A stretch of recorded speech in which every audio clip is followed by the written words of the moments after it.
Hi, welcome back guys. This is your friend, the Broccoli Fanfics. Back with amazing fanfiction. This is the series of What if Deku possess Incognito skills? Now before starting, please give this video a like and subscribe to the channel if you want more videos like this. Now let's get into the fanfic. A few days after the sludge villain attack, there was talk of a new vigilante running loose on the streets. What most people expected when they heard the news was another puppeteer, a talented young vigilante of 2 years who relied heavily on his unknown quirk and popped up sporadically. Despite the time gaps, whenever puppeteers showed up, those in the wrong automatically knew there was no way out. No one knew what his quirk was, but he always managed to subdue the villains and criminals in record time, turning them in without a hassle. This new vigilante was not like puppeteer. This vigilante was known for taking down small-time criminals, to mob bosses, to supervillains, tying them up with a nice bow, and leaving them on the police's doorstep. This vigilante was quickly identified as the same vigilante that had gone MIA a few months ago after a staged murder. They had gone by the name Spider. They now called themselves Machiavellian. Because no one has actually seen them. There have been many people claiming they have seen Machiavellian, but every alleged fact never helped the police find them in the slightest. Most of them were the same, they were too quick for me to see. Meaning exactly what you're thinking. The police had absolutely no lead on who they were, and weren't they happy about that? The only thing that let everyone know that Machiavellian's vigilante work was theirs was the symbol that was pressed into every turned-in criminal's shirt. It was a simple M made out of a silver-colored substance that shines like a mirror, but wiped off like pancake batter on a spoon. No matter how many times they test it, the substance they're calling Machiavellian's mark, or M mark for short, seems to dissolve and evaporate into thin air as soon as they touch it. It only left those in on their case more and more frustrated, because they had absolutely no lead on the vigilante that was swamping them in paperwork. If only they were ready for when Machiavellian actually decides to make an appearance. A figure clad in all black slipped into an abandoned building, unnoticed by all around them. The figure walked deeper into the building, stepping over decaying tables and chairs, along with spray paint cans from some delinquent who decided to leave their mark on the building, before being way too creeped out at the shadows that seemed to claw at you. They stopped in what could have been a conference room, and lifted a well-oiled trapdoor that was hidden behind a decaying couch. The figure then began climbing down the steps, silently closing the trap door behind them. The person dropped down to the ground in a crouch, completely silent, ears straining to pick up any sound, before determining they weren't being followed, and they stood back up and continued walking. As the figure walked down a seemingly endless corridor, with a million different tunnels on either side, it seemed to get brighter and brighter, as if they were walking towards a light. It was a fake, to throw off people who weren't supposed to be there. They counted hallways, left arm outstretched to graze the walls, before suddenly turning a corner to continue their journey down a pitch-black hallway. Near the end of the hallway, there was a barely visible ladder hanging from a hole that would take them back above ground. The figure climbed up the ladder, after a quick check around, because you could never be too paranoid, and came up into a small room the size of an apartment bedroom. Instead of taking the door that was right in front of them, they turned around to face the hole they just came out of, and pressed an almost camouflaged button above it. The wall slid silently to the right, leaving a barely noticeable crack between the two walls, big enough for a small person to squeeze through, but small enough to overlook it if you don't know what it is. They slid through the crack and pressed another button, making the wall slide back into place and shutting them in utter darkness. Only when the wall was securely shut, did another wall open up across from the figure, this one allowing almost too bright light to spill out, but the person didn't flinch, seemingly used to the transition of utter darkness to light. The person walked into the light, and was greeted with the sight of a surprisingly clean warehouse-looking room, with mechanical objects strewn everywhere in an organized chaos kind of way. The sound of a monkey wrench being used was the only sound in the room. The person stepped over certain tools on the floor with ease, like a practice dance that was so ingrained into your muscles from so many failures. "Why are you being so quiet?" A sudden voice sounded, making the black-clad figure jump. They hadn't realized the monkey wrench sound had stopped. A head popped up from behind a large, shiny, white thing, her once pink hair dirty with soot from a failed project, along with grease stains smeared across her face, gray shirt, and cargo pants. She pulled the goggles around her eyes up to rest on her hair, allowing the person to see her assess him in suspicion. The sight of the girl with the opposite of raccoon eyes would have amused the figure, if she hadn't figured out why he was trying to be stealthy. Her eyes narrowed dangerously, causing the figure to shift uneasily. Midoriya Izuku, so help me, if you lost one of my precious babies, I'm going to turn your butt in and expose you as Machiavellian. Me thigh, the figure, Midoriya. Why do you have to be so mean? Her eyes glinted with malicious intent. So you did lose one? No. Midoriya cried, tossing his hands up as if he was trying to prevent his death, which he basically was. I didn't lose any of it, I swear. Why are you shaking? She asked, deadly calm. That well. You see. What did you do, Zuchan? The tone of her voice was enough to force him to answer. I may have a hadronine with a nuba criminal and broke the Tesser knife. Hatsum blinked. Then she hummed and pushed herself up and out from behind her latest project to stand in front of Midoriya. She silently held out her hand and had to suppress a chuckle when the boy scrambled to grab said knife from his thigh scabbard. He handed it to her, before recoiling as if she was going to hit him. She looked down at her precious baby sitting on her palm and giggled, reveling in the way this famous vigilante, strong, smart, cunning, and dangerous, seemed to shrink into himself at the sound. Don't sweat it, Zuchan. You didn't break this baby. It just ran out of electricity. I might have to install some kind of solar panel that picks up moonlight instead of sunlight to make sure it never dies again. Her mumbling was cut off at the sound of Midoriya slumping to the floor with a relieved cry. I didn't break it. Why would it scare me like that? I honestly thought my days on this earth were over. Hatsum laughed, and they lapsed into comfortable silence. Well, as silent you could get with a salty boy muttering about babies. Hey, Zuchan, she said, getting his attention before Midoriya could start complaining about babies out to get him, and he looked up at her from the floor. You know you're going to have to make an appearance soon, right? Said boy dropped his head back to the floor with a defeated groan. I know, but I don't know how. I'm a quirkless nobody. She glared at him. And if they search quirkless kids around my height, they'll find me, I know it, because there is no quirkless kid my height, and you know one of the police officers has a lie detection quirk, so I'd never be able to lie to him if he outright asks me if I'm Machiavellian, and oh god, what if they find out time me and then people after me, what am I going to? Zuchan, she said. Breathe. He took in a huge breath and said, sorry. Getting worked up for no reason. It's fine, just remember that no one has seen you yet, and technically, you're dead. Midoriya hummed in agreement, and they both sat there for a moment, lost in their own thoughts, before a light bulb went up over the inventor's head. She slammed her hand down on the table, ignoring Midoriya's instant reflex to grab his knife, and cried, I have an idea. The vigilante looked at her and motioned for her to continue. All right, she said, putting her hands on her hips. But you've got to listen to me all the way, okay? He nodded. Okay, so your main reason of panic was because of your quirklessness and the fact that you're so gosh darn small. She ignored the indignant, hey, and continued. So, what if you dressed as a girl? He opened his mouth to object, but Hatsum cut him off. You said you would listen. So shut your mouth and listen. She started pacing, tapping a finger to her lips. We can finally create an actual uniform for you, but it would be modeled for a female. Obviously, you don't have the bust to fill a female model, but that way we can fill the cups with a strong but light substance to protect you from any bullets to the heart, since it will have to come up to your collarbones for realism. You already have a slim waist and an even slimmer butt, so I'll create pants that have more padding around that area, along with hardened parts for the hips, so if someone grabs you, again realism.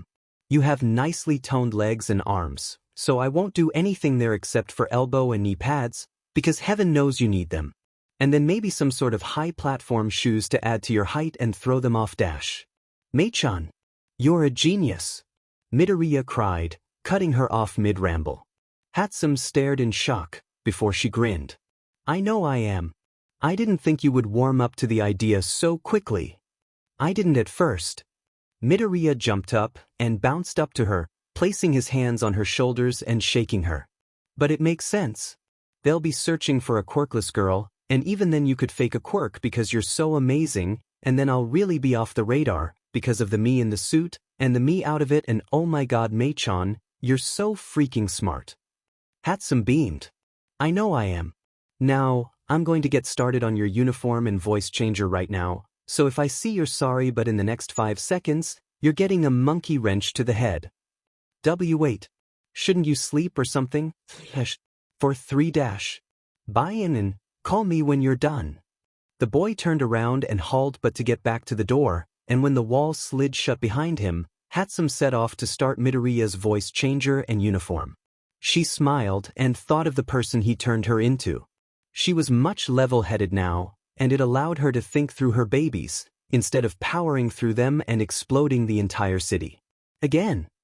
She shook her head to clear her mind before she got off track and got to work. After all, quality products take time to perfect. The walk back to his apartment was peaceful.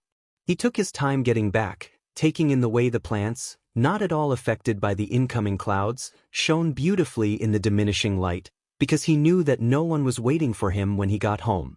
Well, technically if he went home he would have his mother losing her sheet and consciousness at the fact that her dead son just walked through the door. She would cry, make him explain everything, call the cops, hug him, and then he'd have the one and only Tsukachi Naomasa sitting across from him, who had a lie-detecting quirk, and, yeah, maybe not. There wasn't a day that passed that he didn't entertain the idea of him going home. Back to his mother's smile and warm hugs her. Delicious cooking and giggling laugh, their late nights spent throwing popcorn at each other instead of actually watching the movie, dancing in the kitchen when their favorite song comes on, sleeping in a pillow fort during a typhoon, making silly faces across the dinner table. Something wet dropped onto his face. He looked up at the swirling gray clouds above him, casting a dark shadow over the entire city, the telltale of a storm, and couldn't help but feel relieved at the distraction. He didn't want to think about it, about how strong he was because his mother was so protective. It sounds counterproductive, but Midoriya went from having everything done for him, from having his hair washed and shoes being tied for him, to being 9, living on the streets and working his first job. He didn't blame her. He didn't blame the fact that Med villain Zonghua had decided that he was going to take his rage out on their old apartment complex, that Midoriya was going to get crushed in an alleyway a few streets down due to an explosion from Zonghua's fire reaching a gas tank, that when he finally finds his mother's hospital room, she's crying with 2 heroes trying to comfort her because they found her baby's dead body, burnt beyond recognition, and his funeral is being held next week. That he really tried not to blame her. Because she had so readily believed Endeavor and the water hose in his death, he had to try and work his first job to buy some sort of hair dye to hide who he was, because he had seen his mother come to terms with his death, had seen her move on, and he really didn't want to try and reconnect with Baku. He cut off again. That train of thought would only hurt him. Looking back to Earth, he continued his slow pace back to his apartment, everyone utterly unaware of his seemingly meek presence as they scurried around him with their busy life. Unaware of the danger he possessed, that he could kill 30 people, maybe 40, before any of them could look up from their screens. He could smell the petrichor get stronger in a weak breeze, so he flipped his hood up in a weak attempt to protect his expensive, sound-canceling headphones.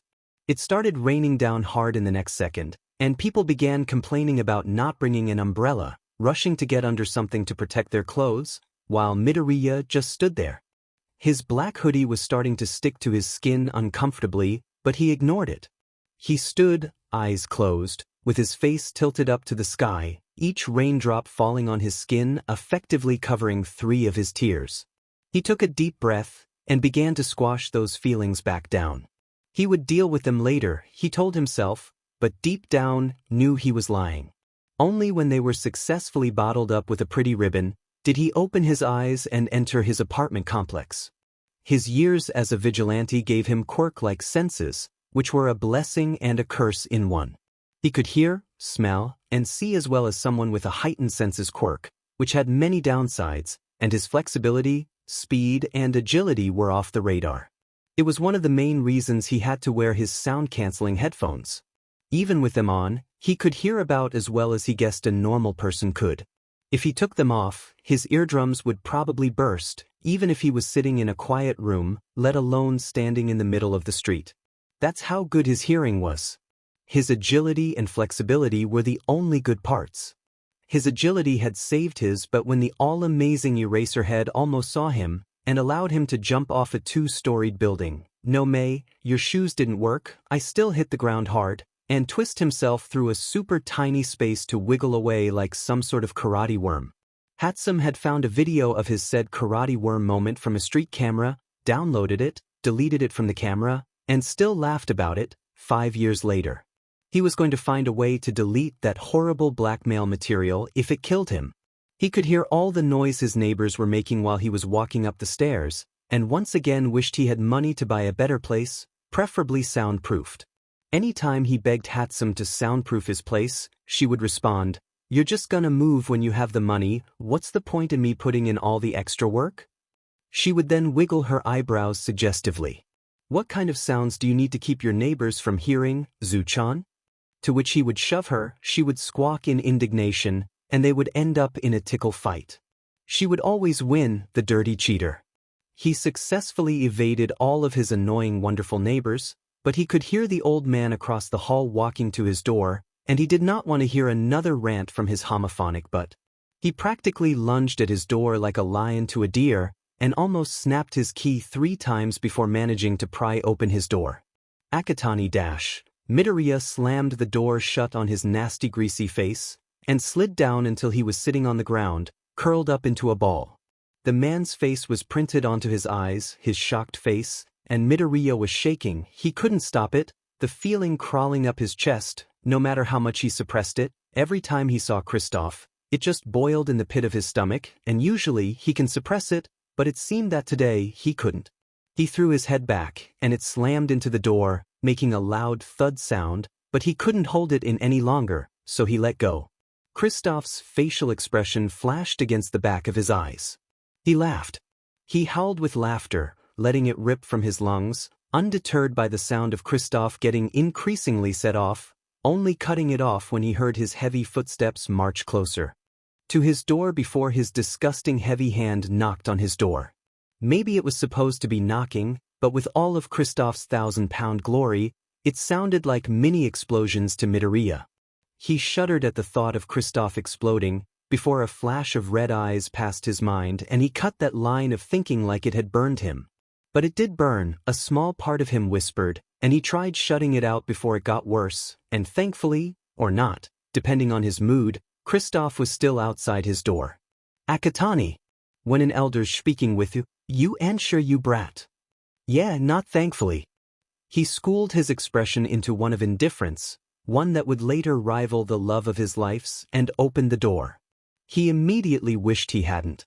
With about 3 feet between them, Midoriya could smell the alcohol on Kristoff's breath like they were nose to nose, and it immediately made him nauseous. A Midoriya with his head spinning like a merry-go-round on an electrical high made for a very rude, sassy-eyed Akatani. He was currently trying to push that part of him down, didn't want to blow his cover this early in the game. "Can I help you, Kristoff-san?" "Uch, you see and get your lazy but outta ma house and get a job." Midoriya just stared at him, and couldn't help but wonder why heroes do their job if this is the kind of people they're saving. He pinched his nose when Kristoff swayed on his feet. "Kristoff-san, you're drunk. I think it would be best if you dash. Done, tell me what to do, ya ungrateful brat." He reached his disgusting hand out, probably to try and grab Midoriya, but the boy was already up to his head in irritation. He jerked to the side and snatched the hand, pressing wrist downwards, as if he was trying to show off his nails, and twisted his arm until it made a sickening pop. Kristoff cried out and dropped to the floor like the overweight sack of potatoes he was. Midoriya leaned over him as the pathetic sniveling man cradled his dislocated shoulder and wrist.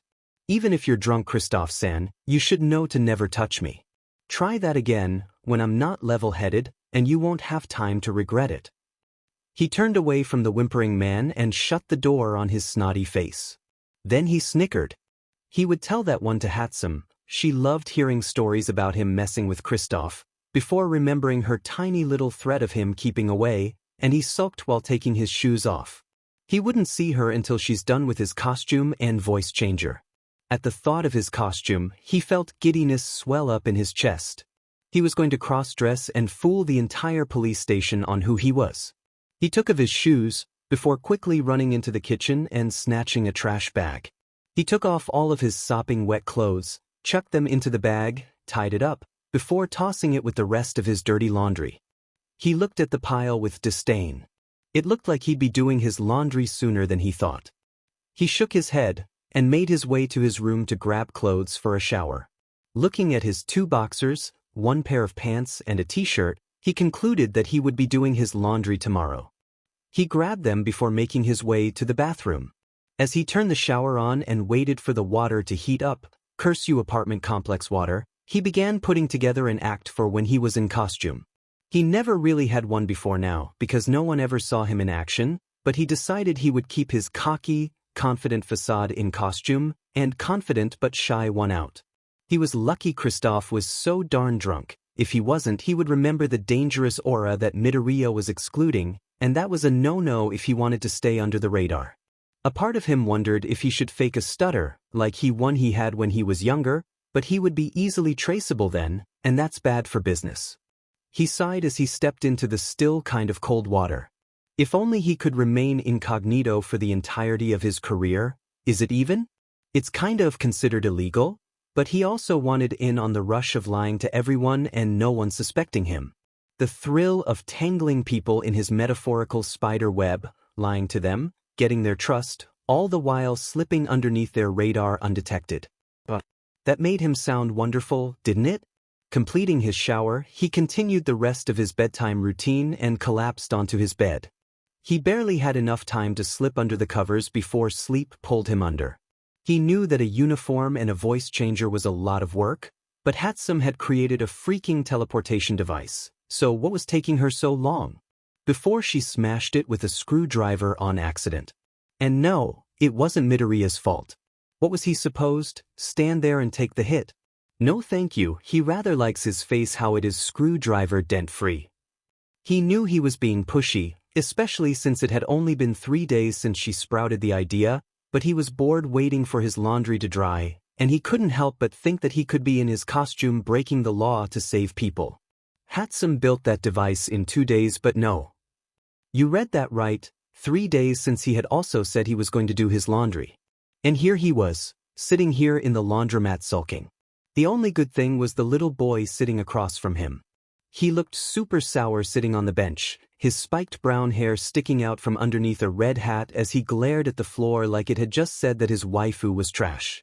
Every time the boy looked in his direction, Midoriya would make the most bizarre face he could, and at first, the kid had stared in shock before glaring, but after Midoriya persisted in his little game, the boy started smiling and giggling, sometimes making his own faces back.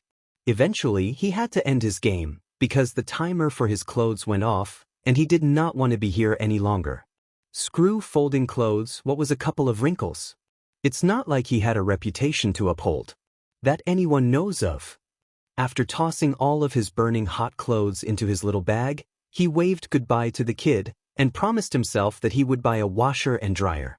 3 steps away from his freedom, he felt something tug at his shirt. Looking down, he realized it was the little kid he was entertaining with his amazing facial features. "What's up, little dude?" he asked, before he could realize that this child might not take well to being called little. He was wrong. The boy's eyes instantly glinted mischievously. "I'm little all right. I'm small enough to fit through your windows and steal all of your Snickers bars while you're sleeping." Midoriya gasped as if the boy had just asked if Pepsi was okay when he clearly asked for Coca-Cola. "You wouldn't," he whispered, dropping his laundry bag and crossing his arms, leaning towards the kid with a fake scowl to try and add to the playful intimidation act. "Come at me." The boy smirked, and Midoriya busted out laughing, unable to hold his facade any longer. This little kid reminded him of himself way too much. The kid joined in, before a gasp cut them both off. A woman was standing across from them, with her hands pressed to her mouth as tears ran down her cheeks. She was wearing a simple turtleneck white shirt, with a red pencil skirt covering gray leggings. Her hair was cut into a bob, the same shade of brown as her eyes, and Midoriya recognized her in an instant. Sosaki Shino, hero name, Mandalay. She was a part of the Wild Pussycats, and she was still crying. Midoriya instantly shoved back his fanboying, "Oh my gosh. Mandalay-sen, are you okay?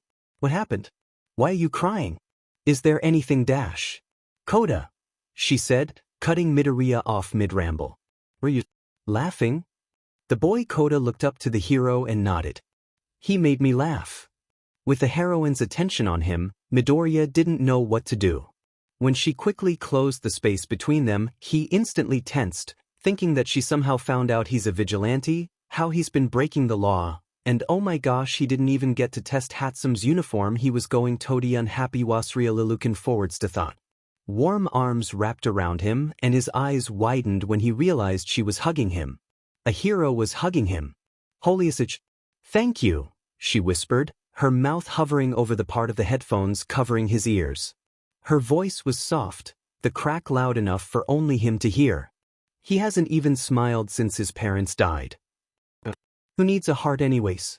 It's so overrated. His not heart clenched in pain and understanding.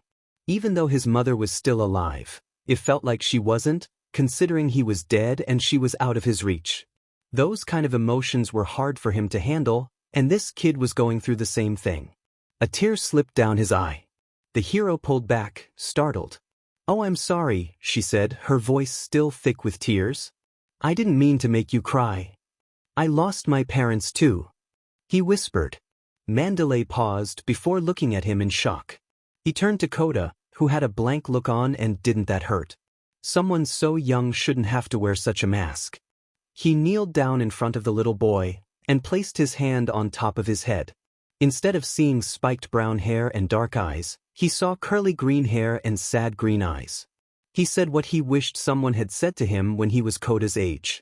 "You'll get through this, I swear. At first, it will be hard and it will hurt a lot. There will be times when you just want to lay in bed and cry, but eventually, you'll find the strength to keep going, I promise you. Wounds like these just need time," he whispered, placing his other hand on top of Koda's hat. The little boy looked taken aback, searching his eyes for lies, but only finding understanding, before tears welled up in his eyes and he threw himself into Midoriya's arms, wailing out all the pain and loss and misery that he let fester deep in his chest.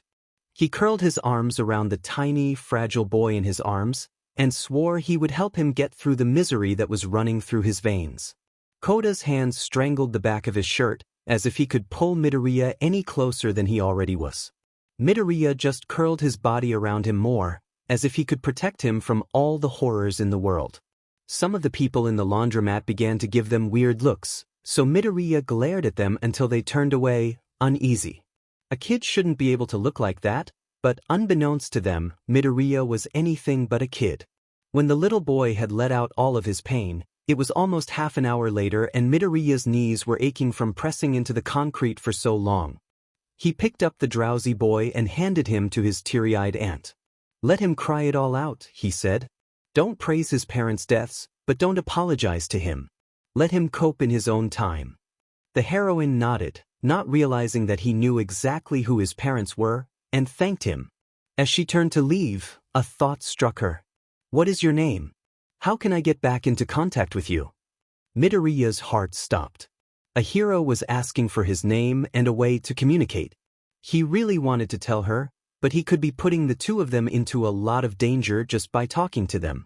He could be the cause of their deaths one day because he failed in his hunting down of that Med villain who killed him, and then what is he going? Koda shifted in his sleep with a small whine. "My name is Akatani Midoriya." The heroine smiled. "Thank you, Akatani-san."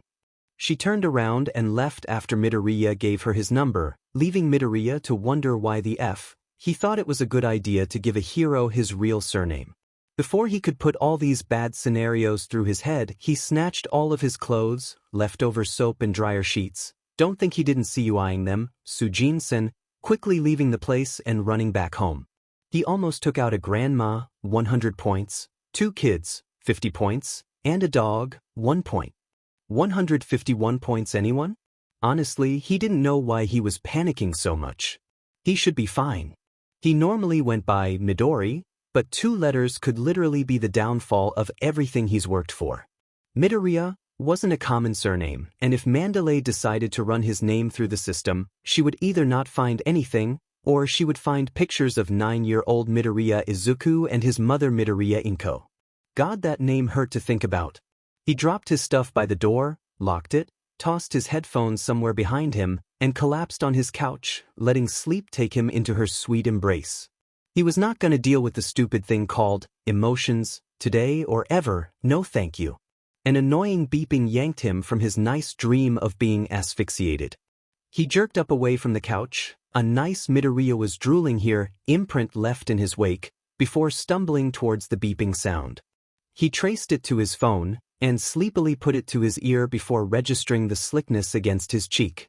With the most disgust a 15-year-old boy can manage, he wiped off all the drool and pressed the green button. Hello. He slurred groggily. Izuku, you little sheet. Yuuei been calling you for the past 3 minutes. He cringed away from the loud noise, darting into his room to find his smaller earbuds to block out her yelling. Oh, he said smartly once they were in. What do you mean, oh? You stupid, flat-chested cross-dressing little dash. Mei-chan, I'm not a cross-dresser. There was a moment of silence from the girl. Well, starting tonight you are? Get your butt over here and check out my awesome work. She hung up. Midoriya will never admit to the fact that he stood there for a good minute, staring at the phone in shock because it didn't happen, you hear him? It didn't happen, or that secret you've been hiding from your mom will be spilled in an instant. He didn't even remember if he locked his house, because the next thing he knew he was impatiently waiting for the stupid, slow wall to open. Hurry the foo. The wall opened. Where is it? He cried, running into the workshop and almost killing himself on all of Hatsum's unfinished babies. Where is my uniform? Holy crap dash. He didn't shriek like a girl, you're hearing thing. Hearing things. The threat, remember it well. Or else your mom will know. Said girl was standing proudly in front of 3 dress forms covered in a sheet. Her hair was disheveled, somehow even sootier than when he last saw her, to the point where she didn't even look like she had pink hair. Did she even shower? Hygiene. She had dark eye bags that looked like they would drown her at any moment. God may, those are worse than mine, but her eyes were shining brightly. Normally, I would scold you for not even greeting me, but I am too excited to even care. Oh my gosh, so can you gonna had him abut so because you can change anything dash. That he wasn't scared. She ripped the sheet off of the dress form in the middle with a flourish, not unlike a blondie Midoriya would meet later on, and he blanched when he saw the main piece. He was FING scared. The form only had the chest piece, so Midoriya was safe to assume one of the other ones had his pants and maybe shoes and his voice changer? But the chest piece, my god may.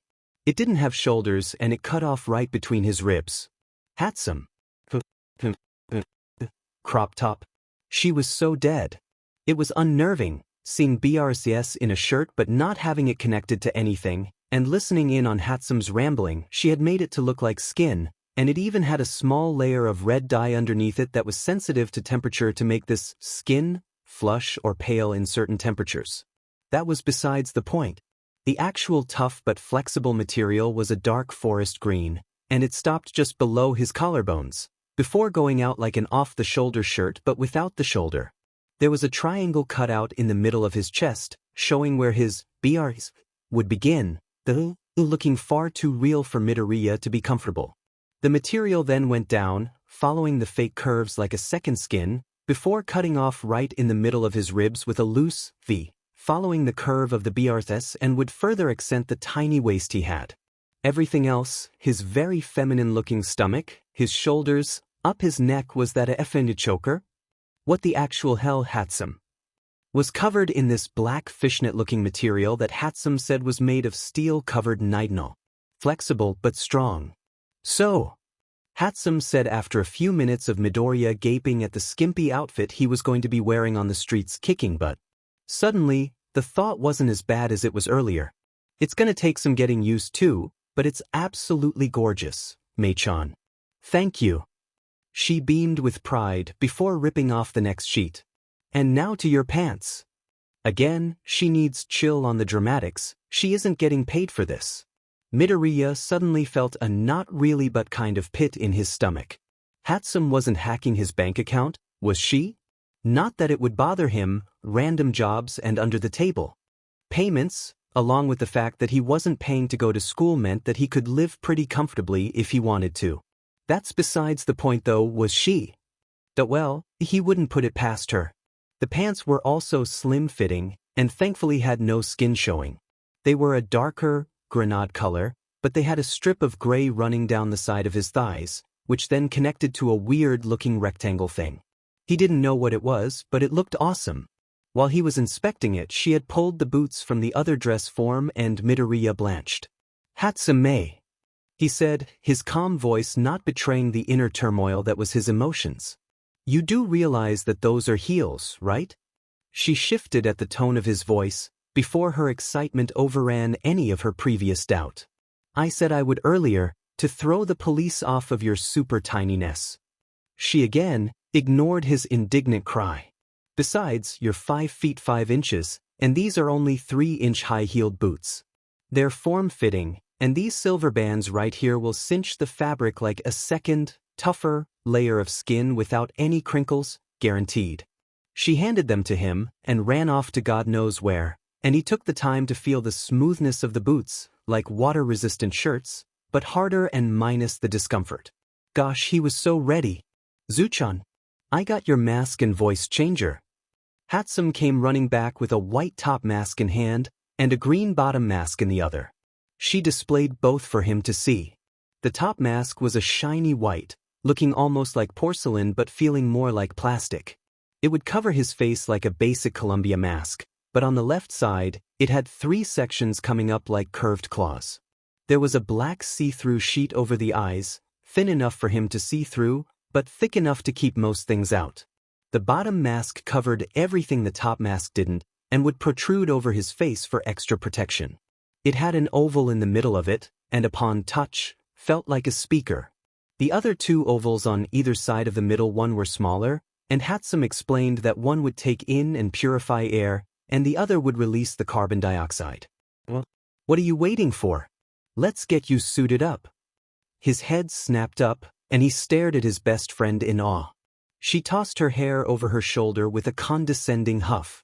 "I know it's amazing, but let's hurry it up, yeah? I still have to straighten your hair. We don't have all night." Tears welled up in his eyes. "Mei-chan." She shook her head and took the mask from him. "None of that, Zuchan. The best way to thank me is to wear it and kick butt in it." She turned around to grab the rest of his uniform, and Midoriya took that few seconds to wipe the tears from his eyes. He clenched his fists and stared determinedly at the mask. He was so freaking ready. He was not ready. First of all, if you're a woman, and you have to live with the god-awful things called bits, Midoriya pities you. They were heavier than he was expecting, putting a weird weight on his lower back that he did not like, and they limited his movement. And the straightener? Sent from the depths of hell itself. That thing was hot, and Hatsum kept burning his ears, and the hair that Hatsum finished burned his skin. He was so regretting this. "Hush your whining," Hatsum shushed, fixing the top after she squeezed it over his head. It was a shirt for crying out loud. A crop top sure, but a shirt. It shouldn't need to be squeezed over his head because God, that is so freaking tight. Where have you gone? She slipped the sleeves on with no problem, since there was no alteration to them, and the elbow pads went on without much complaint as well. The sleeves connected to the main piece by a strap, and were to provide extra padding if he were to fall on his shoulders. The elbow and new pads had an M on it, and they were lined with gold that would glow depending on how much light it was exposed to. The pants were easier to put on than the shirt, only because he wasn't getting suffocated while putting it on. Well, a part of him was, but it wasn't deadly. Right? Right? Quit your muttering. I swear you're not gonna die. No woman has ever died from putting on skin-tight clothing. That you know of. Midoriya cried, 3 seconds away from saying screw it and becoming a streaker vigilante. Suddenly, the pants become suffocating, and the padding keeping him safe to have children in the far future was suddenly feeling like he was never going to be able to have kids. Mei-chan dash. Midoriya Izuku, if you don't shut your goddamn mouth right now, I swear to God, I will stick a monkey wrench so far up your but you will thank me when it comes out of your mouth. Remind him to never mess with a girl on her PRD. He wisely kept his mouth shut. Good boy, she cooed, and Midoriya was not scared. Nope, not at all. What is fear? Now, how does that feel? She had finished getting the pants on, because Midoriya couldn't do that himself, hell no, and was grabbing his boots to put on. He brushed the hair out of his face and hesitantly twisted a bit to the side, scared for any pain. He was surprised to find none, that he could move quite easily. The only downside was his breathlessness because, I don't know, his lungs are being squished to a minuscule of their normal size? It's surprisingly easy to move in this, he said in awe, twisting side to side just a bit quicker than before. Hatsum chuckled, coming back and kneeling down in front of him, motioning to put his leg in her lap. Don't sound so shocked. Women do this all the time. Cue the women willingly did this? Granted they have the curves, so they don't need the torture device Hatsum had called a waist trainer, but still. The idea of doing that every day sounded horrible. Hatsum clicked the last boot shut with a, there we go. She stood up and patted down her clothes, dust and soot coming off of her like her own personal ash from a volcano. She grabbed a little container and showed it to him. These are contacts. No shit, Sherlock. The sclera is black and the iris is a luminescent blue that will glow like a light when you press this button. Dimmin', those look badass. She held up a tiny container that looked like a can of spray paint, but was small enough to fit in his hands without being detected. When she pressed the button, the contacts lit up like someone seeing the love of their life. Putting them in was a whole new different story. To save you the trouble, we'll just say Hatsum had to pin Midoriya down like the little sub he was, and put them in herself, ignoring the thrashing and crying. They weren't that bad, so hush Midoriya. Fast forwards, the whole contact problem would see Midoriya pouting on a table with his arms and legs crossed like a petulant child. His eyes were red-rimmed from crying, but otherwise there was no other indication. What once was bright green was now a dark blue iris with lighter luminescent blue flecks and black sclera covering the rest of his eye. He has yet to have seen it, and he better look good because those were a pain to put in. Literally and figuratively. Khmer Zuchan. Come into the white room and I'll take a picture. He turned to look at her in confusion, before seeing the monkey wrench in her hand and deciding that he was not going to question her. He flicked his hair out of his face and pushed himself off of the table before almost breaking his ankle when he hit the ground much quicker than he was expecting to. Hatsum bursted out laughing. Har har, he huffed, throwing his hands out and wobbling over to Hatsum like a newborn fawn. She apparently thought this was hilarious, as her laughter doubled back twice as hard, and she wrapped her arms around her stomach as she fell back against the wall. Keep laughing, don't worry, I don't have feelings. He muttered, before his ankle gave out and he fell to the right with a as his shoulder connected with one of the tables Hatsum just had laying around. He clung to the table like it was the only thing keeping him tethered to the real world, his face probably way too scared for someone wearing heels for the first time, as he tried to get his feet to stay underneath him. He turned to Hatsum and busted out laughing at her face. She had slid all the way to the ground, still clutching her stomach as her silent laughter shook her body, her face turning redder and redder until it was borderline blue. Tears were streaming down her face as she tried to gain her bearings once again. His laughter ended up making him lose his very hardly worked for balance, as he tipped over and fell on his bottom, the cushion that made him look like he had hips making sure he didn't feel anything, and his shock was very clear on his face. Tim Timber. Hatsum wheezed, before they locked eyes, and a new round of laughter sent them both rolling on the ground like it could give them the air they needed. After the laughing incident Hatsum had gotten Midoriya safely into the white room, which was exactly what it was, a room with white walls. She told him the secret to waking in heels. Trust the heel. Which was very helpful, thank you very much. But he had gotten the hand of it, and no longer looked like a fawn. He looked like a little girl wearing her mother's 9-inch platform heels for the first time, according to Hatsum. But who listens to Hatsum anyways? Cue Midoriya pouting. She dimmed the lights in the room after handing him his mask, and Midoriya was half expecting to hear that old song, Let's Get It On by Marvin Gaye to start playing from hidden speakers. Half to his disappointment, it didn't happen.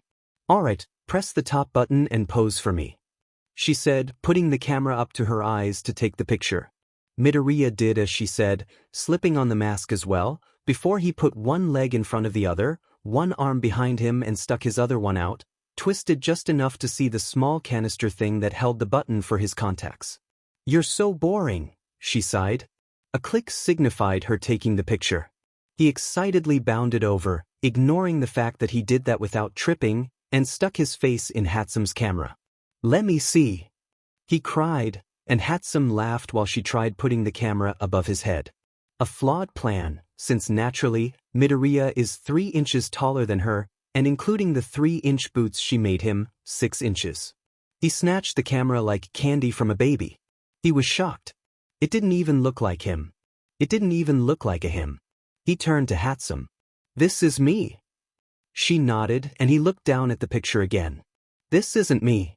I'm a man," he cried. "Not at that suit, you're not. You're a female vigilante by the name of Machiavellian." Hatsume snickered. "Who wears a skimpy outfit to distract the criminals?" He screeched indignantly and began chasing her around the room, screaming about how it was her idea. After he had calmed down, Hatsume walked him to the wall. "Are you ready?" she asked, her weird canister in hand. He nodded. "Alrighty. Remember, you're supposed to be making an appearance, so if you can, when taking down a criminal, let yourself be seen by a camera." She handed him the canister. "You already know what the top button does, and the bottom one will give you a distraction if you get caught by Eraserhead. The other end will give you the mark. Just proceed as usual, okay?" He nodded again. Hatsume laughed. "What's the matter? Cat got your tongue?" "Mei-chan, I'm nervous," he admitted. She tilted her head to the side. "About what?" "You've never been seen before, let alone caught. What are you worried about?" "That I honestly don't know." "Thank you for that, Mei-chan." She beamed. "No problem. Now, get out there and make your mark." He nodded. "Thanks, Mei-chan," he called as he slipped between the wall and disappeared into the tunnels that would lead him to his great debut. This is gonna be great.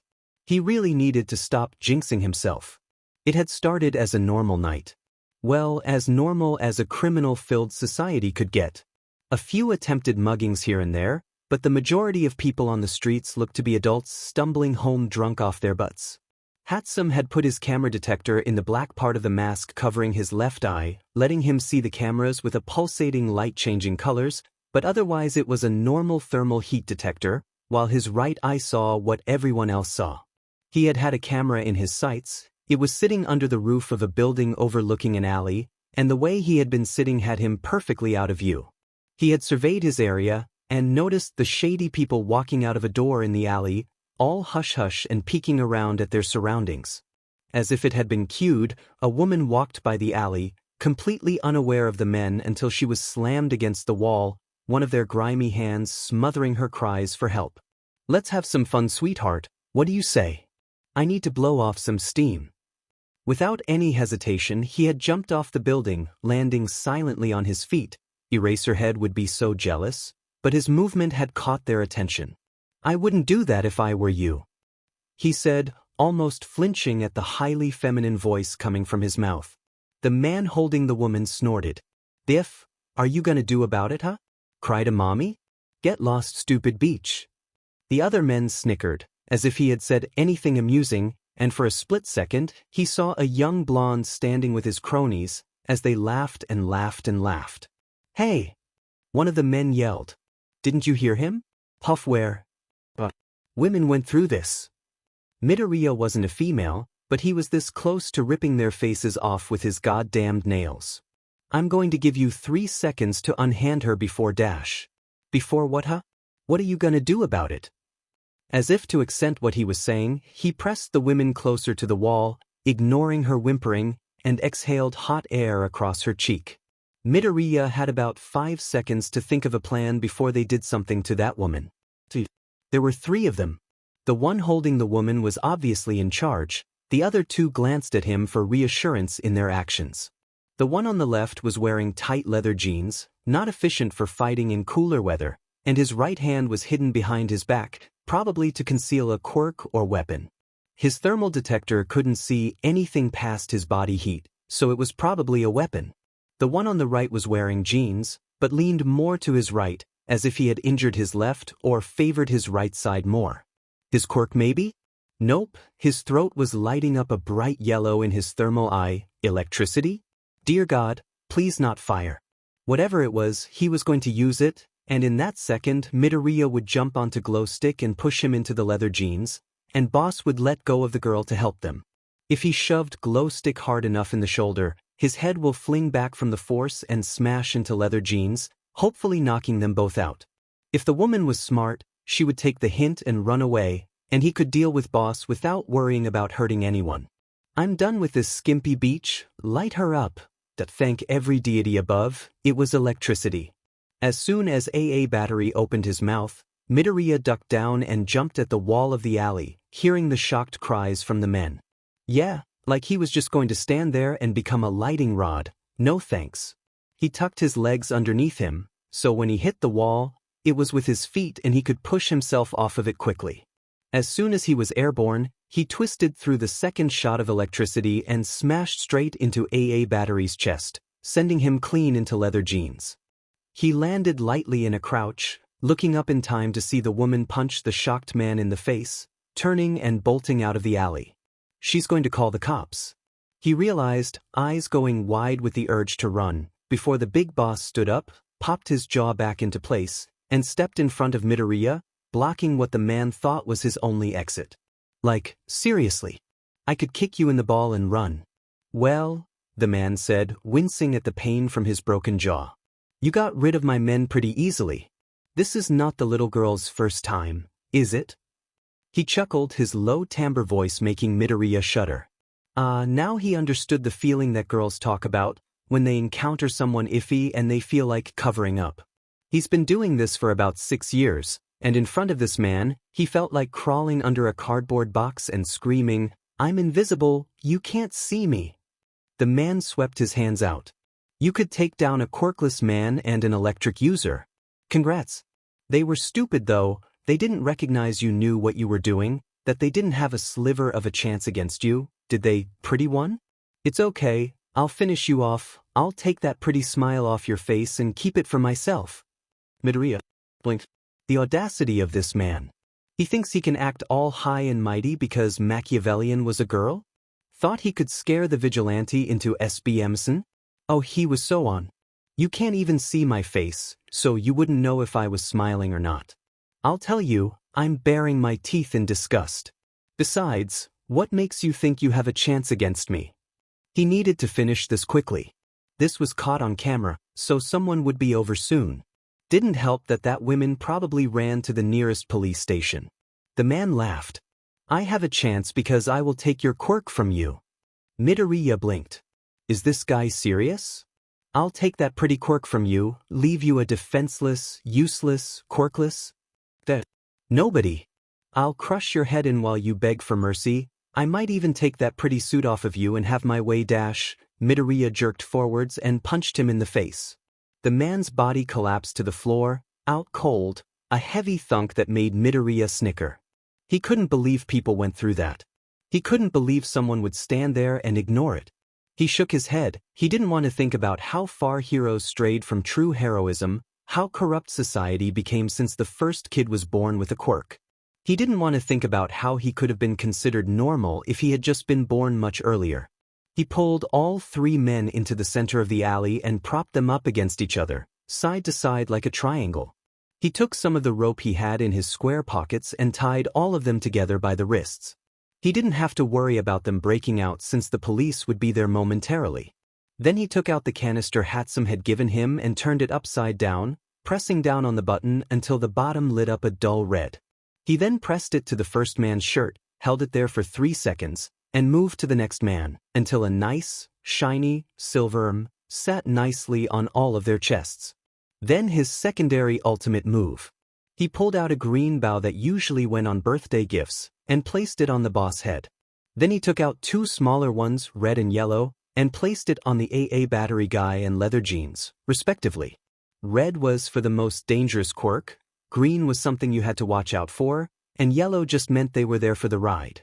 He stood up, brushing off imaginary dust and pulling down his bottom mask to spit in the direction of the criminals, before remembering that he was being recorded. He slid his changer back on and shrugged. Oops. His shoulders tensed when he heard someone running, and he knew it wasn't the police.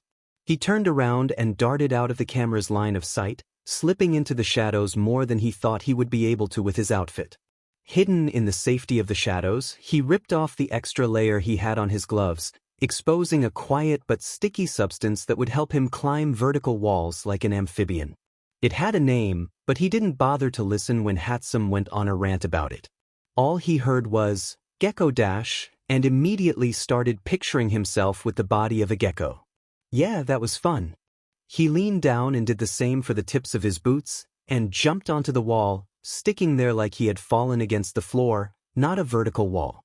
He felt so stupid like this, a human acting like a gecko, or a spider, or an ant, and neither of those comparisons made him feel any better. He began to quickly work his way up, but stilled when he heard someone drop to the floor behind him. He tilted his head to the side, cautious of any light that could reflect off his mask, and saw just who he didn't want to see him while he was impersonating an animal. "About how long ago did she disappear?" Eraserhead asked, talking into his phone and apparently looking for someone. The tired hero walked around the three guys, his scarf shifting on his shoulders, checking for signs of life and making sure they were tied up tight. The hero tilted his head to the side as he listened to what the other person on the phone was saying. Well, if it was only a couple of seconds ago, she couldn't have gotten far, could she? Who were they talking about? The woman? Did she not make it to the police station? Midoriya leaned closer, still cautious of his mask, and looked around to see if he could spot any other police officers. We are talking about a well-known vigilante here, but she still shouldn't be able to disappear that quickly. Maybe it's her quirk. Holy crap.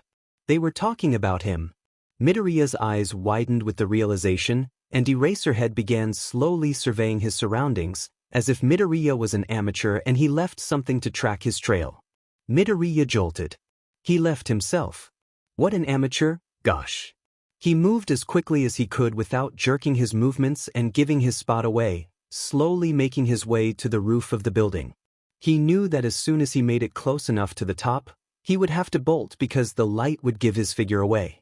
Once he could touch the edge with his fingers, he turned to look down to locate the hero, and bit back a squeak. The hero was staring directly into his eyes. "Yeah," he said into his phone. "Found her." Well, crud.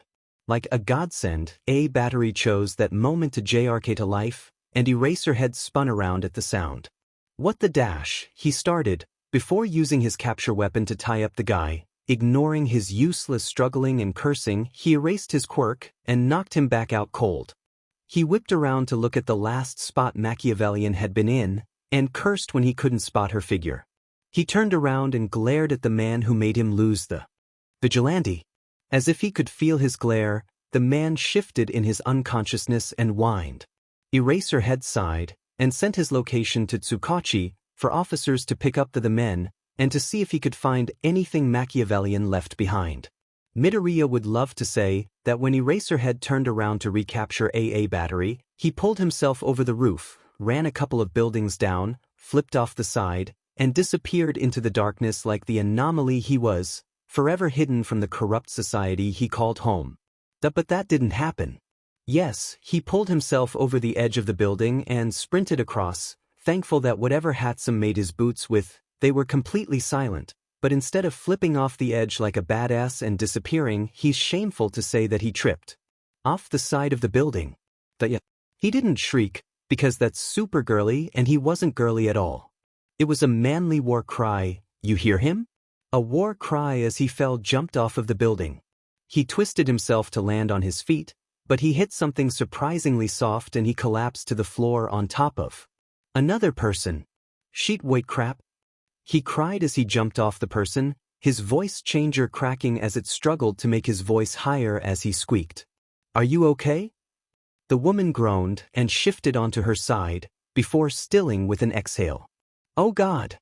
He shrieked, his voice changer making it sound like a voice crack as it shifted to his normal voice for a split second.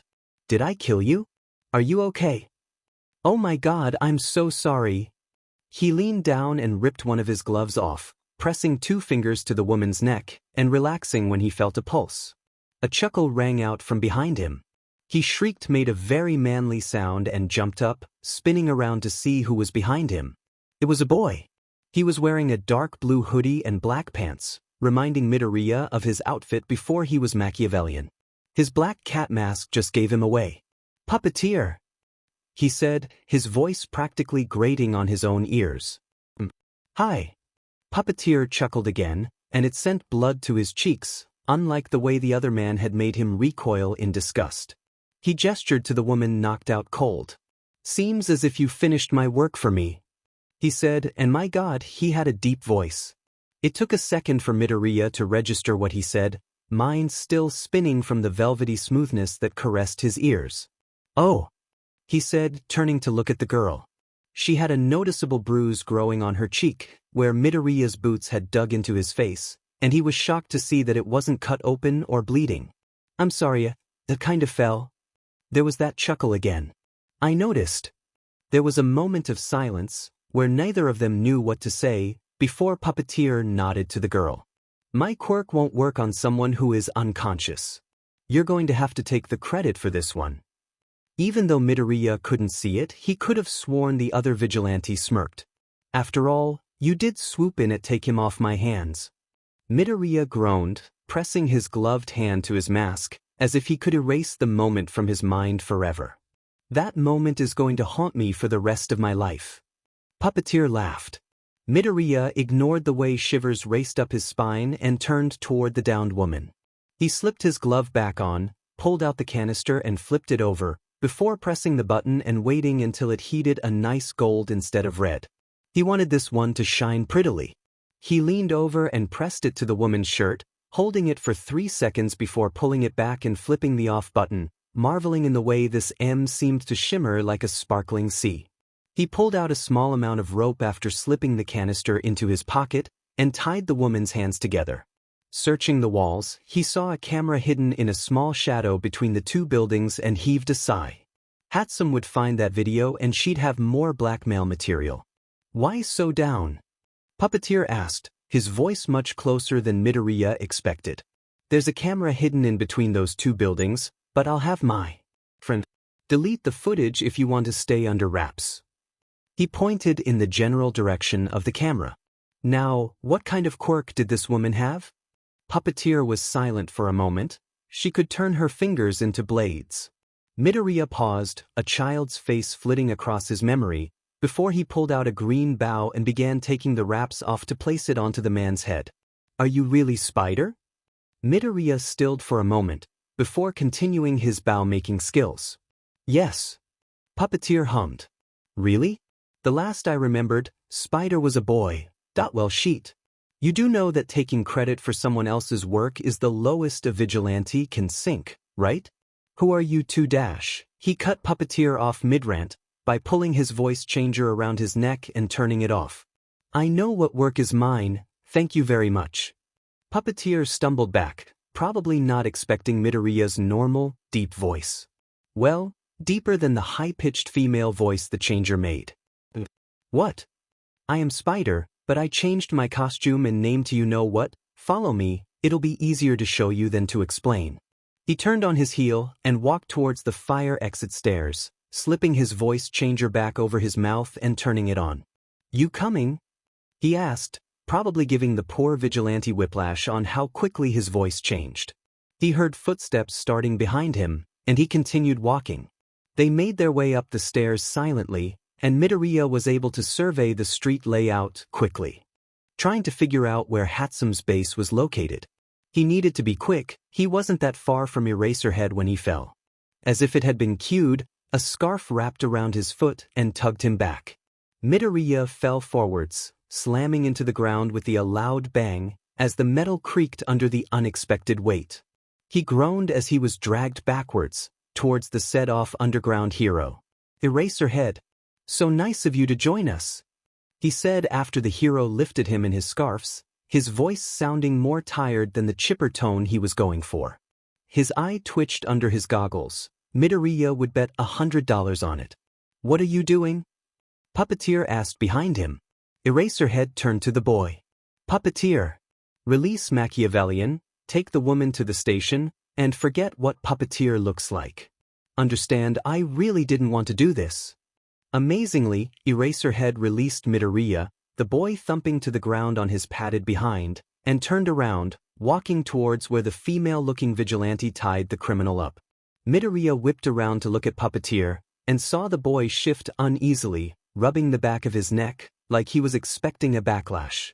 That was so badass. Puppeteer's head jerked up, like he wasn't expecting that reaction. What? Midoriya stood up and brushed imaginary dust off of his suit, ignoring the irritation when his fake BRS got in the way. He walked over to the edge and continued looking for Hatsum's base. "I said that's badass. Knowing current society though, you were probably persecuted and bullied for something you couldn't help but be." Puppeteer was silent. "And what am I?" Midoriya snorted. "Effing you badass." He spotted the base, and turned towards the other vigilante, ready to state the news, before being startled to see him wiping his eyes. "Sorry," he said, his voice cracking on his tears. "I've never had a good reaction to my quirk." "Oh. Freaking genius. You'll make an awesome hero." Puppeteer seemed to curl into himself, shaking with suppressed sobs. "Oh, please don't cry," Midoriya said, starting to panic. "I didn't mean to hurt you. God, I'm sorry." Puppeteer lurched forwards and pulled Midoriya into a hug. Midoriya tensed at first, before relaxing and wrapping his arms around the crying boy. He was irritated to say that even with his 3-inch boots, the boy was still taller than him. When he took off the boots, the boy would tower over him. After the vigilante had gotten all of his tears out of his system, Midoriya led him to Hatsum's hidden warehouse. Standing outside the rickety old building, Puppeteer whistled. "If you wanted me alone in a dark building, you should have just asked." Midoriya choked, before shoving him. "Shut up," he said, thankful that the mask hid his practically glowing cheeks. Puppeteer chuckled, before following Midoriya as he walked around to the side of the building, thankful that it was dark and no one was out. He pulled back the window and slipped in, moving to the side so the taller boy goes squeeze in too. "Creepy," Puppeteer whispered, shuddering when his whisper echoed across the abandoned building. Midoriya nodded. "There is a device in here that makes it seem like the shadows are chasing you, but it's just to scare off delinquents. If you come by often, which you probably will, I'll add you to the system and you won't be affected by it."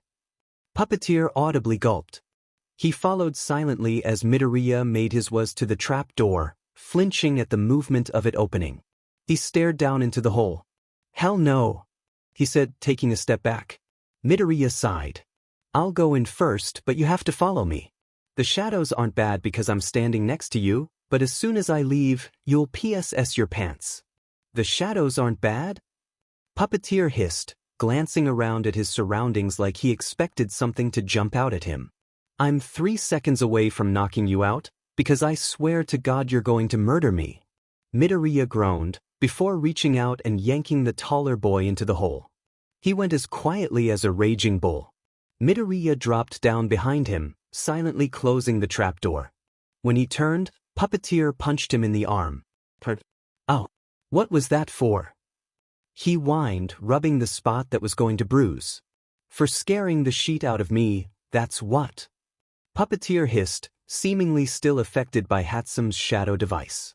Midoriya huffed. "Fine. Guess I deserve that. Follow me." Ignoring Puppeteer's, "What do you think I'm doing?" he walked down the hallway, and turned after his hand grazed the second wall, hearing the boy pause behind him, before following him down the dark corridor. Once they reached the ladder leading back up, Midoriya motioned the other boy towards it. "Once you get up there, don't move." The boy stared at him, making sure he wasn't going to pull a gun or anything, before grabbing the ladder and making his way to the top. After a quick look around, straining his ears to hear, and only picking up on Puppeteer's quickening heartbeat, he climbed up the ladder and turned towards the button. He pressed it, feeling bad when Puppeteer jerked backwards at the movement. He gently grabbed his wrist and pulled him in. The wall is going to shut, he warned, clutching the boy's wrist tighter when he tensed. True to his word, the wall slid shut and they were encased in darkness. Before other boys' breathing could pick up from panic, the wall across from them slid open, bringing blindingly bright light that had the boy in blue cringing away.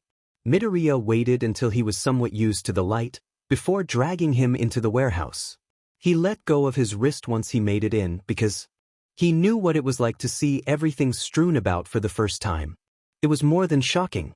He made his way towards the middle of the warehouse, where Hatsum had wrestled him into his suit a while ago, and waited for Hatsum to realize he was there. The door down the hallway across from him slammed open. He could practically see Puppeteer jump, even though the boy was somewhere behind him. "Zu-chan!" Hatsum cried, thankfully looking like she had showered. "You're back!" "How did my suit work?" Midoriya saw the exact moment she saw the other vigilante. Her eyes widened as her smile slipped off her face. She opened her mouth and reached towards the table, probably to grab a monkey wrench or something else that would hurt, but Midoriya cut her off. "Hatsum!" She paused at the sound of her surname and glanced at him. "This is Puppeteer." He knew that Spider was a boy. Her eyes widened. She had had access to all of the cameras. Due to her vast understanding of technology, hacking came as a second way of breathing, and she still hadn't known what gender Midoriya was. "So you admit that you're not Spider?" Puppeteer's voice rang out, and Hatsum shivered. Midoriya felt smug, a smirk growing on his face, thankfully hidden by his mask. She would go through the same thing he did. "What do you mean?" she asked, and Midoriya bit back the urge to snigger. She knew what he meant, she just wanted to hear him talk again. "I mean," he started, coming to a stop beside Midoriya, his hood down, showing his wild dark hair. "That Machiavellian isn't Spider. Spider was a boy." Hatsum shivered again. This time, the boy seemed to notice it. "Are you cold?" he asked, so oblivious of what his voice was doing to the other people in the room. "No," Midoriya said, deciding to let Hatsum catch her breath as he took off his mask. "Your voice is just pleasing to listen to." The boy didn't seem to know what to say at that, but he stared at Midoriya as he took of his voice changer as well. "Main, I need help getting out of this." The luxury of hearing his own voice was something he took for granted. Said girl jolted out of whatever funk she is in, and walked over to Midoriya, kneeling down to take off his boots as he sat on a table. "My voice is pleasing?" Puppeteer asked, as if he couldn't wrap his mind around that fact. "Very," Hatsum said, not bothering to look at him as she set the boots to the side, and began sliding Midoriya's knee pads off. The tall boy looked at Midoriya, but the boy shrugged. He wasn't going to deny it.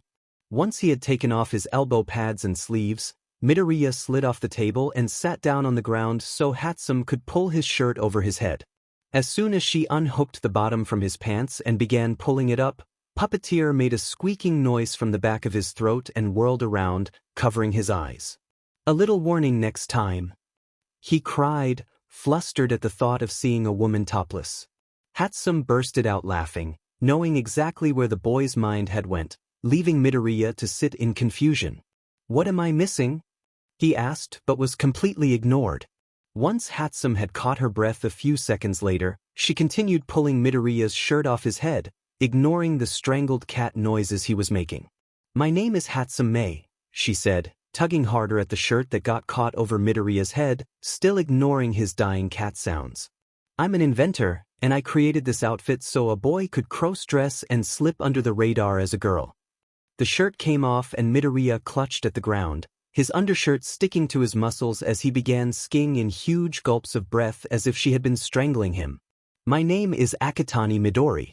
I am a cross-dressing vigilante." "Oh my god, that sounds so bad." Puppeteer slowly turned around and relaxed once he saw that Midoriya was BRST-free. "Hatsum-san called you Loziden. Where does the nickname come from?" The two best friends froze. He was smarter than he looked. Hatsum shifted uneasily. Midoriya's backstory was not something to be taken lightly. She had cried so hard and held the boy for a while when she first heard it. Midoriya sighed when Puppeteer tensed, seemingly picking up on the sudden tension in the room. "You haven't unlocked tragic backstory yet, so please ignore it for now." Puppeteer slowly nodded, and Midoriya motioned for Hatsum to help him with his pants. They were much easier to take off than they were to put on, but Midoriya made sure Hatsum knew all of his complaints. Puppeteer took off his mask. They turned to look at him as he opened his mouth to speak. My name is Shinso Hitoshi. My quirk is called brainwashing. If someone answers my question, I can do anything I want to them, including giving commands and implanting thoughts and feelings. My quirk is a freak mutation. My mother could control bubbles that came out of her sneezes, and my father could manipulate colors. Imagine their shock when their child got a villain's quirk. He chuckled, but it lacked the teasing warmth that had made the two best friends flush. Now, it just sounded empty, bitter. I was put up for adoption at age 4, and every orphanage they moved me to makes me wear a muzzle, so I don't influence any of them to do my will. So I don't hurt anyone like the villain they think I am, went unsaid. It was silent for exactly 3 seconds. You trust us this early in? Hatsum whispered, and Shinso let out a small smile. If us vigilantes can't stick together, who will have our backs when we fall? Midoriya sighed. This boy had a point. My name. Shinso looked at him, probably confused. He took a deep breath and Hatsum put her hand on his shoulder. My name is Midoriya Izuku. Shinso's eyes practically popped off his face. I was declared quirkless at the age of 4, useless at the age of 5, dead at the age of 9. A villain attacked my mother's apartment complex, as you know. His fire got to a gas tank and the explosion sent me to a faraway alley, crushed under some rubble. I woke up a few days later after someone took me in. He still visits me, says that taking care of me was his payment for not being able to save his brother. He helped me find my mother's hospital room, but when I looked through the window, she was crying while Endeavor told her that her son had been burned alive. He took a shuddering breath and ignored the tears pooling in Shinso's eyes. The person who helped me find her comforted me and helped me get a job to buy hair dye so she could move on. I wasn't in the right mind in that time. I was the useless, worthless, quirkless Deku, and I thought that if everyone believed I was dead, they would be happier. That's when I became the vigilante spider. My mother was being mugged, and people just walked past her, ignoring her screaming for help. My legs moved before I could even stop to think about hiding who I was. I helped her and ran away, but it felt so good to be a hero. To be something that everyone said I couldn't be. I was Spider for a long time, before the police staged a murder to try and capture me. Shinso's tears spilled over his cheeks. I knew they weren't dead, I could hear their heartbeat, but I couldn't help but find the situation amusing. I couldn't even be mad. I was doing the same thing. Pretending to be dead, lying to the mass of people, and manipulating to get what I want. I ran away from the scene and ran into another problem. A boy who was my worst tormentor when I was declared quirkless, he was the victim in the sludge villain attack. I got him out, moved without thinking. Did you know All Might himself told me I couldn't be a hero? And yet, I was the only one who helped, despite all the heroes on the scene. I had a nickname for him and it just slipped out before I could stop it. I ran. I ran so fast, I didn't want to see his face, the look when he realized that quirkless Deku was still alive. A sob escaped Shinso's mouth, despite the 2 hands he had pressed against it. Mei-chan and I weren't that close before then. I was the vigilante and she was the inventor. I was the test subject, she was the scientist. After that, she was the only person holding me up from sinking. She was my raft boat against my sea of fears and depression. She gave me a new name, Machiavellian, and today, she created my outfit. She is my everything, and now that you know my sad backstory, you're going to join in and make her raft boat stronger than ever. Shinso was sobbing, and Midoriya felt guilty. The first time he told Hatsum his past, she cried just as hard. Shinso lurched forwards and crushed the smaller boy against his chest, shaking as he tried to suppress the agony Midoriya was letting off in waves. I'm so sorry. Shinso sobbed. I'll help you. We're all stuck together now. And that was that. Hatsum wasn't a big touchy person, but she held the 2 of them for a good 5 minutes, before going off and putting Midoriya's uniform away. After a bit, Shinsu's shoulders stopped shaking and he was just holding Midoriya against his chest, enjoying the warmth the other boy provided. I have an apartment. Shinso pulled back and looked down at the smaller boy in confusion. Midoriya had a look of determination in his eyes, like he was working towards something he wanted and wasn't stopping anytime soon in his pursuit. Congrats! Shinso was so confused. Apparently it was obvious, because Midoriya let out a chuckle, the vibrations from his chest making Shinso jolt. It has been so long since he's heard warm laughter for him. Midoriya had been bullied for being quirkless, and that was terrible, but Shinso had been outright ignored. People walked around him, spoke over him when he was talking, ignored him when he spoke to them, and had no problem talking shit on him when he was in the room. He's heard laughter when he was sitting behind the door of his broom closet while the kids played around. Despite him being the villain, all of the kids had been too afraid to laugh at him, touch him, talk to him, anything. Scared he would force them to kill themselves or anything else a villain would do. He has never experienced good feelings since he was 4, until today. He was emotional, don't blame him. I'm saying this because you're going to live with me. What? What? We're going to your orphanage, you're getting your things, and you're living with me. I don't have a second bedroom, but I have a giant bed, and we can make it work. Tears welled up in Shinsu's eyes. He laughed and wiped them away. That eager to get me into your bed, huh? Midoriya grinned. You know it. Why are you willing to help me? You have gone through something similar to me. I want to help you get to where you want to be, whether that's happiness or the #1 hero. More tears spilled out of Shinsu's eyes. You don't have an ulterior motive? No.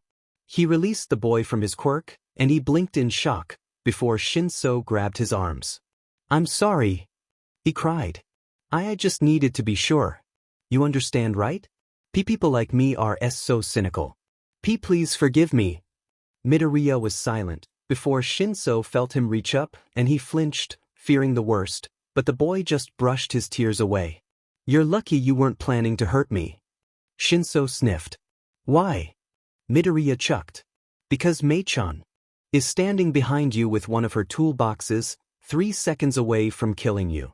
Shinso instantly whipped around, and sure enough, Hatsum was standing a few steps away, her legs spread out, with a black toolbox raised above her head, a few seconds away from coming down hard. She had the decency to look embarrassed. In my defense, I came in and he had you under his quirk, what was I supposed to think? Shinso laughed, and he felt a shiver go down Midoriya's body. He spared the boy a glance, and turned back to see Hatsum putting her toolbox down on a table a few feet away, completely silent. How are you so quiet? He asked, legitimately confused. She likes to try and sneak up on me, Midoriya laughed. My years living on the streets as a vigilante gave me killer senses, but she likes to try her hand every once in a while. Seriously, Hatsum said. Once, when we were younger and playing hide and seek, I hid in a cupboard in a back room. This boy walks in, knocks on the cupboard and says, I know you're in there, you can't hide from me, and it was the creepiest thing ever. Midoriya shrugged. Not my fault your guys' heartbeats are so loud. Shinso stared at the smaller boy. That's FNG creepy. Well, Hatsum said, stretching her arms above her head, my parents are coming home from their business trip in a few hours, so I better get back. I'll text you guys when I can supervise your outing, okay? Okay. See you later, Mei-chan. Midoriya chirped. Goodbye, Hatsum-san. Shinso said, before Hatsum waved her hand at him. Call me Mei, or come up with your own nickname. Good night, guys. She turned on her heel, and with one last wave she slipped through the back door. The one Midoriya was forbidden to use, because it led to a female's bathroom stall in the decaying building. Midoriya stood up. Come on. We gotta go to your orphanage to get your stuff. Shinso smiled. Yeah. Midoriya Izuku was a vigilante.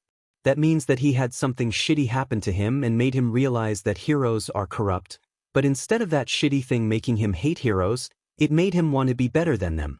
Right now, he knew why villains became villains. Shinso had led him to his orphanage, about a 20-minute walk from base, and as soon as he walked into the living room, it went silent. Apparently, Kids didn't have a bedtime once they hit their teens, so there were quite a bit of teenagers laying around, talking and laughing. As soon as Shinso pulled the door open, it was as if someone hit the mute button. Shinso walked further into the orphanage, kids getting up to move out of his way, never looking at him or acknowledging that he was there, besides shifting out of his way. Midoriya was 3 seconds from going villain mode and murdering everyone in the building, but he did his best to ignore everyone. Until someone shoved him.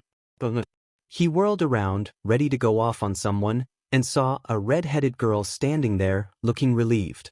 "You can leave now," she said, her voice melodic, as if she were singing a song. It was probably something to do with her quirk. He pet his head to the side and squared his shoulders. "Excuse me? You're not under the villain's control anymore. You can leave." Was this speech serious? Midoriya was going to FNG murder this hoe. Never let it be said that Midoriya Izuku wasn't protective over his friends. After their bonding moment in base, Shinso was added onto that list. "Mak Akatani," Shinso said, and Midoriya practically hissed when everyone in the room flinched. "It's okay. Let's go." Melodic Beach stepped forwards and tried to put her hand on Midoriya's arm. He jerked away, into Shinso's side. "I think if not." The entire room held their breath, as if they were waiting for Shinso to snap and kill someone. "They should be worrying about me. I have an alibi, 2 names, and a large shovel in the closet. What makes you think he's controlling me?" he asked, his voice calm, smooth, like the tone your guardians use when you've so massively effed up they can't even bring themselves to yell. The girl shifted uneasily, not liking the danger lurking in his voice, before flipping her hair over one shoulder and resting her hands on her hips. "Because that's what villains do. You would know, wouldn't you?" Midoriya snarled, a high-pitched, inhuman sound, and reveled in the way the girl stumbled back, terror written on her face. "Thank you, Stendhal, for teaching me your ways of intimidation. All you have to do is look in the mirror and you see one, don't you?" The girl was trembling as Midoriya stalked up to her, the waves of his fury becoming almost tangible until the tension in the room could be cut with a knife. He came to a stop in front of her, glaring at her, before throwing his hand out to the side, like he was slicing something with his hand, and grinned when the girl screamed. Something sour assaulted his nose.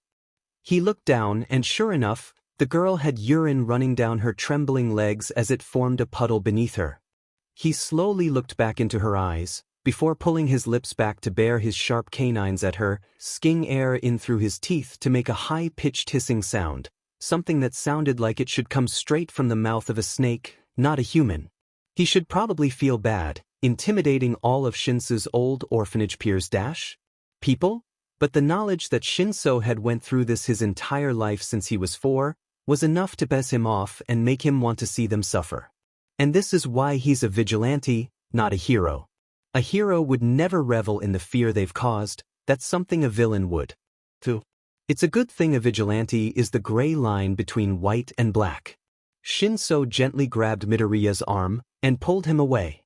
As Shinso tugged him towards his room, he bared his teeth at everyone staring at him and channeled his inner villain. "You can't run from me." Everyone believed him. Shinso pulled him into his room and shut the door behind him. "Midoriya, it's Izuku or your own nickname," he said, turning to survey Shinso's extremely empty, small room. He was trying extremely hard to put his emotions into check, to make sure he didn't go back and show them exactly why people feared his name. "Sweetheart." Midoriya choked on air and whirled around in time to see Shinso throw his head back and laugh, the baritone sound filling the room up with his joy. He could hear the kids in the living room quiet down, as if they couldn't believe Shinso could laugh. "It works for me," Midoriya said, and it was his turn to laugh when Shinso choked on his laughter. The taller boy smirked. "All right then." He walked over to his closet, opened it, and pulled out a backpack, slipping the straps over his shoulders and nodding. "I'm ready." Midoriya blinked, perplexed. "That's it? You don't need anything else?" Shinso nodded. "Nothing else is mine. I've been ready to leave since I first got here." Midoriya nodded. He understood that. When he was first separated from his mother, he had bought a similar yellow backpack and made sure everything he owned could fit in it, so he could leave at a moment's notice. He never liked settling in one place, because it felt like he was accepting the fact that he no longer felt the need for his mother.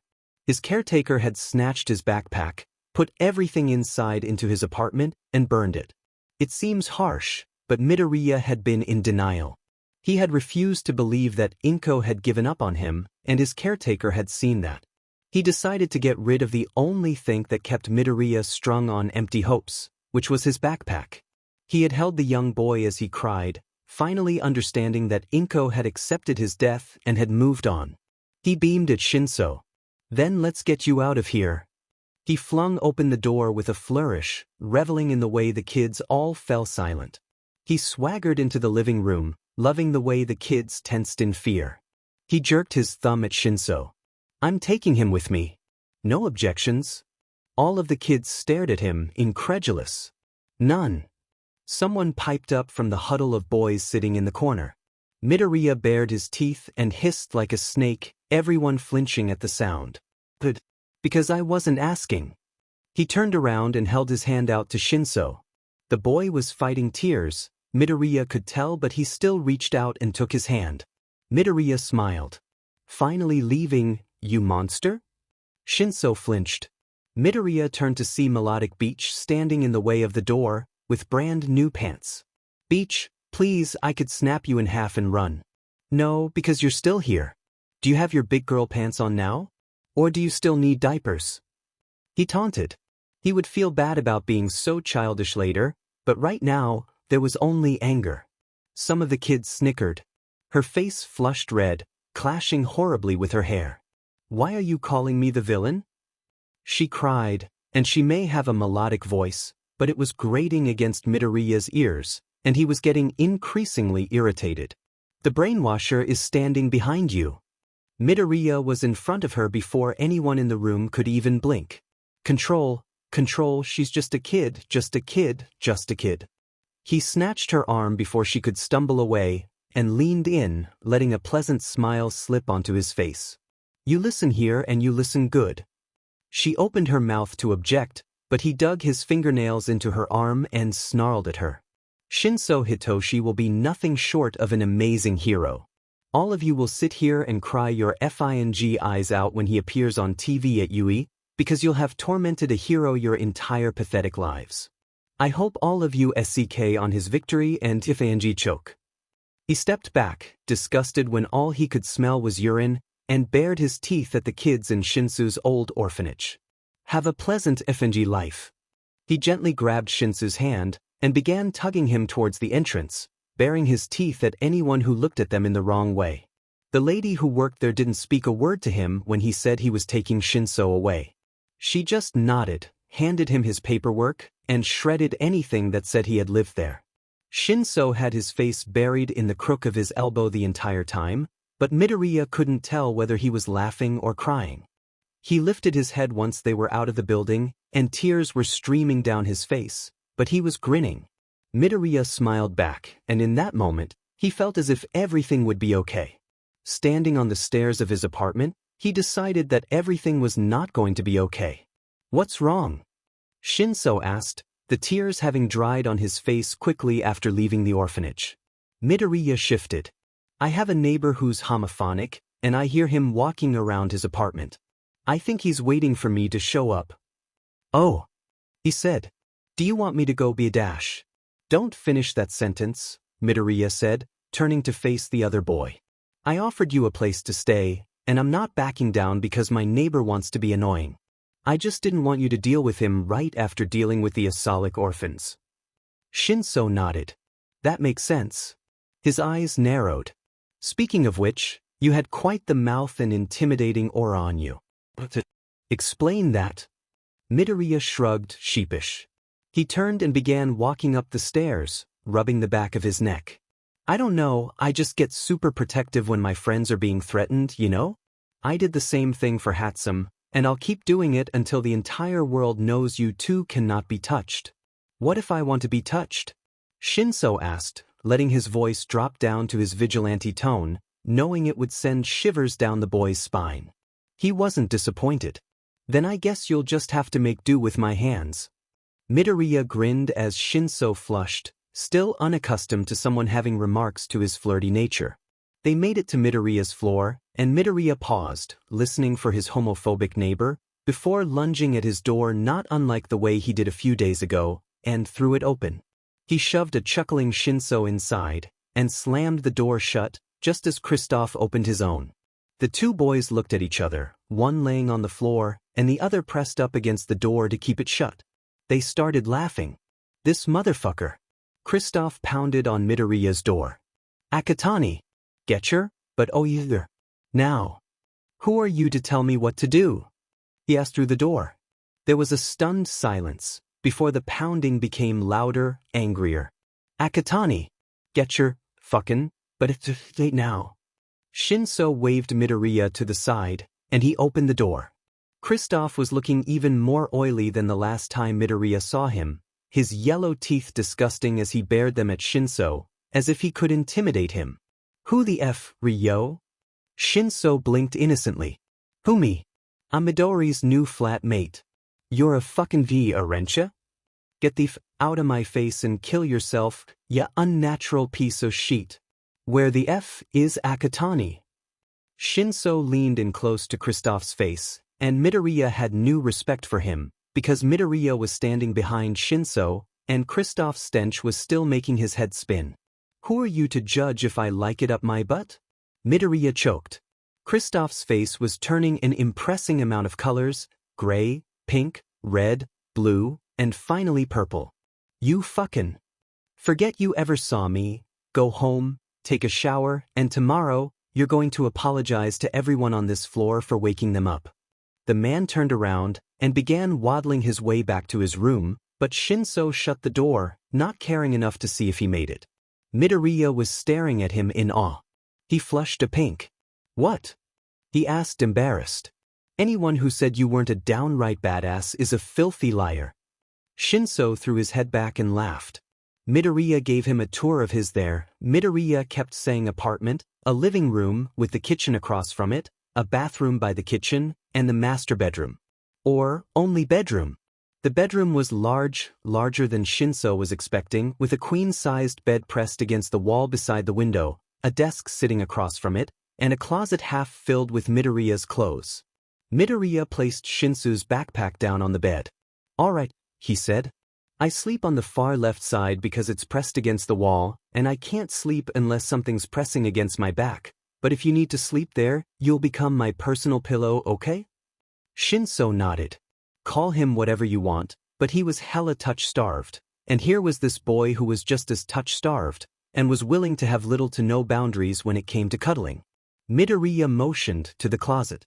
"Tomorrow we'll go shopping for more clothes, and since you're also a vigilante, I'm guessing you also have a pretty bank account?" Shinso nodded again. "Sweet. Now, I'll let you settle in, I'm going to take a quick shower, and if you want one I'll show you how to work the knobs, okay?" "Thank you," Shinso said, his voice thick with emotions. Midoriya beamed. "You're welcome."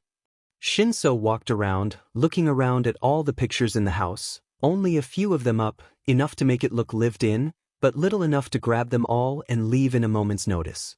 All of them were of him and handsome. One or two had a very, very young Midoriya and a teenage-looking boy with spiky black hair and terrifying purple burn scars. Midoriya's pantry was stocked with rice, marukan, cereal, honey, sugar, a shitton of coffee, and sprinkles. That's it. Shinso concluded that they would go grocery shopping as well, because Midoriya obviously couldn't cook, but Shinso very well could. The fridge was just as sad. There was old sushi takeout, which Shinso threw away, a carton of expired milk, also thrown away, expired milkshakes, smoothies, and frappuccinos, all dumped down the drain.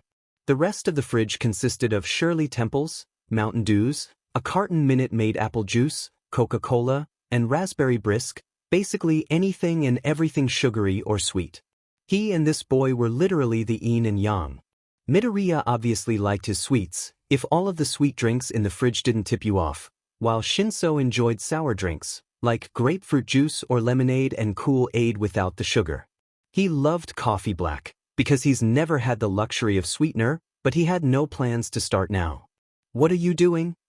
Shinso jerked away from the fridge, looking like a deer caught in headlights, or, more realistically, a kid caught with their hand in the cookie jar. "We're going grocery shopping," he said, more of a demand than a request. Midoriya raised an eyebrow. "Why?" "Because I can cook and you can't." "Daemon!" Midoriya cried, falling back with a hand over his heart, hair somehow completely dry. He was wearing a black tank top, dark green leggings and a pair of headphones, for some reason. "Cold-hearted." Shinso chuckled and closed the fridge door. "Can you, show me how the shower works?" "Sure." Midoriya chirped, twirling around and bouncing back to the bathroom, humming a random tune under his breath. "You're in a good mood," Shinso pointed out dryly. "The apartment doesn't feel that lonely now that I have someone else here." Shinso was not ready for that heart blow. Midoriya moved a towel into his hands, and Shinso marveled at its softness. "Alright, so, simple. Twist this to the right or left depending on your temperature preference, and when you're sure it's right for you, pull this circular thing and press the button down, because once it's pulled and this is pressed, it will set your temperature and it won't change, okay." That did not sound simple, but Shinso nodded anyways. Midoriya pointed out the shampoo, conditioner, "Shut up, it's to make sure my hair dye doesn't fade too quickly," and body wash. They were all scented to apples, and for some reason it amused Shinso. Midoriya handed him a small towel for his body and let him be. It was the first warm shower Shinso had taken since he was 4. Once he was all finished 5 minutes later, the orphanage had timed them all. He dressed in a well-loved Present Mike t-shirt and black sweatpants. He had sewn number 1 underground onto the thigh part when he was younger, and it didn't look too bad. His socks were mismatched, but that was what made Shinso Shinso. He stepped out of the bathroom and saw Midoriya sitting upside down in a chair.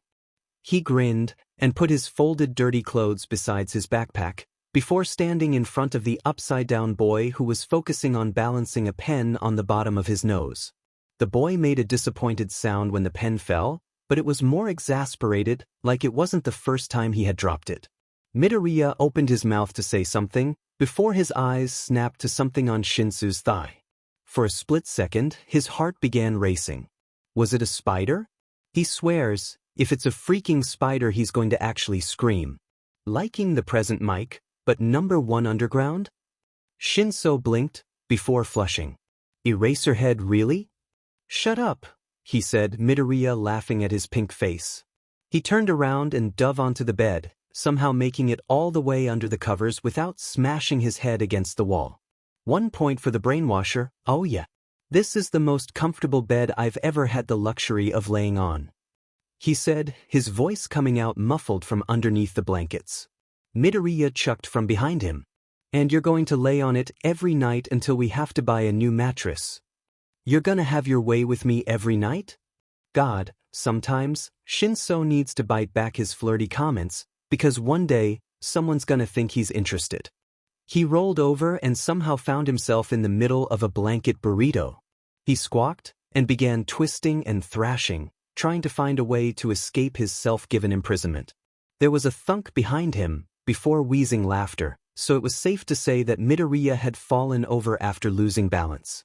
He was successful after a few more seconds of his thrashing, and his head emerged from the blankets with a triumph cry, his hair messed up from his thrashing, because that blanket was never ending. What the hell? He sat up and wrapped the blanket around his shoulders. "I apologize for my flirty nature. It is something I use in uniform to fluster my targets, because you know flustered people make more mistakes. I promise I am not interested in you in that way, so please bear with me." Midoriya sat up from the floor, startled at the sudden change in atmosphere. He waved his hand in a shoo-shoo motion, before shaking his head. "Don't sweat it. I wasn't thinking like that. I wouldn't be bothered if you did like me like that, but I'm glad we're staying completely platonic." Shinso smiled. "Thank you." Midoriya beamed. "You're welcome." Shinso spotted a pair of small, Bluetooth earbud-looking things on his desk, and then over to the headphones the boy was wearing. He motioned towards the earbuds. "What do you use those for?" Midoriya turned to see what he was gesturing to, and made a noise of understanding. "Due to my years living on the streets, I developed creepy accurate senses, like Mei-chan said, so when I'm out during the day, too much noise can give me a migraine and probably burst my eardrums. He picked up the earbud-looking ones. These are the ones I wear with my costume, small and unnoticeable. They're less likely to fall off compared to my giant headphones. Shinso hummed in understanding. Speaking of handsome, what do I call her? Midoriya grinned cheekily. You get to come up with your own nickname for her. Their sleeping arrangements were established pretty quickly. Shinso would sleep with his back to the wall, and Midoriya would sleep pressed against his chest, as if they were lovers instead of touch-starved children. Midoriya asked him if Shinso would kindly not blow out his eardrums, and he confusedly agreed, before the boy took his headphones off laid down. It wasn't completely pitch black in the room, and for that, Shinso was grateful. When he was younger, his mother had shoved him into the pantry for hours on end to keep him out of sight, before his father put his stuff in a backpack, put him in the car, and left him in the orphanage. He obviously wasn't fond of the dark. With Midoriya, though, the curtains were cracked open, letting some of the moonlight spill in, casting the floor in an unearthly glow. It was beautiful. Shinso was shocked to find that instead of staying up all night because of his insomnia, with the sliver of light and the warmth of the smaller boy's body heat, he slipped into dreams extremely quickly. When Shinso woke up, he was on something extremely soft and warm, which was confusing because the orphanage beds don't offer nice mattresses or warm blankets, let alone for him, so why did he feel like never getting up? The warmth he felt against his chest shifted, and Shinso's eyes flew open. There was a boy pressed against him, and for a second, Shinso felt fear. Was this a new boy from the orphanage? Was this a prank? Who the hell? Last night's memories flooded through his head, and he relaxed immensely when he remembered that he wasn't back at the orphanage, a giddy feeling running through him when he remembered that he would never have to go back. He looked down at the sleeping form of Midoriya, his hair even crazier that it was last night, and couldn't help but wrap his arms around the boy, squishing him against his chest. The boy moved pliantly, like a large, personal human heater, and made a squeaking noise when Shinso buried his cold nose in the crook of his warm neck. Only after Midoriya registered that, oh, something was on his neck, and it was cold, did he begin weakly squirming, trying to get away from the ice that was Shinso Hitoshi's nose. Tashith, the boy whined, squirming as much as he could with his arms pressed against his sides, and Shinso was filled with a warm feeling at the nickname. You're cold. He chuckled, his voice husky from sleep, and he reveled in the full-body shiver Midoriya had. He had had no clue his voice could do that to people. Come on, sweetheart, he said, drawling his words and adding as much of his vigilante tone as he could, remembering to stay as quiet as possible. We have to go shopping, remember? You're going to kill me, Midoriya whined, his blush sinking down to the roots of his hair, and Shinso laughed. He laid the boy back down, before slapping his butt twice and saying, Come on, get up. He left Midoriya groaning into his pillow, while he went to go brush his teeth. After his quick morning routine was complete, he chuckled to find Midoriya still laying face down in the pillows. He had his headphones on, so Shinso threw caution to the wind on being quiet. He walked over to the bed and leaned down, scooping the boy into his arms and ignoring his squawk. He said, All right. If you're ready, we're leaving. Toshi, no. Midoriya cried. I haven't even brushed my teeth yet. Whose fault is that? He asked cheekily, but let the boy down into the bathroom. He leaned against the door and watched Midoriya, the boy raising a brow at him. You're going to wash me? He asked, and Shinso was amazed that he could speak with a toothbrush and toothpaste in his mouth. What do you eat in the mornings? You had literally nothing in your fridge that was edible. Shinso said, changing the subject. Midoriya hummed, before spitting out his toothpaste. Nothing actually. I usually drink a sugary drink and it gets me through the day. You live off of sugary drinks and still manage to kick butt? Shinso cried, shocked at what this boy would be capable of if he just ate. Midoriya finished his bathroom routine. Pretty much, yeah. Shinso shook his head. That changes now because I can cook. Midoriya laughed. I know. As soon as Midoriya put his socks and shoes on, he refused to change out of his leggings and black t-shirt. Someone knocked on the door. They both turned to it in unison. Expecting someone? Shinso asked. Midoriya shook his head, and they approached the door with caution. Midoriya looked into the peephole, before throwing his head back and laughing. What? Shinso asked. Who is it? Instead of answering, Midoriya pulled open the door to see a freshly showered and clean-shaven Kristoff, the blank look in his eyes. Oh my god! Shinso laughed, his amusement growing when Kristoff rambled off apologies for waking them up last night, and promises to do better. Then he turned on his heel, and walked to the door next to them. Midoriya slipped on short shorts over his leggings, and pocketed his phone and wallet, before they both stepped outside. After locking the door, they both made their way to the nearest grocery store. Alrighty, Mr. Grocery Man, what do we need? Midoriya asked, pushing the shopping cart while Shinso walked beside him. His headphones pressed down on his hair, making the parts not underneath it stick up even more. Literally everything. Shinso replied, before pulling Midoriya down the nearest aisle, and beginning to fill the cart with everything. Eggs, milk, all types of meat, butter, cheese, ham, ketchup, mayonnaise, lemons, bean sprouts, corn, green beans, bacon, mushrooms, you name it, and Shinso tossed it into the cart. It was looking pretty full, and Midoriya stated such. Oh, sweetheart, Shinso said, his voice going husky with his puppeteer tone. We haven't even started. He turned around and busted out laughing. The sight of Midoriya flushed a dark red and stuttering random things imprinted on his eyelids. He began walking away from the boy, but stopped when he caught sight of a shocked girl staring at them. She was standing across the aisle with pink skin and hair, one hand on a can of Spam, her black and yellow eyes were trained on them, like she couldn't believe what she had just heard. He raised an eyebrow at her, and motioned to the can of Spam. Are you going to take that? She made a squeaking nose in the back of her throat. Oh, yeah, sorry. You and your boyfriend just startled me. It was Shinsu's turn to flush as Midoriya laughed behind him. It's no platonic. He managed to squeak, his face flaming the more he realized he couldn't form proper words. Oh, the 180 he did when he was flustered, instead of the one doing the flustering. She blinked at them before her eyes went wide. Oh, I'm sorry, she cried, waving her hand in front of her. I didn't know. You two would make a beautiful couple though. Shinso sat down hard, steam practically bursting from his ears, as Midoriya laughed harder. Thank you. He giggled. It was nice talking to you, but I better get some coffee into his system before he breaks completely.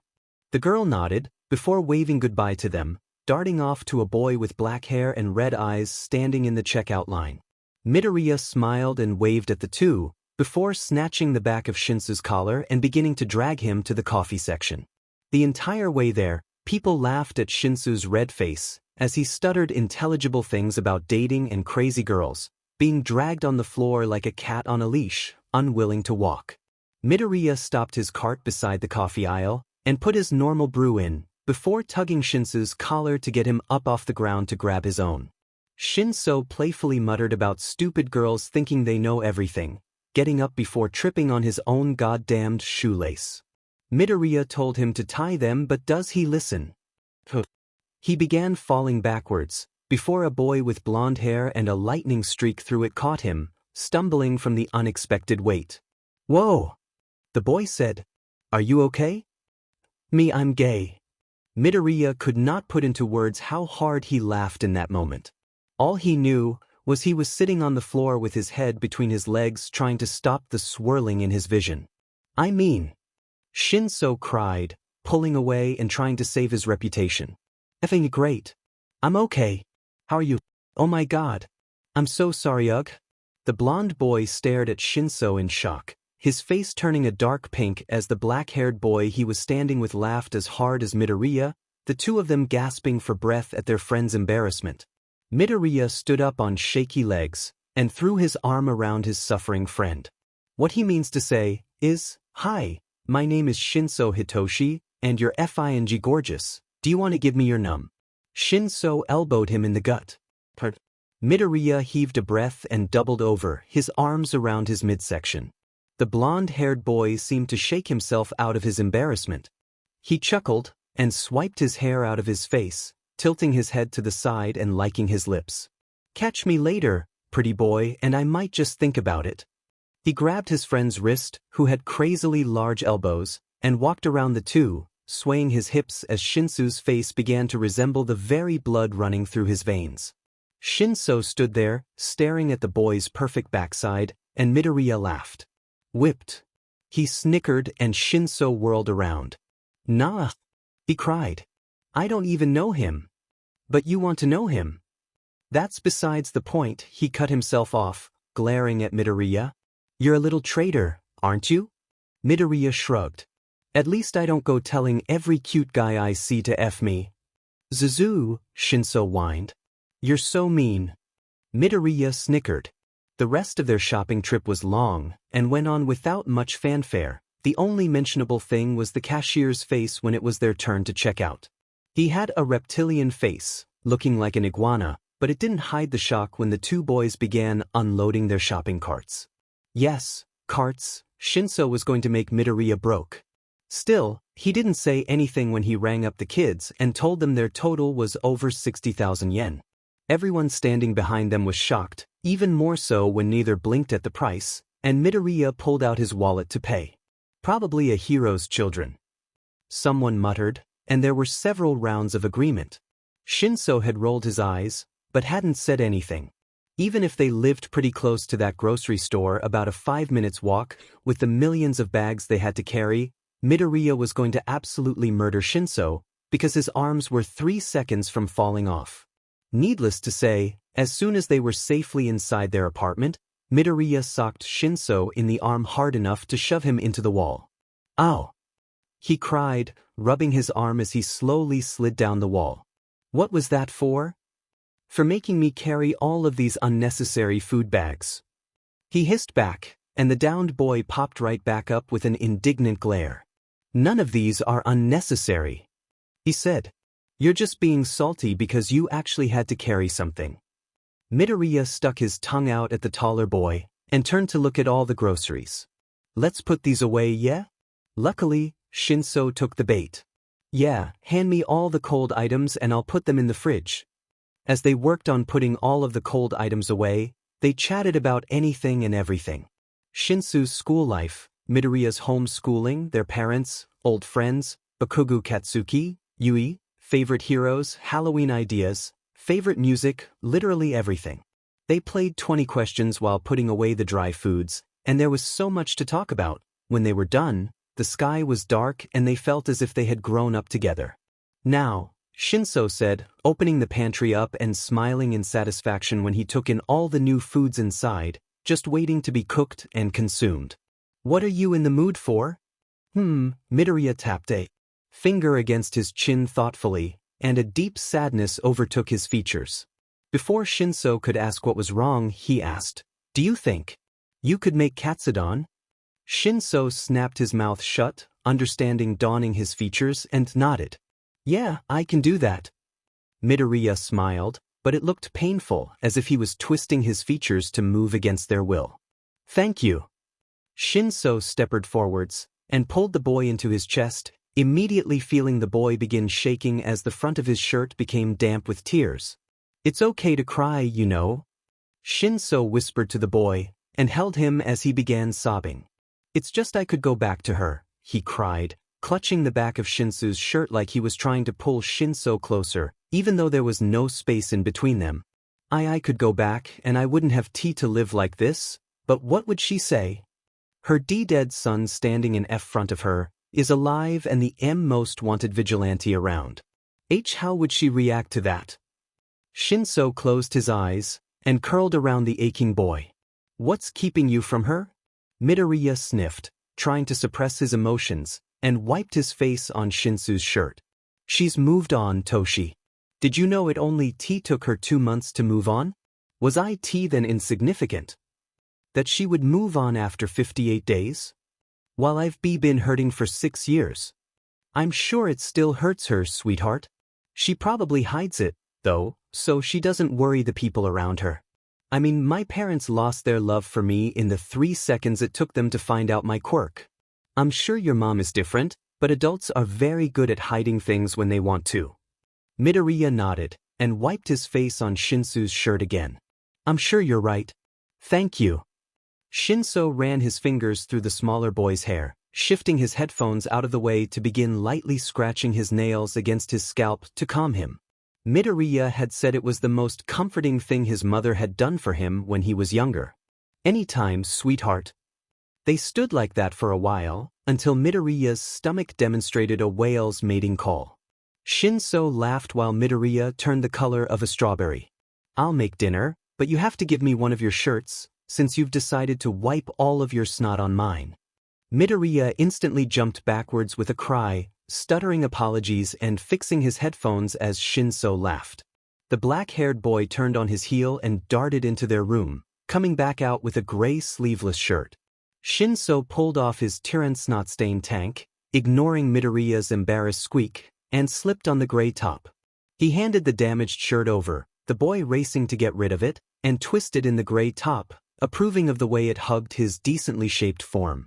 He didn't have raging muscles, but he had more than Midoriya, who was more built for speed and outwitting. Shinso was wider, therefore all of his power was in his shoulders and arms, meaning strong punches and quick knockouts. He nodded in approval. I like this shirt. You only like it because it outlines your muscles. The thinner boy snarked, pulling his headphones off and placing them gently on the counter. Shinso was still touched every time the boy blatantly showed him the trust he had in him. Shinso smirked, while the light feeling deep down grew bigger. Do you want to eat? Instantly Midoriya pressed himself against Shinso's side with a whine. Tashi, I was just kidding, please feed me. The two of them stared at each other for a second, before bursting out into laughter. We sound like a couple. Shinso snickered as he turned around and began prepping all of the ingredients for katsudon. Midoriya nodded solemnly. Soon, we'll bicker like an old, married couple. Dear Mike, Shinso chuckled, starting the meat and rice. Save us all. Did you just say, Dear Mike, instead of, Dear God? Midoriya chortled, finding the fact that present Mike was like Shinso's god hilarious. Shinso flushed. Shut up. As they sat in comfortable silence, Shinso cooking dinner and Midoriya watching in awe, Shinso's phone went off with a text message. He put his utensil down and leaned over to peer at his lit-up screen. It was from Hatsum. Hatsum-san. Zuzu blackmail. Hey young one. I have a video of Zuchan acting like a karate worm on one of his patrols, and decided to let you in on the teasing. Don't worry, I've hacked the service you're on, and changed it to the one Zuchan and I use. It's untraceable, I promise. Bring up the karate worm moment, Zuchan's face is always worth it. I'll see you later. Video. Intrigued, he clicked on the video, and was immediately shown a young Midoriya in his spider outfit fall into the screen from above. It was dark, so the camera was in nighttime mode, but you could tell the figure was Spider. There were a few pipes in between the two dark buildings, and the camera angle gave the perfect view as the small boy pulled himself between the pipes in a haste, like he was running from someone. The way the boy twisted and squirmed to get through the pipes immediately reminded Shinso of the worms he used to hold in his hand when he was younger, how they would flick around and squirm like they were demonstrating fighting techniques, and Shinso felt a grin grow on his face. Karate worm. That name fits so well. And Shinso could see why this is blackmail. Towards the end of the video, as if his worm imitation wasn't enough, the boy's pants get caught on the edge of the pipe, and the camera is shown a flash of dark green underwear, before the boy yanks his pants back up and sprints out of view. The video ends. Shinso throws his head back and laughs. He doesn't stop laughing until Midoriya's concerned hands are hovering over his red, tear-streaked face. He wipes his eyes and stares at the concerned boy with a large grin. You really did look like a karate worm. Instantly, the boy lets out an outraged cry as he shoves the laughing boy away, his face turning a dark red as he crosses his arms, a look of utter betrayal in his eyes as he plops down on a chair. I can't believe you've joined Mei-chan's side. He cried, throwing a napkin in Shinso's direction as the boy laughed even harder, wheezing intelligible things about worms, black belts, and green underwear. The boy had slipped his headphones back on, and Shinso felt guilty that his sudden laughter probably hurt the boy's ears. Midoriya sniffed. Is something burning? Shinso whirls around with a shriek and attempts to save his dinner. Thankfully, he managed to stop the burning before it even happened, because Midoriya could smell it beginning to burn, instead of when it's black and unsalvageable. Itadakimasu. Midoriya practically shouts, before snatching his chopsticks and inhaling the still steaming food. Izuku. Shinso cries, tossing his hands out to try and stop the boy. Stop. It's still hot. The boy looks up at him with tears streaming down his face. And wow, Shinso thinks, blink and you miss it. It tastes really good, Toshi. Just like mom's. The boy trails off and continues eating, waving off Shinso's concern with a smile. Don't worry, that's a good thing. Shinso nods, says his thanks, and they finish eating in silence. Midoriya's phone rings. He picks it up, checking the caller, before putting it on speaker. Hey Mei-chan. Zeton put me on speaker. Hatsume's voice rang out, and Midoriya cringed at her loud voice. You're on speaker, Mei-chan. He barely got the words out before Hatsume was speaking again, and Midoriya rolled his eyes as if this was a normal occurrence. Okay. I changed Hito-chan's spider wannabe outfit and burned his original one.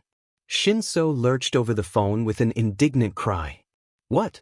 Why? He shrieked. It was perfectly fine. Because I made you a new one. You're both coming to base right now and making a public appearance together. Omigo dim so excited.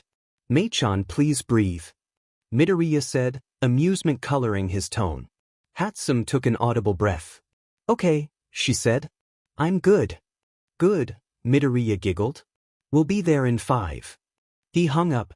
He stood up and began putting away the leftover food from Shinso's cooking, ignoring the way the boy was miming over the loss of his old outfit. Hush, Toshi, Midoriya said. She didn't burn it, she's just being dramatic. She said the same thing with my spider outfit, she just has it displayed somewhere in the base. Instantly Shinso perked up. Really? Midoriya chuckled. Yes, really. Suddenly 10 times more chipper, Shinso bounced behind Midoriya, rambling about how excited he was to try his new outfit. Midoriya switched his headphones for his smaller earbud-looking ones, and together, they left the house, cautious of anyone watching. If any of Midoriya's nosy neighbors saw Midoriya and Shinso leave the apartment late at night, and an hour later there was an appearance of puppeteer and Machiavellian, they'd probably get suspicious. Not that they'd be smart enough to piece it together, nosy ducks. Mind your own business. Sadly, Shinso had been added to Hatsume's shadow device, so he didn't have a problem walking through the abandoned building. He still clutched the back of Midoriya's shirt like a scared child to a mother when they were walking in the tunnels, and made Midoriya go up the ladder second, so, if anything were chasing us, you'd get eaten first.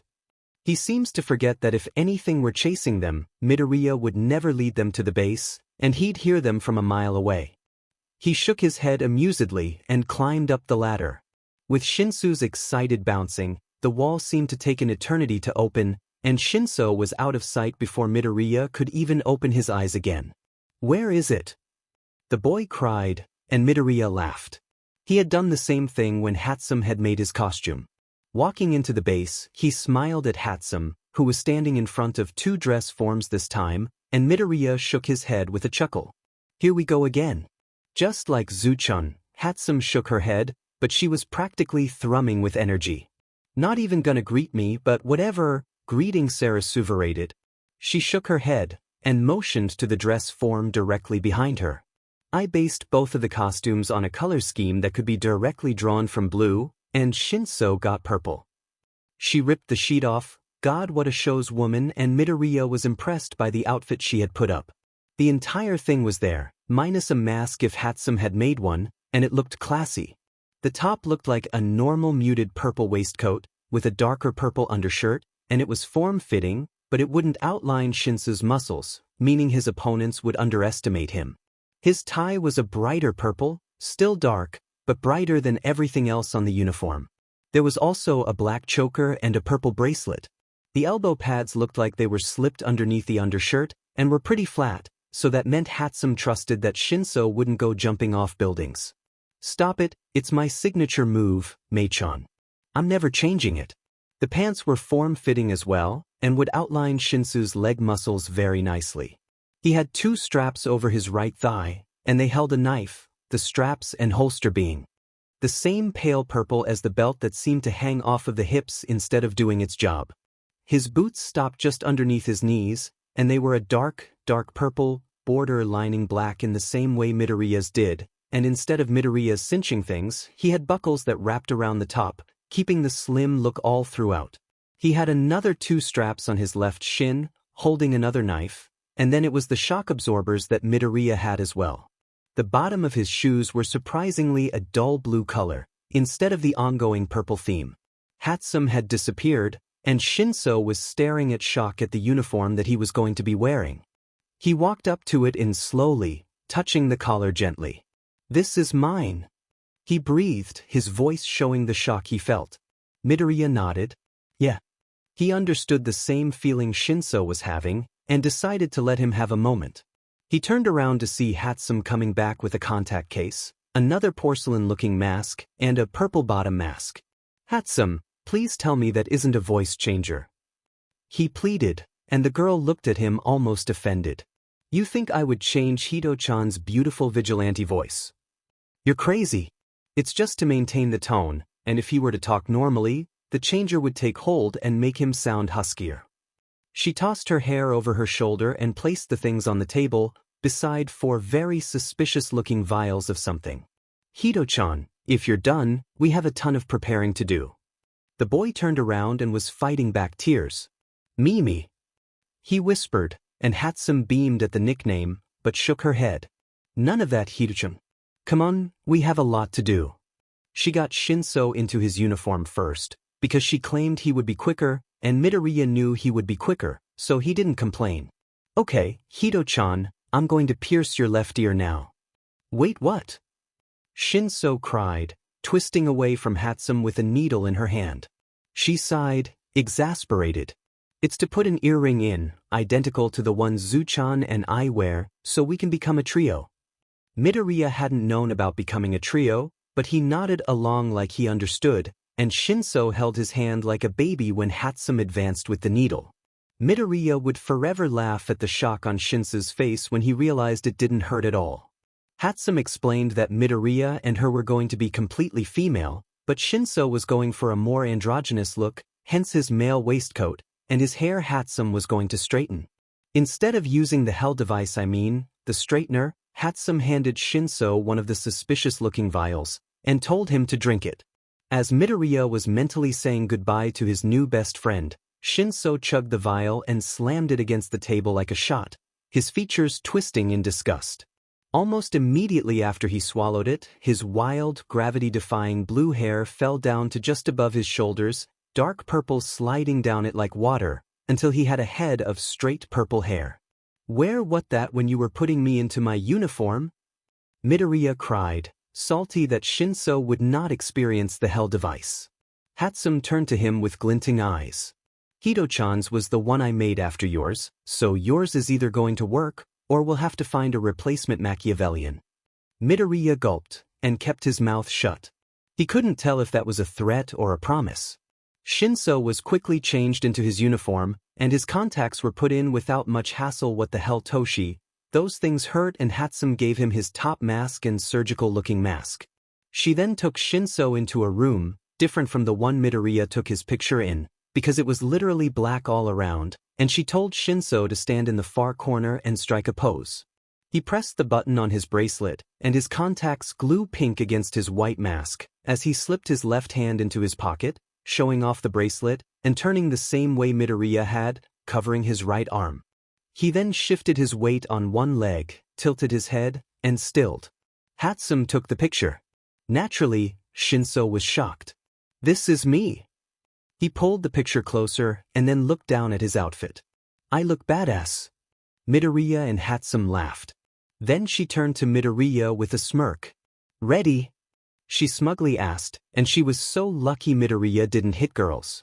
He defeatedly nodded, and she grinned, snatching his arm and dragging him out of the room, Shinso walking slower behind them, still getting used to the uniform Hatsum made him. Midoriya's uniform was easier to put on than last time, but he still sounded like a strangled cat while Shinso laughed his butt off. Glad someone is enjoying themselves, Toshi you dirty, betraying turd. There, Hatsum said, sounding out of breath. All finished. Midoriya was pouting next to Shinso, and they looked so badass together that Hatsum squealed. Okay, she began, pacing in a similar way to the way she was when planning Midoriya's uniform.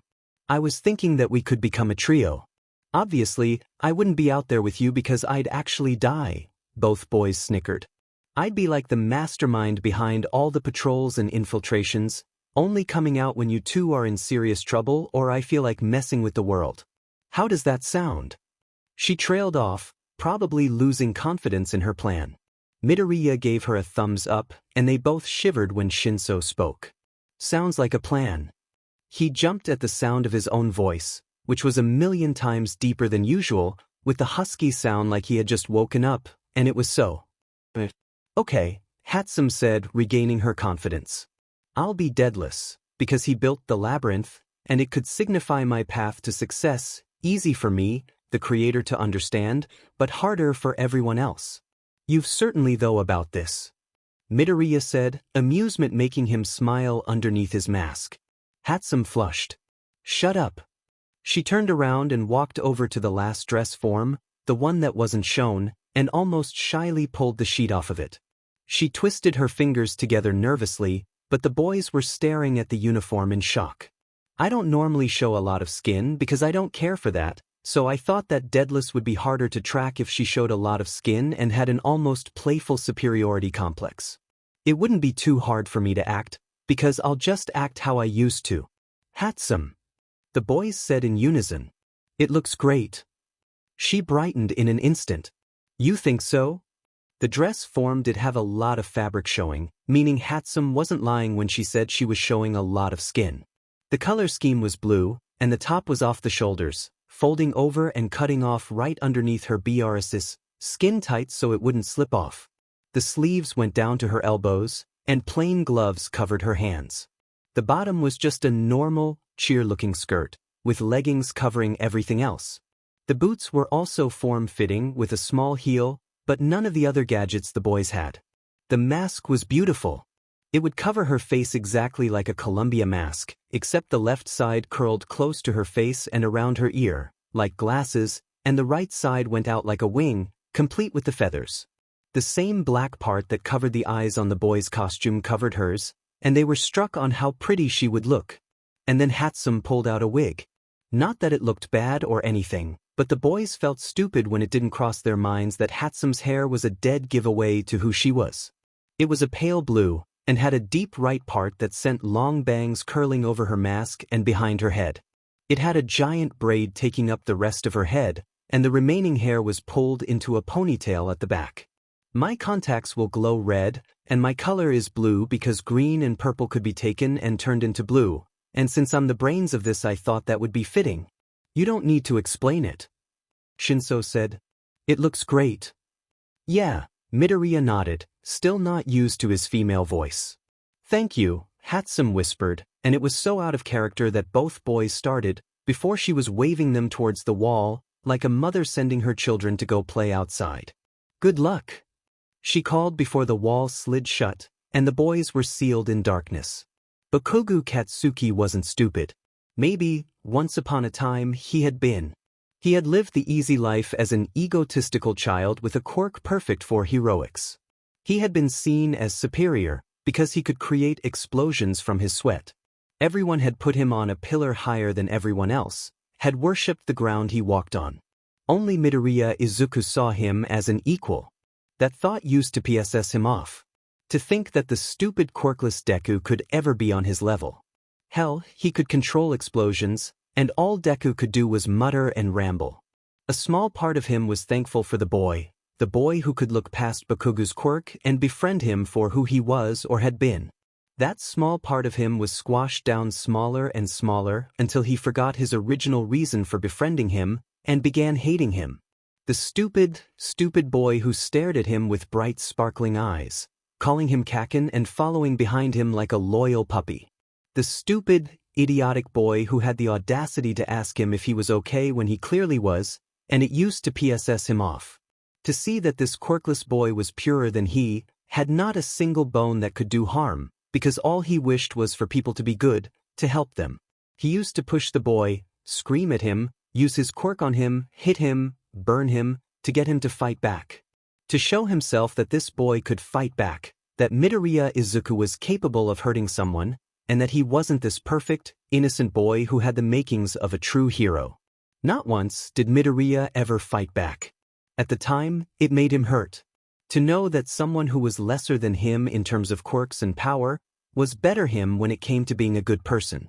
That hurt had turned into rage very quickly, when he asked his mother what he was supposed to do to someone who was always hurting him. She told him you hurt them back, but worse. So that's what he did. He hurt Midoriya over and over and over, until he forgot that he was trying to get rid of the pain in his chest, and it became second nature. Using his quirk on him to make him cry, to show everyone else that Midoriya Izuku was less than him. And yet, the first time Bakugo Katsuki cried, it was because of Midoriya Izuku.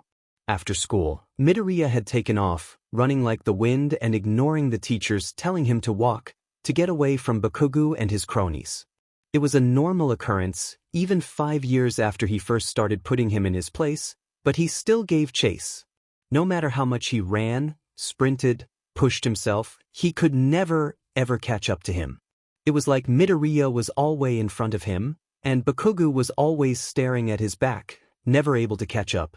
Like Bakugo was walking while Midoriya was sprinting, and all he could do was watch as the boy got further and further away from him. He gave up chasing the boy just as quickly as last time, watching as Midoriya's horrid yellow backpack disappeared into the crowd. He scoffed and made his way home. They used to live decently close to the Bakugos, but ever since Auntie Inko's deadbeat husband left her, they had to move to an apartment with a lower rent.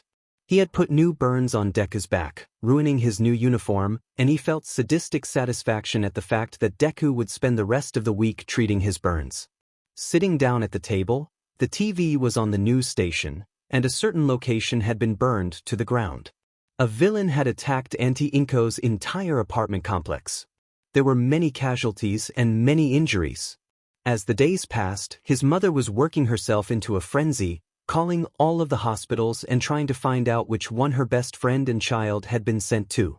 4 days later, she found the one they needed and told Katsuki to go get his shoes, because they were going to go visit the Midoriyas. He told his mother that he didn't want to see the useless Deku, and he hoped the boy had gained burn scars to learn his lesson. It was the first time Bakugo Mitsuki had ever hit her child. The drive to the hospital was silent, the revving and rumbling of the engine the only sound, with the GPS chiming in every few minutes. Mitsuki was checking said GPS every second to make sure that the location wasn't changing, and Katsuki was sitting in the back with both hands over his cheek, staring into space in shock.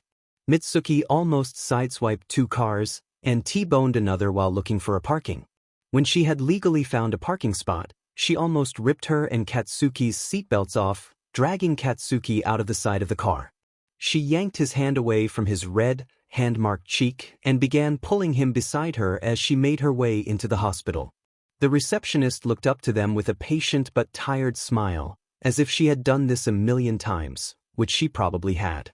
Midoriya Inko and Room 157. Thank you. Mitsuki didn't question why the receptionist knew the Midoriya's room number off the top of her head, in the same way the receptionist didn't question why the blonde lady was asking for 2 Midoriyas, when there was only one. Hey old hag, slow the Shut up Katsuki. Katsuki shut his mouth quick. He had never heard that tone from his mother, ever. It was somehow scarier with the lack of cuss words that his mother was so fond of. Mitsuki unceremoniously threw open the door to room 157 and stepped in. Inko! She cried in relief, rushing over to the bed which held the weary green-haired lady. She looked over at her name and smiled brokenly at her best friend. Mitsuki, I didn't expect to see you here. Nonsense, Mitsuki said, pulling up a chair beside her best friend's bed, before peering over at the other bed, her eyes widening when she realized it was empty. She whirled around to the other side and saw no other beds in the room. She turned back to her friend slowly, with confusion written on her face, not registering the pain on Inko's. "Where's Izu-chan?" Tears welled up in Inko's eyes, and both Bakugus flinched, both for different reasons. Katsuki had never seen Inko look so broken, while Mitsuki was suppressing her fear. "Inko, where is Izuku?" That broke the demon, and Inko was sobbing into her hands, Mitsuki's chair falling down behind her as she towered over her best friend. "Inko, this isn't funny. Where the hell is Izuku?" "He didn't make it out."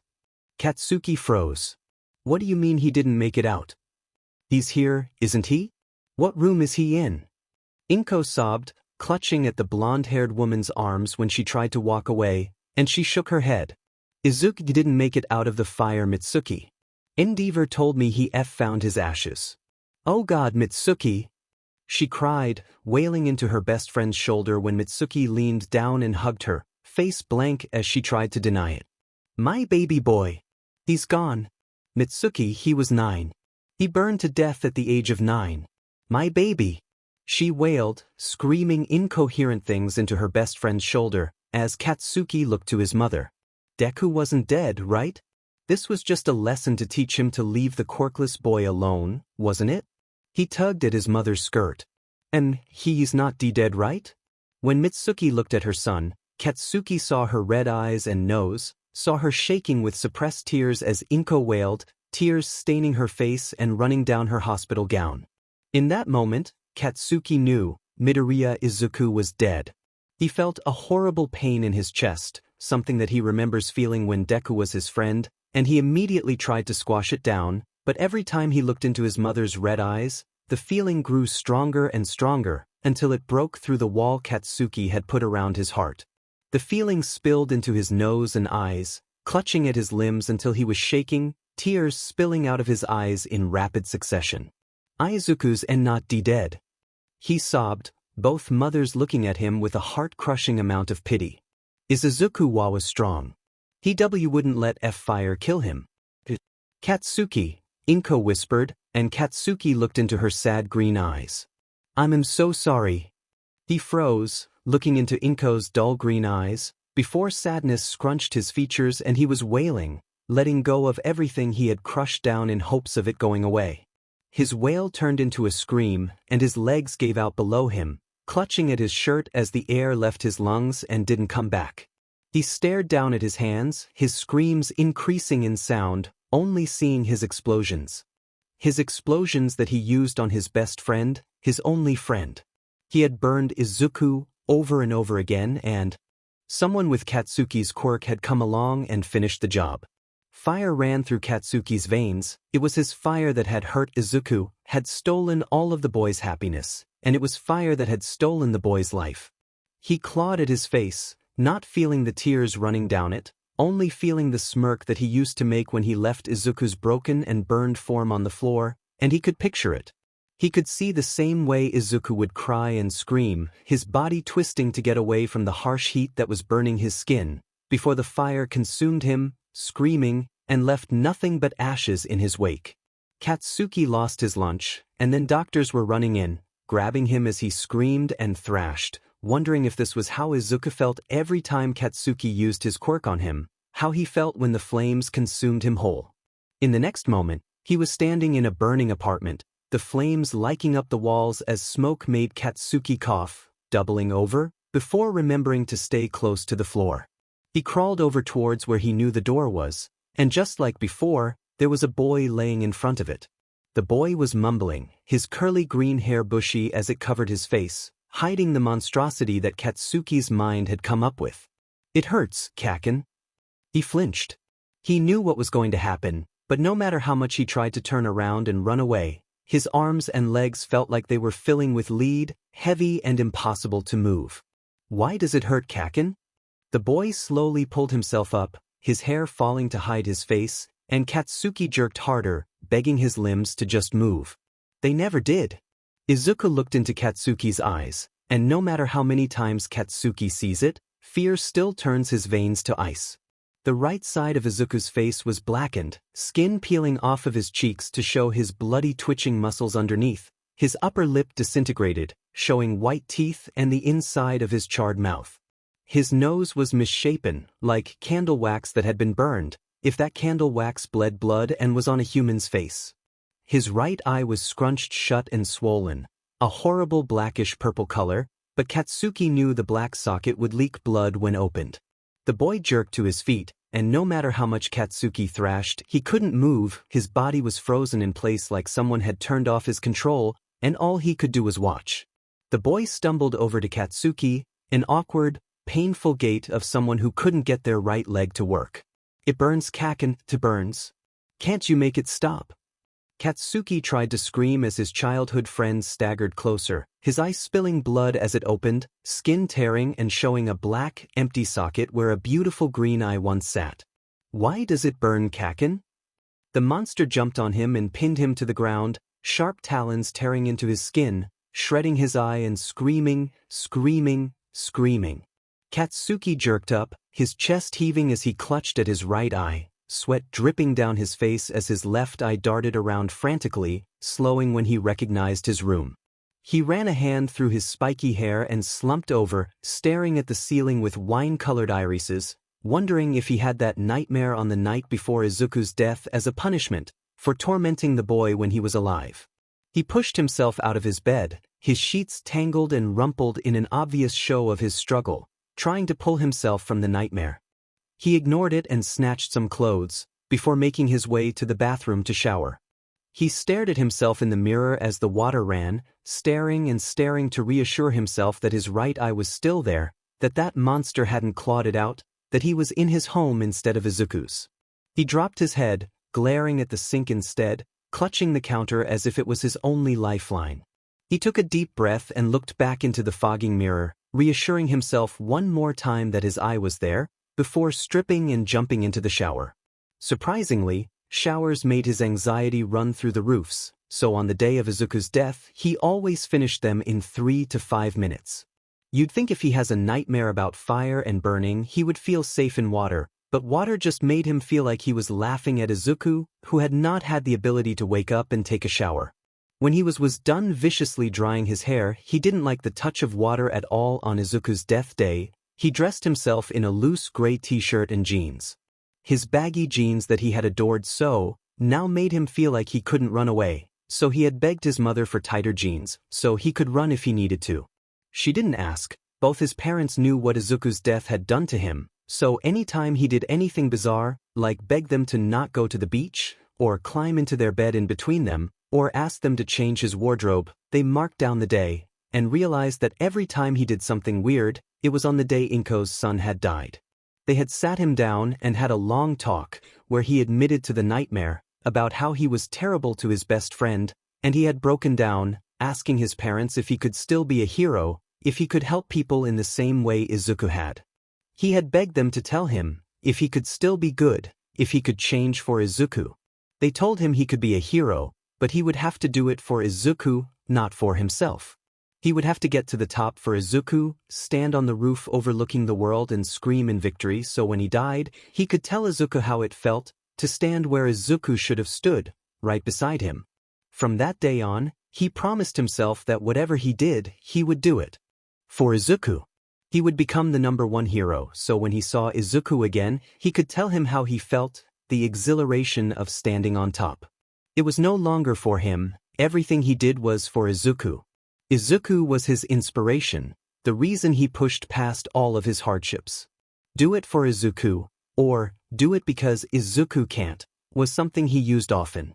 He walked downstairs after slipping a notebook into his back pocket and nodded good morning to his parents. "Do you want to eat something?"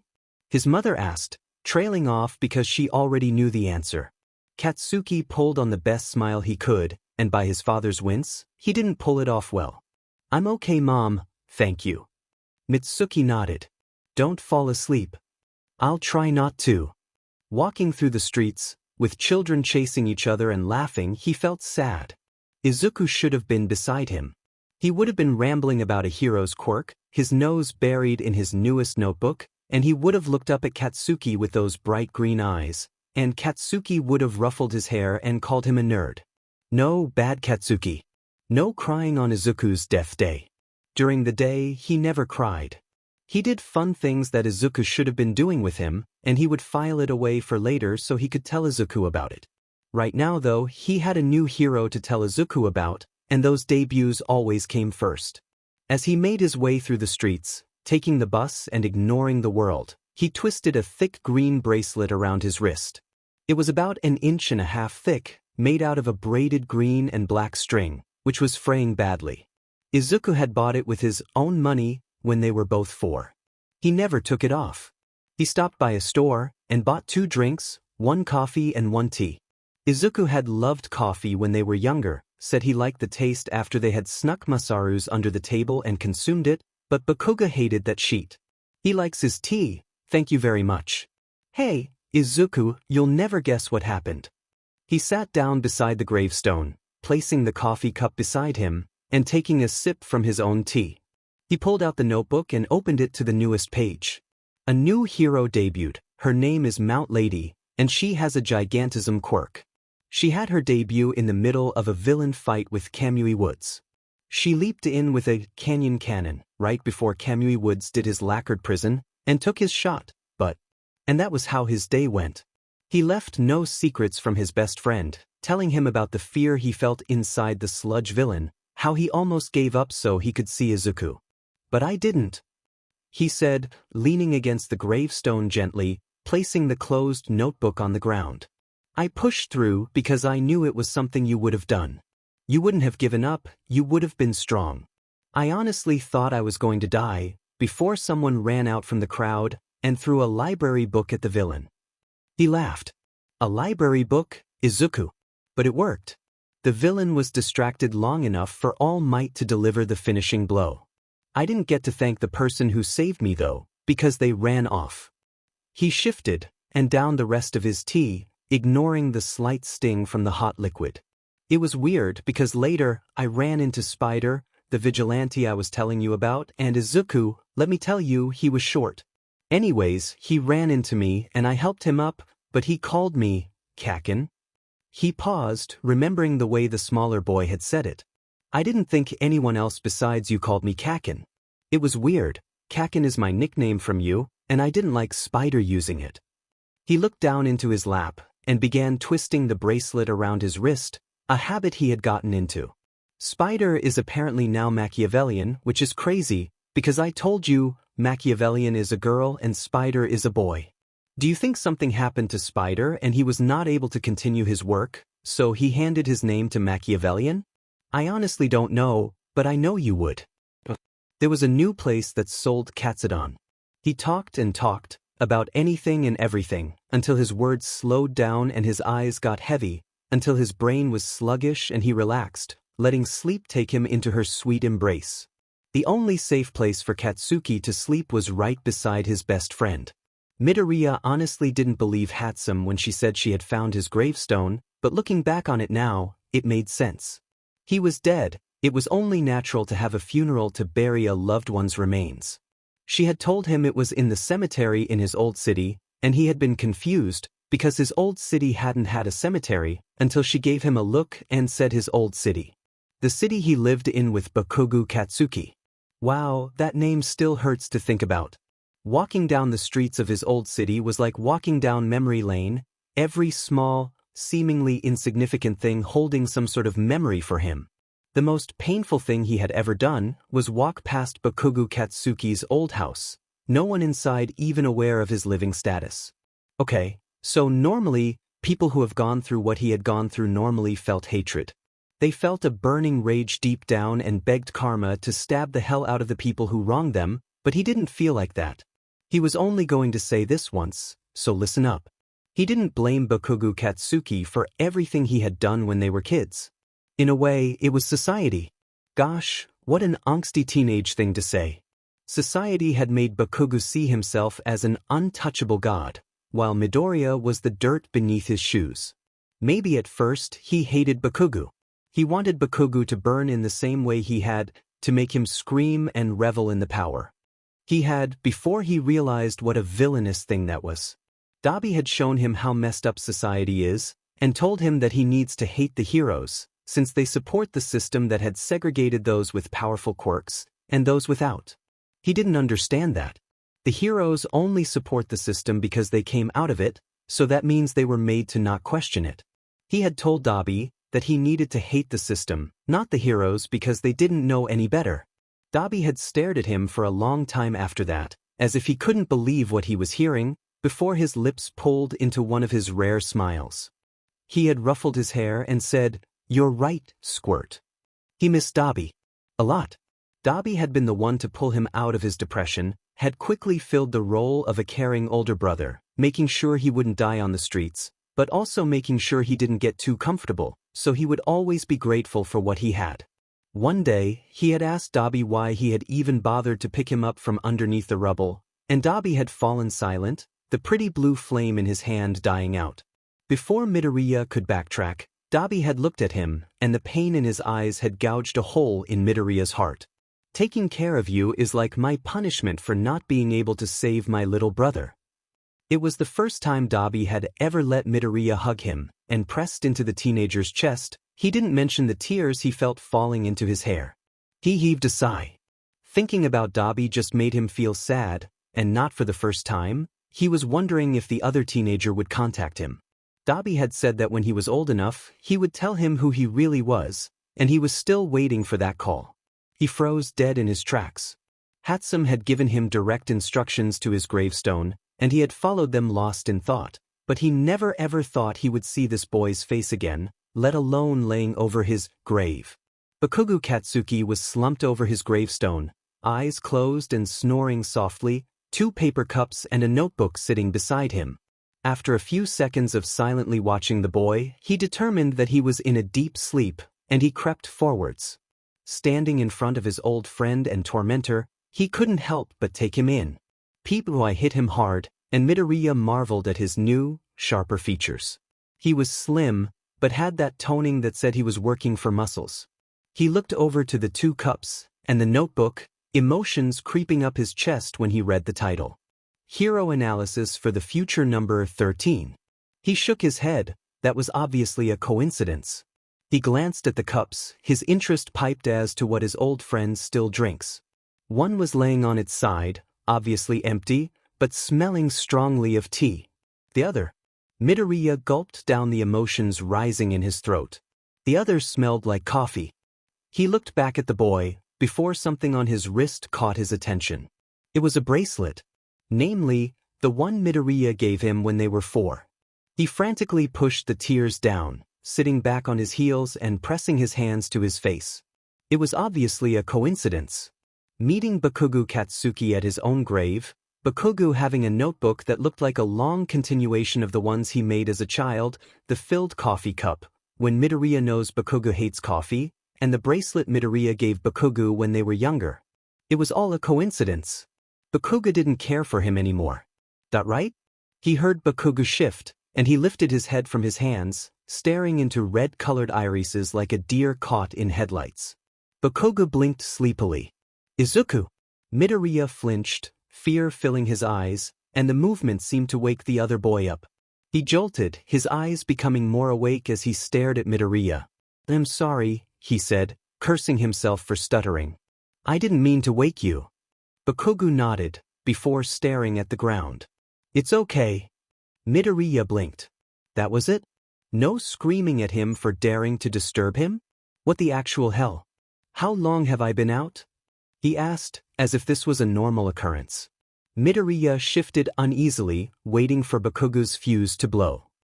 I don't know. I just got here." "Oh, my bad." Midoriya nodded slowly in shock, pretending like he knew exactly what was going on.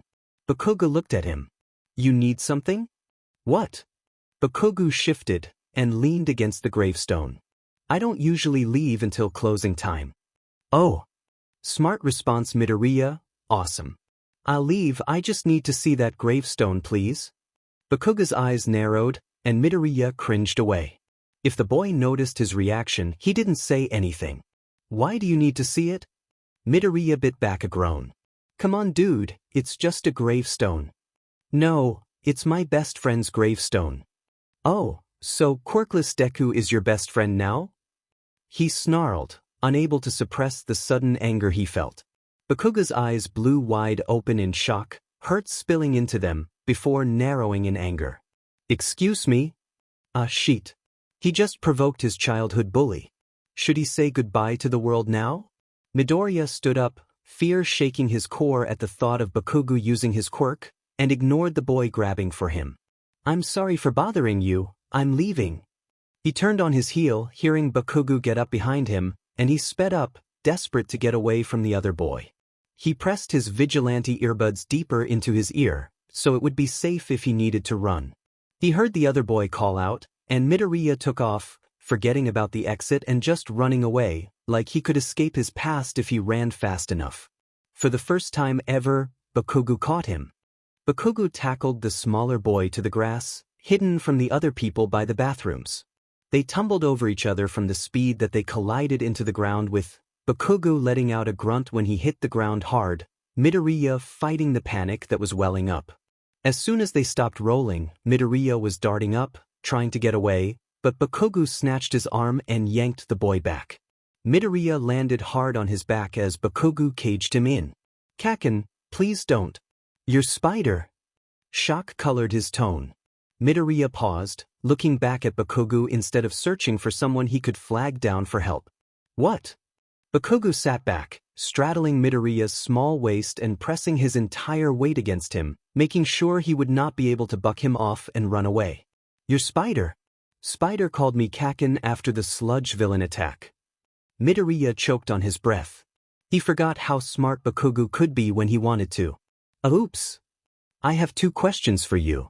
Midoriya shrugged. I may or may not answer.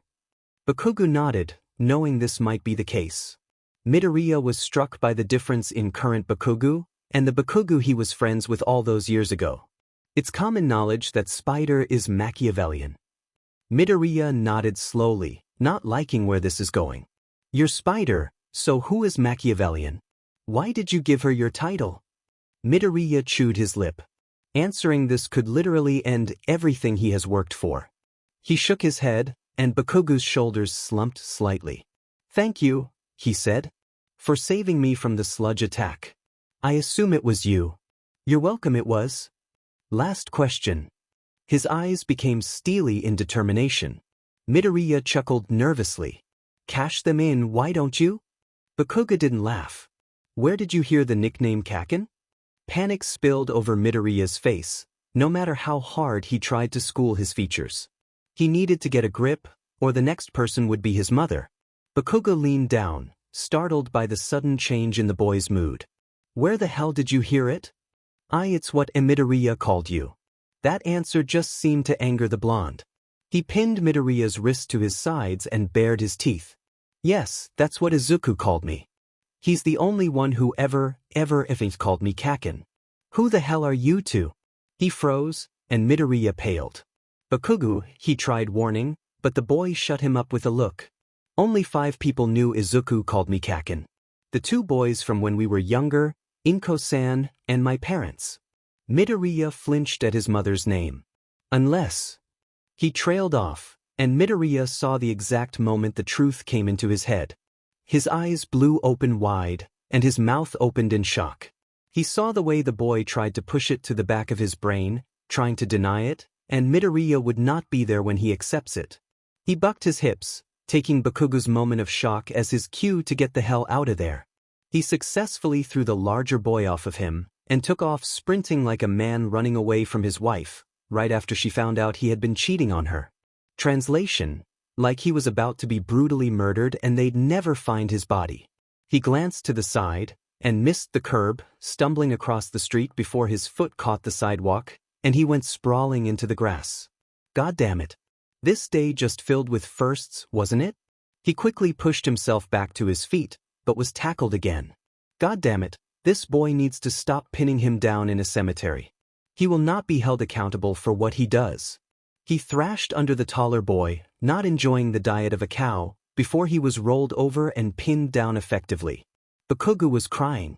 Midoriya's eyes blew open wide, and he opened his mouth to ask what was wrong, but Bakugo had buried his face into the crook of his neck. Hey now, a small part of him wanted to say. That's Toshi's spot. Izuku, Please, if that's you, please tell me, he was crying, and Midoriya was shocked into silence. I can't go live like this, please, please. Kaken, he whispered, feeling the way the boy tensed above him. It's me. Bakugo froze as if he couldn't believe his ears, and pulled away from Midoriya's shoulder. He searched Midoriya's eyes for any trace of a lie, before his eyes narrowed. Prove it. Midoriya rolled his eyes, pretending he didn't have tears welling up either. The last sleepover we had, you hit me with a pillow and yelled, "Insike" on that. Mitsuki-san sat us both down and told us both that you can't just say things like that, because it could be taken wrong without context. Through his mini-proof story, Bakugo's eyes had gotten more and more watery, until tears were spilling down his cheeks and he was scrunching his eyes shut in a weak attempt to stop them. He shuddered out a sob, and released Midoriya's wrists, instead pulling the boy into his chest and allowing himself to cry. His "no crying on Izuku's death day" rule was discarded, because Izuku was here, laying in his arms as they both cried. I missed you so effing much, he sobbed, burying his face into the curly hair, and if he closed his eyes, he could picture the green color, instead of the flat black he had. He allowed himself to cry for a long while, letting out everything that had been in his system. His yearning for the boy, his urge to apologize, everything, until his body-racking sobs fell to soft sniffles. Did you permanently dye your hair? He whispered, his brain a little slow. Nah, it's washable. No shit, it's permanent, Midoriya chucked wetly, pulling away. And wiping his eyes as Bakugo stared at him in shock. What? Midoriya Izuku has a mouth on him? Midoriya smirked, a mischievous glint making itself known in his eyes, and Bakugo was taken aback. Midoriya Izuku's mouth can do much more than make witty remarks. Bakugo spluttered, face turning red at the realization that his best friend was alive, and was extremely flirty. Midoriya laughed, and Bakugo smiled at the sound. He forgot how much he loved hearing his laugh. Nah, my best friend is the flirt. He needs it for his quirk. For some reason, his chest twinged at the fact that Midoriya had a new best friend. Midoriya suddenly turned his bright green eyes up to Bakugo's. You should meet him. Oh, that would be great. Bakugo thought about it and nodded. Meeting the boy who took his place when he was gone. Sounds great. Midoriya stood up and pulled out his phone, turning away as he dialed someone. Toshi. Where you at? He listened to what the other boy was saying, before nodding, as if the boy could see him. Yeah, I'm in the cemetery. Can you meet me here? Remember Bakugo Katsuki? Yeah. Anyways, I'll see you. Cool, bye-bye. Midoriya hung up and pocketed his phone, whirling around to Bakugo with a bright grin. He's on his way. Bakugo smiled softly at his friend, before grabbing the boy's hand and gently tugging him to sit next to him in front of the gravestone. Midoriya touched the bracelet on Bakugo's wrist. You kept this? Bakugo smiled fondly at it. Of course, my mother put it away after I became an a-hole, but after you died, I wanted it back. I confessed to everything that I had ever done to you, and begged to know if I could still be good. If I could be like you, a pure person only wishing the best for people. He tilted his head back to stare at the sky. My parents told me that I would only be able to be a hero if I stopped doing it for me, and started doing it for you. He looked over at Midoriya, and smiled at the tears welling up in his eyes. He was always a crybaby. So, everything I do, everything I did, was for you. Because you couldn't. You're so sappy, Kaken. Midoriya choked out wetly. It's like you're trying to make me cry. Bakugo chuckled softly, before reaching behind them and handing Midoriya the coffee he had bought. It had been a while, so the coffee was pretty cool now, but Midoriya took it and inhaled it like he was trying it for the first time. I can't believe you know how I like my coffee, he said, putting the empty cup beside Bakugo's. I don't, he deadpanned. I just remembered that you liked my dad's shitty coffee, and he takes that sheet like sugar is going extinct. Midoriya laughed, and they say in comfortable silence, just enjoying each other's presence. It's kind of weird. Bakugo looked at the boy, ping his head to the side in confusion. What do you mean? Midoriya nodded at the gravestone, his hair bouncing at the small movement. Seeing my own gravestone, and knowing I'm not dead. Bakugo nodded. Oh yeah, that must be a weird feeling. Midoriya chuckled softly. It really is. What do you go by? Midoriya looked over to the boy, locking eyes and understanding dawned him. Oh, Akatani Midori. Bakugo raised an eyebrow. Shut up, I was 9, and I needed a new name. I wanted to be connected to my mother but not enough to raise suspicion. He missed the flash of pain at the reminder that Midoriya was 9 when they all thought he died. Akatani is my mother's maiden name, and Midori is a shortened version of Midoriya. It's absolutely foul-proof. Bakugo hummed. That makes sense. A thought occurred to him. You should tell your mother. Midoriya flinched away like Bakugo had burned him, and believe him, Bakugo knew what that looked like. He turned wide, fear-filled green eyes towards the explosion user. No. Bakugo cringed at the firm tone, shock seeping into his expression. What do you mean, no? I mean my mother can never find out I'm alive.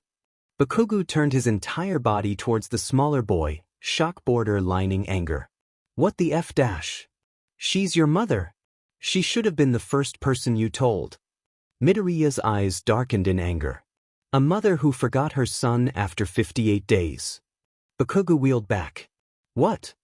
Midoriya Izuku moved on from her 9-year-old son's death after 58 days of mourning. That's less than 2 months. Does that sound right to you? Bakugo blinked, his anger fading into confusion. You want her to still be in mourning? Midoriya scoffed. Of course not. I just wish she would feel even a small amount of pain that I felt for 6 years. Then why the hell didn't you come back? Bakugo practically snarled, anger coming back full force. Midoriya glared at him from the corner of his eyes. I was the worthless, quirkless Deku. Do you think I was in the right state of mind when I heard my mom readily accept my death? I figured she would be happier if quirkless Deku was dead. Maybe she could have another child with her quirk, and she would never have to drag my worthless weight ever again. Stop! Bakugo cried, throwing his hands over his ears. Stop it! Shut up! She's still your mother. You have to tell her these things. No. Bakugo took a deep breath and lowered his hands. Fine. I will. Midoriya's head whipped over to stare at Bakugo in fear, but the boy was already sliding the notebook into his pocket, picking up the empty teacup and standing up. No! He cried, lurching to his feet after Bakugo. You can't. I won't let you. You can't stop me, Izuku. Your mother needs to know. It's not fair to her. I can stop you. A new voice spoke, deeper and raspier, making goosebumps run up Bakugo's arms. He whirled around to see a blue-haired boy, with dark eye bags in the process of fading. The boy was dressed in a dark green sweatshirt, black jeans fitting toned legs nicely, and Bakugo allowed himself a moment to feel jealous over the shape of the boy's torso, before what he said came back to mind. You're going to stop me? What makes you think Midoriya Izuku needs to know her son is alive? What the kind of... He stilled, the tension leaking from his body as his eyes went blank. What do you want me to do, sweetheart? Midoriya walked around his childhood friend, and stared into his glazed red eyes. He took a deep breath, erase his memory. Shinso as in a startled breath beside him. Are you sure? Midoriya nodded. He was extremely set on telling my mom I was still alive, but I'm not ready to go back to her. She'll just treat me like porcelain, not like I've been fighting villains and criminals since I was 9. If I erase his memory, he'll be extremely confused to find himself standing instead of whatever he was doing. Midoriya rolled his eyes. Tell him to forget about ever encountering me and you, and tell him that there's no way I'm alive. Then send him to lay down in front of the gravestone, put the notebook back, send him to sleep, and then continue the rest of his day. Shinso whistled. Sometimes you're way too thorough. Midoriya scoffed playfully. My thoroughness is the only reason you're alive, isn't it? Shush, sweetheart. Let me do my job. Midoriya laughed. All right, Bakugo Katsuki. You're going to forget about meeting Midoriya Izuku and me at this cemetery, and you're going to feel like there's no chance that he's alive. Now, go lay down in front of the gravestone, and place the notebook beside you. He waited for the brainwashed boy to comply, with Midoriya adjusting him to make it more realistic. "Okay, now you're going to go to sleep for 5 minutes, and when you wake up, your brain will sever the hold I have on you, okay?" Bakugo's eyes closed, and his body relaxed. Shinso crept forwards to make sure the boy was actually asleep, and not just faking it. "I feel like I should have told him that I'm Machiavellian." Shinso gave him a weird look. "But I was going to erase his memory either way. What does him knowing you're Machiavellian for 3 seconds change?" Midoriya shrugged, rubbing his arm, before Shinso ushered him away from the sleeping boy, and they sprinted to the nearest train station. Sitting on the train back to their city, Midoriya slumped over into Shinso's side, the two of them lucky enough to get seats. "I can't believe we just did that." Shinso began running his fingers through the smaller boy's hair. "It'll come and go." Midoriya laughed, and when they got back to the base, he confirmed that his gravestone was there, and after telling Hatsum about his encounter with his childhood friend, it was never spoken about again. Bakugo opened his eyes, finding himself slumped onto his side in front of Izuku's headstone, and he sighed, shaking his head to rid of the fuzziness. "Fell asleep again," he murmured, somehow not feeling all that tired as he pushed himself into an upright position. His legs were aching as if he ran without stretching, but he wrote it off as them not getting any circulation. He pulled his phone out of his back pocket and pressed the red button. The phone stopped recording. "But I fell asleep for 3 hours. New record, anyone?" He stretched his arms above his head after slipping his phone back into his pocket, more of a habit than anything, and turned to put his notebook in his back pocket. He grabbed his empty cup and Izuku's coffee cup, before jolting when he realized it was empty. "Must have spilled," he thought, before looking at Midoriya's gravestone. "Bye, Izuku. I'll see you tomorrow." He stood up and made his way to the exit, recycling both empty cups in a nearby recycle bin. He double-checked that his phone and notebook were in his back pockets, before he began walking home, ignoring the world as he walked. He wouldn't say he was lost in his own head, because he wasn't thinking, it was more of a walking in a daze. He didn't register what was happening around him, but he wasn't focused on anything else. "I'm back." He called into the house and his mother peeked at him from the couch. "Already?" She turned and looked at the clock. "You've only been gone for 5 hours. Katsuki shrugged while taking his shoes off. "Yeah, I fell asleep again." Mitsuki hummed in understanding. "Well, send me the video when you're done." Bakugo nodded. "I will." He made his way upstairs, knocking on his father's door to let him know he was home, before slipping into his room and closing the door softly behind him. He shouldered his jeans off and replaced them with sweats, placing his phone on the desk while he grabbed his computer. He then hooked the phone up to his computer, plugged his headphones in, and played the 4.5-hour-long video. He didn't know why he did this anymore. It was something he had done ever since Mitsuki had first asked him to record the visits. He never lied to Izuku, told him about his week, his feelings, accomplishments, disappointments, everything. Mitsuki had found this out, and since Bakugo would never tell her to her face that something was bothering him, she had him record the meetings so she could find out if anything was bothering him. In case he told Izuku something he really didn't want his mother to know, like him possibly liking boys, he would go into the video and crop it out. Mitsuki trusted that if he was cropping certain things out, it was to respect his privacy, and she didn't want to push it. She was already asking for a lot. Bakugo rested his head on his arms as he listened to the sound of the animals in the cemetery. The birds chirping in the surrounding trees, the occasional squirrel, and cicadas buzzing made for a peaceful susurration that played in his ears for a good hour. Then he heard grass crunching, and he mentally sighed. The new workers need to learn his face, because he always falls asleep with Izuku. He heard the person crouch down beside him, and his eyes opened when he heard himself shift. He had woken up? Izuku! Instantly he bolted upright, his spine ramrod straight as he stared at his computer in shock. He didn't remember that. "I am sorry," someone stuttered, and he felt fear creeping up his spine. "I didn't mean to wake you." He heard himself speak, and his incredulousness grew. "It's okay." There was a pause before his voice rang out again. "How long have I been out?" Why didn't he remember this? Did they have a memory quirk or some sheet? Wasn't using your quirk on others considered illegal? I don't know. I just got here. Oh, my bad. He hit the pause button and took a deep breath, his mind screaming, what the actual FNF dash. He took a breath and steeled his nerves. He was going to listen to the rest without stopping it, and he would see how he felt when it was over. 2 hours later, all of the water in his system, and 1 shirt later, Bakugo was sitting on the floor against his bed, hugging his knees to his chest as he tried to digest what he just learned. Midoriya Izuku was alive. Midoriya Izuku was FING alive. That seemed to be the only thing he could think of. That and, man view best friend. Why the hell would you erase my memory? Oh yeah, how could he forget? Midoriya Izuku was also Machiavellian, the most wanted vigilante around. He duplicated the video and cropped the first one, sending it to his mother. It was obvious that Izuku held a grudge against his mother and didn't want her to know he was alive. He didn't like that, but trying to tell Inko had been what had cost him his memory, so he wasn't willing to risk it.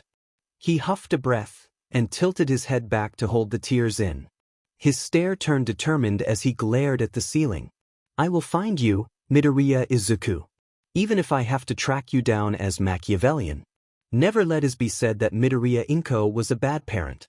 Because she wasn't. Bad parents hit their children and called them names. She had never hit her baby, or called him any names, therefore she was not a bad parent. She loved her baby, even when her parents disowned her for getting PR gin and tea, when Hisashi divorced her because he was quirkless, when he started coming home with injuries that hurt her bank account, when she couldn't see her best friend anymore because their sons didn't get along, everything, she had loved her baby through everything. She loved him so much, and she knew he would never be able to stand up for himself, never be able to fight back, because her baby was just a baby, and he didn't need to know the horrors that the world held, so she hid them from him. She coddled him, gave him everything he ever wanted, did everything for him, made sure he was healthy, happy, and safe. If that meant he had to come home immediately after school and tell her everything, or go with her everywhere because her baby couldn't be left alone, or hold her hand when they were walking to the mailbox because someone could snatch him away, then so be it. She loved her son, and she would do anything for him. But as he got older, he started changing, he started questioning what she was doing, and Inko couldn't let that happen. She was the parent and he was the baby, he should listen to her when she says something, should hang on her every word with those bright green eyes, and agree with everything. He should let her do the parenting and not compare her to Mitsuki, because Mitsuki was different, and nobody parented the same way. Mitsuki was abusive, she called her son names, and Inko had never done that with her baby. Mitsuki had never hit Katsuki, but words will always hurt more when the person they're coming from is someone you care about. Inko had never hurt her baby, but Mitsuki was not the same. She didn't have a problem showing Katsuki what he would have to deal with in the real world, had no problem letting Katsuki discover things on his own, and that was irresponsible of her. She didn't stop to think that if Katsuki discovers the wrong thing, he could be seriously hurt, and then he wouldn't trust Mitsuki anymore. His faith that his mother could keep him safe forever would be ruined, and that was not something you did to your children. And with that child's attitude, it was no wonder Mitsuki was always irritated. Inko's baby didn't have an attitude, because he knew that making his mother stressed like that was not something you do, not if you want to be a good baby. Her baby knew not to stress her out, because she was a single mother working 3 jobs to support them, and she could stress easily. Whenever her baby questioned something she did, she would ask him why he wanted to hurt her like that, ask him if he really thought she was a bad parent. He would always deny it, and she would beg to know why he would question her, if he said she wasn't a bad parent. He would always cry, feeling guilty for hurting Inko, and she would make him Katsudon to show him that she wasn't angry. She knew why Hisashi left her once Izuku was proclaimed quirkless, knew she was nothing but a number under his belt, and after she fell PR'd he was overjoyed, knowing he would have an heir. When said heir was quirkless, he discarded her like the number she was, and she desperately told everyone they were still married, even after she had received divorce papers the next morning. But none of these things made her hate her baby, she loved him with her entire being. She would protect him forever, because he needed her forever. It was too dangerous for him out in the world by himself, so she would stand by his side forever, because a mother was supposed to protect her child from everything. But soon, it became too much for her. Being at Izuku's beck and call, listening to how horrible his classmates were to him, how he was bullied for being quirkless, everything. It all became too much for her, and she began to slowly do less for him. She didn't neglect him, she fed him and clothed him, kept a roof over his head and made sure he was healthy, therefore she didn't neglect him. No, his emotions were too much for her. He would come home sad, and maybe a while ago she would have been all over her baby, asking what was wrong, what she could do, but now she let him be sad. She had read somewhere that a child should be eased into the real world, but since she had kept it from him for so long, she decided to take a page out of Mitsuki's book and let Izuku figure it out on his own. He no longer came to her when he had a problem, and that was good, because he was learning to deal with his own problems, in the same way Katsuki did with his. She would correct him if he ever got the same attitude as Katsuki, but otherwise she thinks she was doing a pretty good job raising him. Until Hisashi came home. That's when everything went to shit for Inko. He had come home, questioning her on why she hadn't signed the divorce papers, and she had begged him not to leave her, because her son was way too young to be tossed into the world. Hisashi had gotten mad, because apparently 9-year-olds should be able to do way more that Izuku was capable of, and he had called her a despicable, abusive bitch. He threatened to take Izuku away, because he may not care for the child, but he would never sink as low as child abuse. They had gotten into an argument, because she wasn't abusive, she wasn't a bad parent. Yeah, maybe she had coddled Izuku a little bit too much, but she had realized that 9-year-olds shouldn't be that coddled, and she had let him cope with the real world on his own, just like Mitsuki. He had gone into Izuku's room, because he was not going to allow Inko to abuse his son, and started collecting his things, shoving them into Izuku's old All Might backpack, and she had begged him not to do this. He said he wouldn't let her hurt his son, and if that meant he had to take him away, then so be it. She had gotten mad, and she had threatened to call the police on him, tell them what he was. I'll call the FNG cops, Hisashi. I'll tell them you're Zonghua, and then what'll you do? Hisashi had slowly turned around, smoke seeping out of his lips at the threat, and Inko had stumbled back, fear shaking her body as he stalked towards her. Sometimes, it was easy for her to forget that Hisashi was a villain. She would become another number to him, not under his belt, but to his body count. Call the cops, Inko. FING call them. I'll tell them you're a child abuser and you'll join me in jail. He had snarled, and Inko felt the rage build deep in her stomach. She was not abusive. She was not a bad parent. I have never abused our son. I'm not a bad parent. I have never hit him or ridiculed him. Hisashi had been incredulous, and he had thrown his head back and laughed, more smoke seeping out of his lips. Abuse isn't just hitting a child, Inko. You may not have hit my son, but you've hurt him so much. I'm taking him away. My brother would love to have a son to cherish. He had shoved past her, and she had tackled him, snatching the backpack off of his back as she screamed at him. She would not let Hisashi take her innocent child and send him to that villain. That villain was the worst of the worst. She called him a liar, a fake, a kidnapper, everything, and she had punched Hisashi in the stomach, using her quirk to toss him across the room. Hisashi had collided into the wall, cracks spidering from the force Inko had thrown him, before he collapsed onto the table, smashing his stomach on the edge before he slid off. At the collision to his stomach, he had coughed, and the fire he had been holding back spilled from his lips. It was a long stream that quickly ate up the furniture, liking up the walls and filling the room with the smell of burning wood. She had shrieked and ran into her room, snatching up all of the pictures she had of her and Izuku, before she heard the door slam open. Mom, where are you? Oh God. It was Izuku.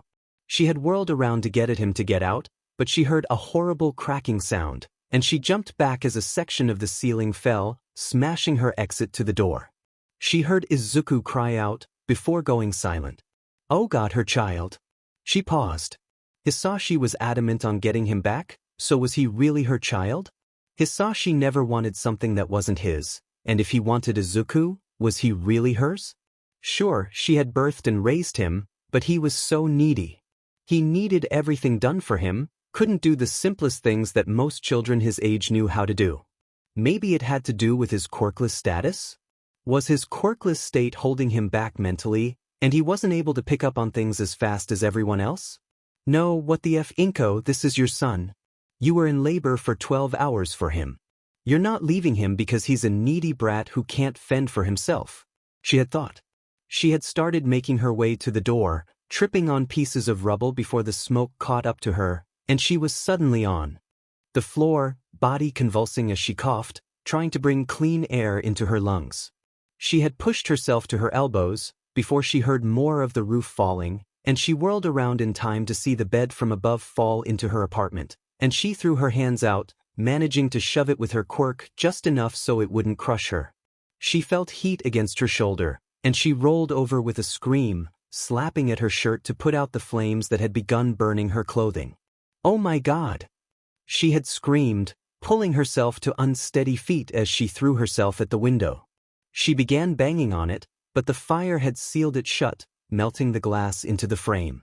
I don't want to die. She coughed when her lungs had filled with ashy smoke, and her legs gave out beneath her, leaving her curled up into a ball as she accepted her death. Then there had been banging on her door. Is anyone in there?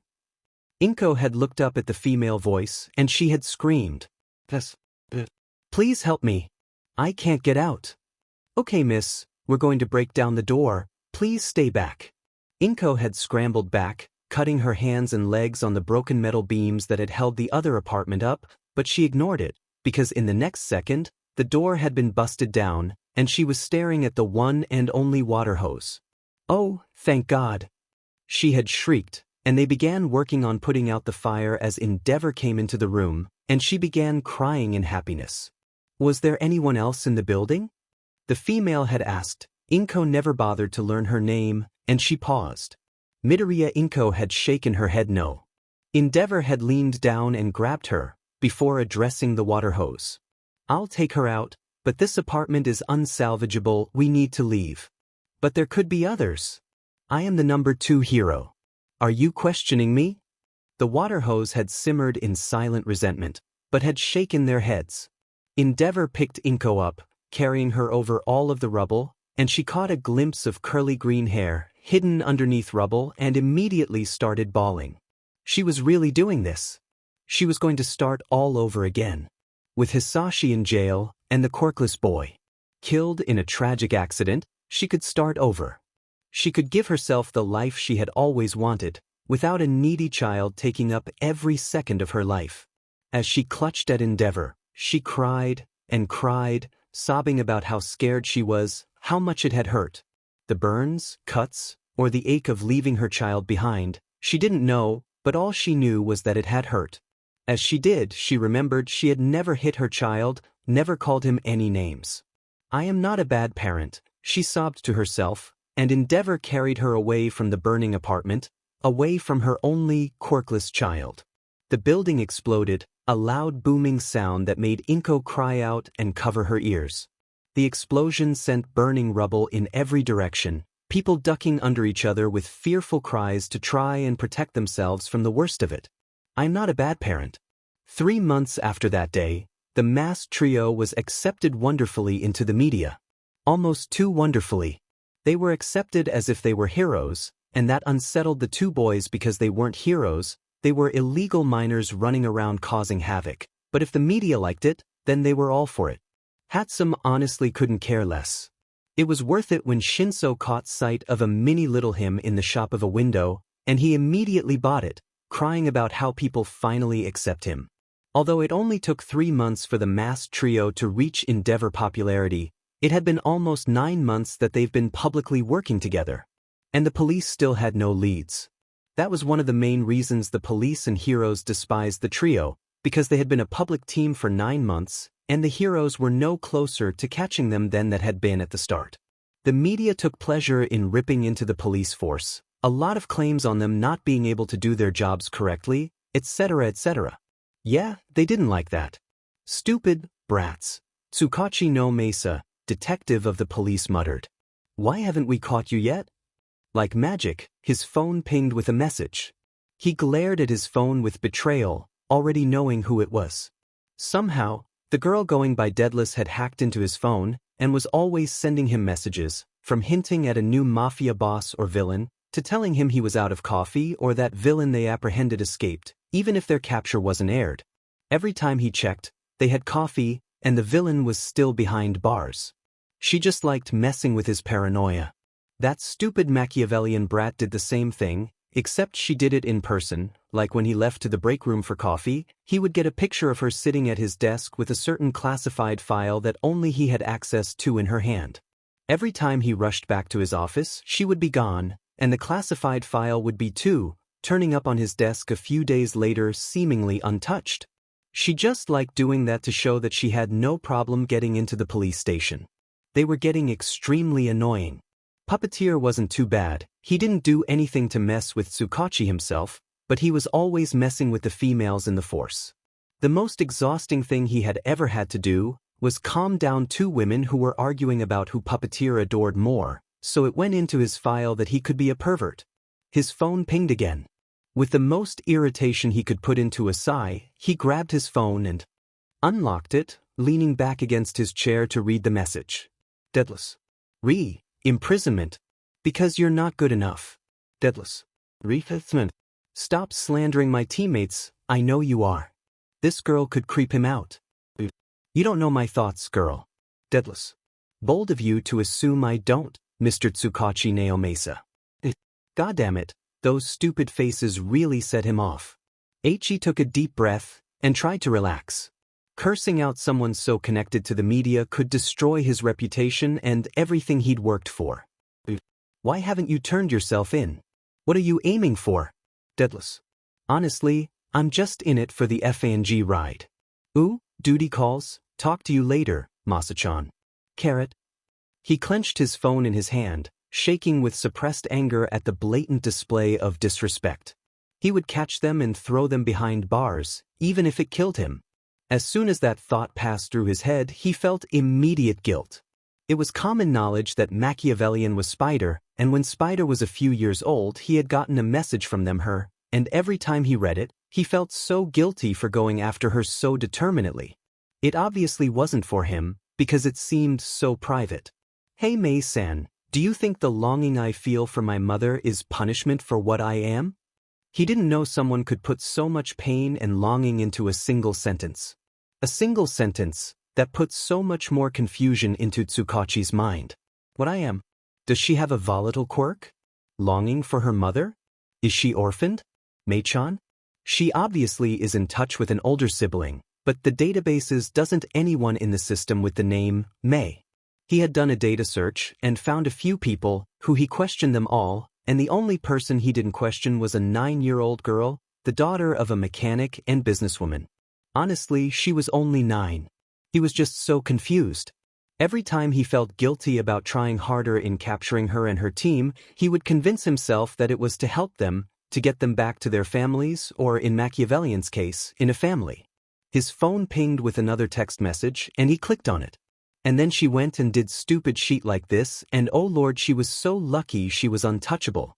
It was Machiavellian, of course. She had sent a picture of herself sitting by Tsukachi's fridge as if she owned the place, all of his caffeinated drinks emptied beside her. Did she really drink all of those? How was she so skinny? And since it was a wide shot, that means that someone else was in his house with her. His phone rung. He instantly slammed the answer button. What the hell do you want? He snarled, and there was a pause on the other end. Is this a bad time? Tashinori, Tsukachi said in relief, slumping over his desk to lay his forehead on his keyboard, ignoring the random letters showing up onto Machiavellian's case file. I'm so sorry, I thought you were Machiavellian. That vigilante calls you? Tsukachi paused. Had he not mentioned it to Yagi before? Naomasa? Does Machiavellian call you? He sighed. There was no point in lying to the man. He could be so dense at times, but when he was focused, he was razor sharp. The females from the masked trio text me often, usually to mess with my paranoia, but I have yet to have received any sort of message from Puppeteer. As if cued, his phone pinged. He pulled it back, dreading to see who it was, and blanched. A no number. Puppeteer. You so thought, didn't you, Mr. Lie Detector? I'm so sorry to disappoint, but I decided to make room for you in my schedule. Do tell Mr. All Might I said hello. What? Dash? Naomasa? Naomasa? What happened? Tashinori, something is extremely wrong. Oh my god. His mind was racing. He was talking to Yagi Tashinori, not All Might, so that meant that all of the masked trio knew about All Might's secret. If the masked trio knew about All Might's secret, then that means they hold that secret over their heads, and they can demand anything. Naomasa, talk to me, what happened? The masked trio know about your secret, he said in a rush. There was a long pause from the man. Naomasa, that's not funny. He didn't hear what Yagi said because he got another text from Deadless. Deadless. Yagi Tashinori. We know All Might's secret, as you figured out, Masa-chan. Either we spill it to the world, or you meet us on the roof of the location down below next week. We would normally say, come alone, but we know you're going to bring as many heroes as possible, so please limit it to 3. The decision's yours. Oh my effing god. Tsukachi whispered in horror, cutting Tashinori's ranting off. What? I told you messing around like that isn't funny. Yagi, I'm going to have to call you back. The use of his last name made the man pause. Naomasa. He hung up, having no patience to feel guilty, and immediately dialed Hiro Nizu's personal number. It rang 3 times before picking up. Detective Tsukachi. What a pleasant surprise. Nizu-san, Tsukachi interrupted. I just got a message from Deadless scheduling a meetup for next week, or else they're going to expose one for all to the world. Oh, the principal said. This is little cause for such worry. I was planning on letting them join the hero course on parole anyways. But Nizu-san, wait, what? Oh, I didn't tell you. Yuuei has been cleared for rehabilitation for many years. There had just been no cause for it until now. Oh, Tsukachi said, dumbfounded. Like that? The principal hummed. They would be required to tell us their identities if they wish to graduate, but I was thinking of allowing them to participate and show the students what the pros deal with. Intimidation, of course, is a key part. You're crazy, Tsukachi breathed before realizing he said that out loud. Oh, I'm sorry. No need for that, young man, the principal chucked. I know I am considered insane to human concepts, so there is no offense taken. Of course, Nizu, sir, Tsukachi said, still sweating buckets. We are going to meet them, correct? But of course. Nizu said joyfully. I have not managed to crack Miss Machiavellian's defenses in their system at all. It is quite a rush to meet someone equal on a mental level. Tsukachi paled. Machiavellian was on the same mental level as Nizu? That was FING creepy. That's how they managed to slip under their radar for so long. Something occurred to him. Machiavellian? I thought Deadless was their mastermind. The principal chuckled.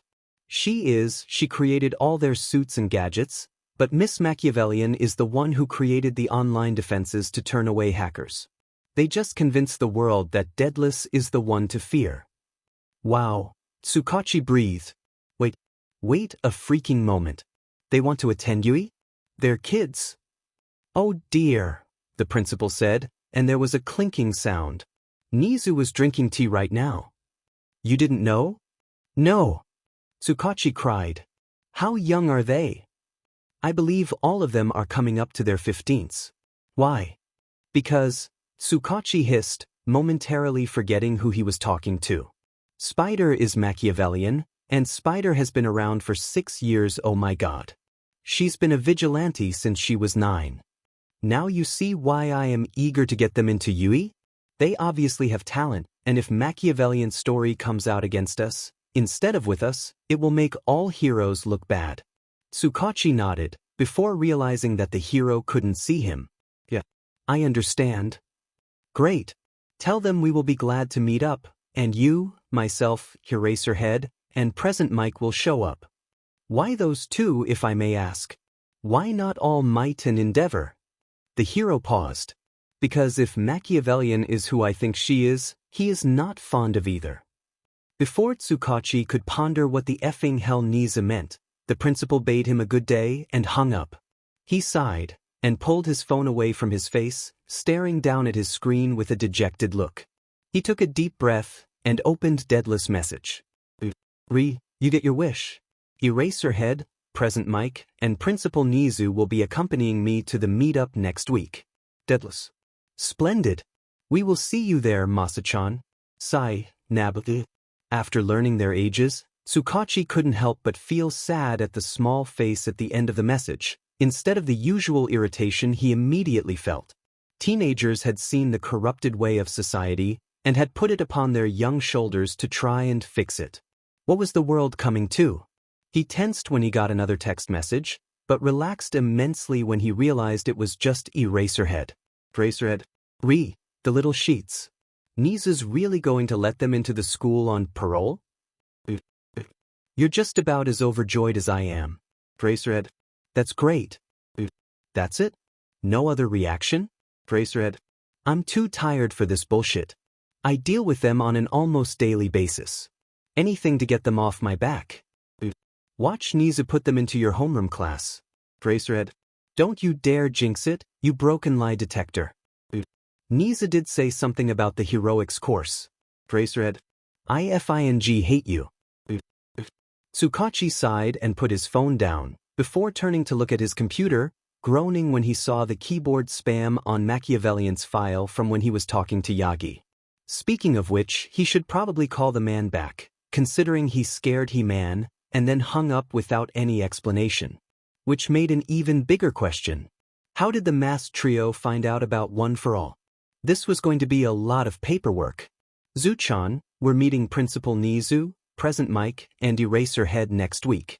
Since Principal Nizu's coming, they already know what we want, but still, I'm so excited. Present Mike? Shinso squeaked, leaning forwards to look at Hatsum from above Midoriya.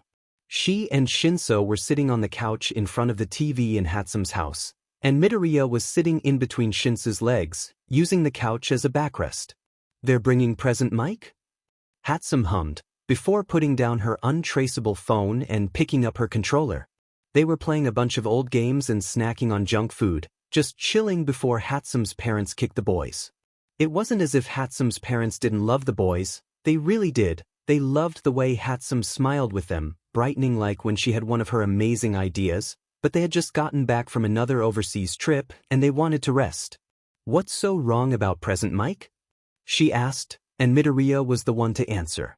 Oh, nothing, he said, twisting his controller as if he could make the character on the screen turn their car quicker. It's just that he's Shinso's absolute favorite hero ever. Even more than Eraserhead? She asked in awe, because there were times when Shinso wouldn't shut up about Eraserhead. Midoriya nodded, before plucking a red vine out of its packet and stuffing it in his mouth, before shrieking in outrage at Shinso. Blue shells are cheating, you a-hole. Are they really? Shinso asked, in 11th place and utterly confused. Hatsum shot a red shell at Midoriya immediately after the explosion, and he cried out about betrayal as she took first place. They're not, Hatsum snickered. Every player just gets super salty when someone uses a blue shell on them. Because they're cheating. Midoriya hissed, throwing 3 red shells at Hatsum and laughing maniacally when all 3 of them hit her. Midoriya took first place, Hatsum took third, and Shinso took 12th. Cheater, Hatsum muttered as she threw her controller on the ground, sticking her tongue out playfully at the pouting black-haired boy. What game are we going to play next?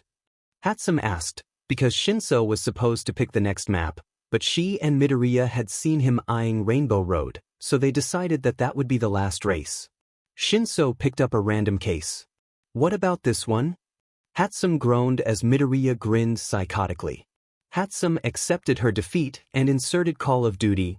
Modern Warfare. She excelled at all of the Black Ops games, but Midoriya had managed to beat her every time they played MW2. Oh no, Midoriya said, when Hatsum tried to pull a quick one-and-choose campaign. We're playing multiplayer. Hatsum felt like crying. An hour later, Midoriya had almost 100 kills, Hatsum had 27, and Shinso had 2. Both because Midoriya had jumped off the roof in Terminal and Shinso had gotten a lucky shot in.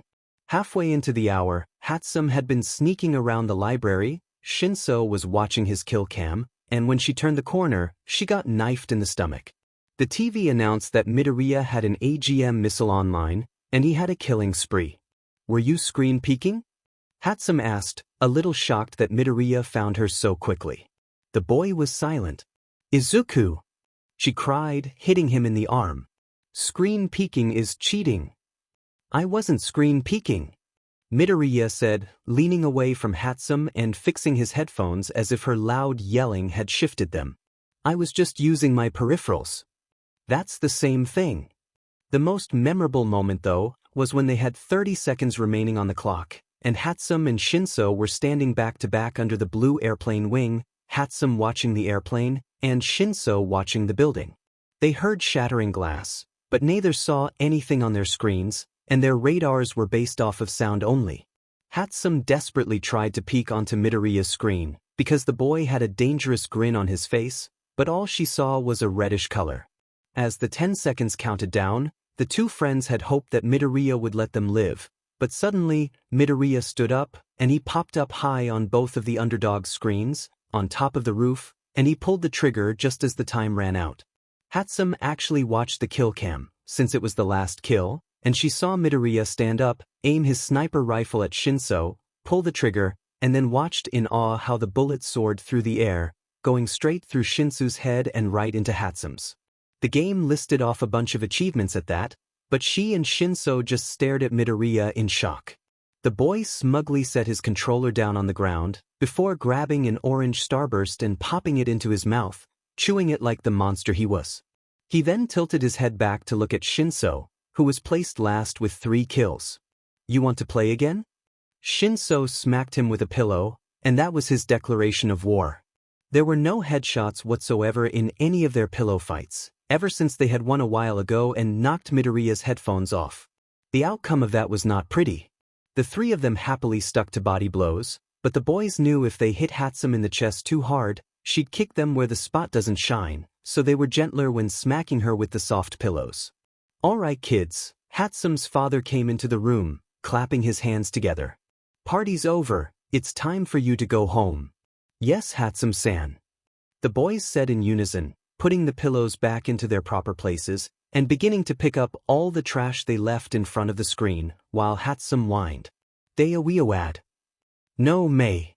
He sighed when she pouted. Come on, we're not banning them from coming back. It's just time for them to go home. Your mother and I. As if she had been summoned, Hatsum's mother came into the room, and she practically beamed in delight when she saw Shinso and Midoriya. Midori. Itoshi. It's been a while since you came over. She practically danced over to the two, and squeezed them into a hug, the two boys squirming with playful complaints. You should really visit more often. Yeah, Dad, Hatsum said accusingly. Her father sighed in defeat, and threw his hands up, turning around to walk away, muttering about teenagers and manipulation. I love you. Hatsum called, and her father's grumbling stopped. Hatsum's mother looked at her husband's disappearing form, then down at her daughter. What did I miss? Dad was trying to kick Mito-chan and Hito-chan out. Hatsum said, and her mother's face twisted into one of guilt. She ran a hand through her straight pink hair, her white zoom eyes darting to the side as she chewed on her lip. Well, she said, I did want to turn in early. It's okay, Hatsum-san, Midoriya assured. Toshi and I have some shopping to do anyways. At the reminder, Shinso groaned and let his legs collapse beneath him, falling to the floor like a damsel in distress as Hatsum's mother laughed. Oh, silly boys, she said, a wide smile on her face. I promise you can come back, but if you would please? Shinso smiled softly. No problem, Hatsum-san. Thank you for having us. Thank you for coming. Hatsum walked them to the door, her mother already making her way upstairs, and patted both of their heads. I have a video of Shinso falling onto the electricity boy and saying that very vulgar thing, if you want it, Zuchan. Was her farewell before she closed the door with a mischievous smile. Midoriya laughed hard, and teased Shinso all the way to the mall. Let's get some coffee, Shinso said, and Midoriya readily agreed, ready for some sugar in his system. They both walked into a coffee shop that they went to often, waving at a few people they recognized from their frequent visits, and waited in the short line for their turn. They already knew what they were going to order, so Shinso rested his entire weight against a groaning Midoriya, the few frequenters smiling at what was going to become their shenanigans. From the corner of his eye, Midoriya sees Lightning Boy and Large Elbows in one of the booths, because Large Elbows wasn't so subtle in his pointing them out. When Lightning Boy turned around, Midoriya took a step forwards in the line, and Shinso fell right over onto his side with a squawk. The girl standing behind them was a frequent customer, so she just laughed and stepped over the insomniac. After Midoriya paid for their drinks and was waiting for them to be made, he turned around and was shocked to find Shinso still laying on the ground. "Toshi!" he hissed. "Get up!" "No," Shinso said. "You put me here, you're going to have to get me out." The costumers giggled, like the traitors they are. Midoriya stood up straight and squeezed the bridge of his nose. "Toshi, get up, this isn't funny. The snickers from the customers say otherwise." "I swear to God." Midoriya muttered. "Swearing isn't a good thing to do, sweetheart." Midoriya leaned down and pulled at Shinso's arms, trying to get him to sit up, but Shinso lolled his head back and went slack like a petulant child. Midoriya huffed a breath and grabbed him around the waist, hoisting him straight up, but Shinso slumped forwards. Midoriya yanked his shoulders up to make him stand up straight, and Shinso's head lolled to the side. As soon as he was standing up straight, Shinso's legs gave out underneath him, and Midoriya let him fall. All of the customers around them were laughing. Normal restaurants or shops would politely ask troublemakers like them to leave, but most people found the two best friends hilarious, amusing at least. Those people would tell their friends, and then the shop would gain more customers. Business. Akatani? Shinso? Sweet. Coffee. Midoriya said, making sure to step on Shinso's chest as he walked by, the boy heaving at the heavy weight. Midoriya snatched his coffee up and drank it like a dehydrated man getting his first sip of water. It was gone in no time. Shinso stood up and walked over to the counter, making to grab his coffee. "Man, no wonder you're so heavy." Midoriya elbowed the boy in the side, and he doubled over with another heave. Everyone laughed. Kaminari couldn't help but feel as if they were dating, and for some reason, that thought filled him with sadness. "So," Midoriya said once Shinso had finally finished his coffee. "Where do you want to go? A normal store, or a high-class store?" "I don't know." Shinso hummed, recycling his paper coffee cup. "We'll just walk around until we find something yet." "Oh," Midoriya said, excitement coloring his tone as he snatched Shinso's arm and began dragging him towards a store. "Let's go into the hero store." Shinso groaned playfully, but allowed the smaller boy to drag him into the store. The cashier was a bored-looking teenager, with multiple piercings upon his eyebrows and lips, and he didn't even bother looking up from his phone to greet them. Midoriya scrunched his nose when the smell of new clothing hit his nose, but the smell the teenager was letting off wasn't any better. There were a few other people in the store, the majority parents who had been unwillingly dragged into the store by their hyperactive kids. Shinso could relate. There was a group of 4 adults standing near the number 13 area, but Shinso's eyes had zeroed in onto a shirt that said, "Little Listener," with a tiny, chibi present mic sitting in the corner yelling it. Oh my God," he said, tugging Midoriya towards the shirt, ignoring the Blackette's indignant squawk. The boy grabbed a nearby cart and pulled it beside them, because he knew they both were about to lose a lot of money. Shinso snatched the shirt off the rack, and made a happy squeak when he noticed it was in his size. "Put it in the cart," Midoriya sighed and rolled his eyes, before smiling when he saw Shinso's bright beam. Shinso gently placed the shirt into the cart like it was a precious child, and whirled around to keep looking. "Isn't there a present mic section around here?" he asked, talking a few steps to check the other aisle, before a new sound slipped out of his mouth, and he grabbed 3 more present mic shirts and laid them into the cart. He then leant over to peer down the other aisle, before a startled laugh came out of his mouth and he darted over to whatever he had seen. Midoriya sighed, and pulled the cart back to turn and follow the boy, trying to ignore the way the group of 4 adults had instantly stopped talking when Shinso asked about a present mic section.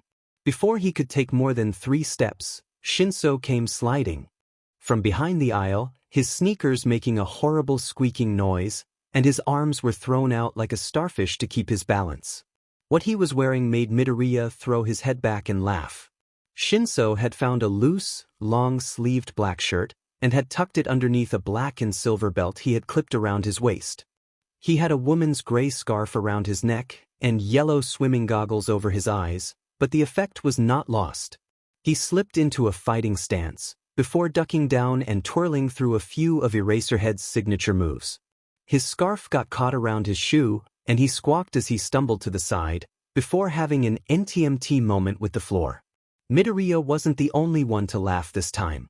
He turned to see the group of 4 adults from earlier, and he actually looked at them, before his eyes went wide and his mouth dropped. It was 3 men and 1 woman. The woman had dark navy blue hair pulled into a ponytail behind her, but Midoriya would recognize those red glasses anywhere. Kayama Namuri, hero name, Midnight, quirk, somnambulist. It allowed her to put her targets to sleep by releasing an aroma.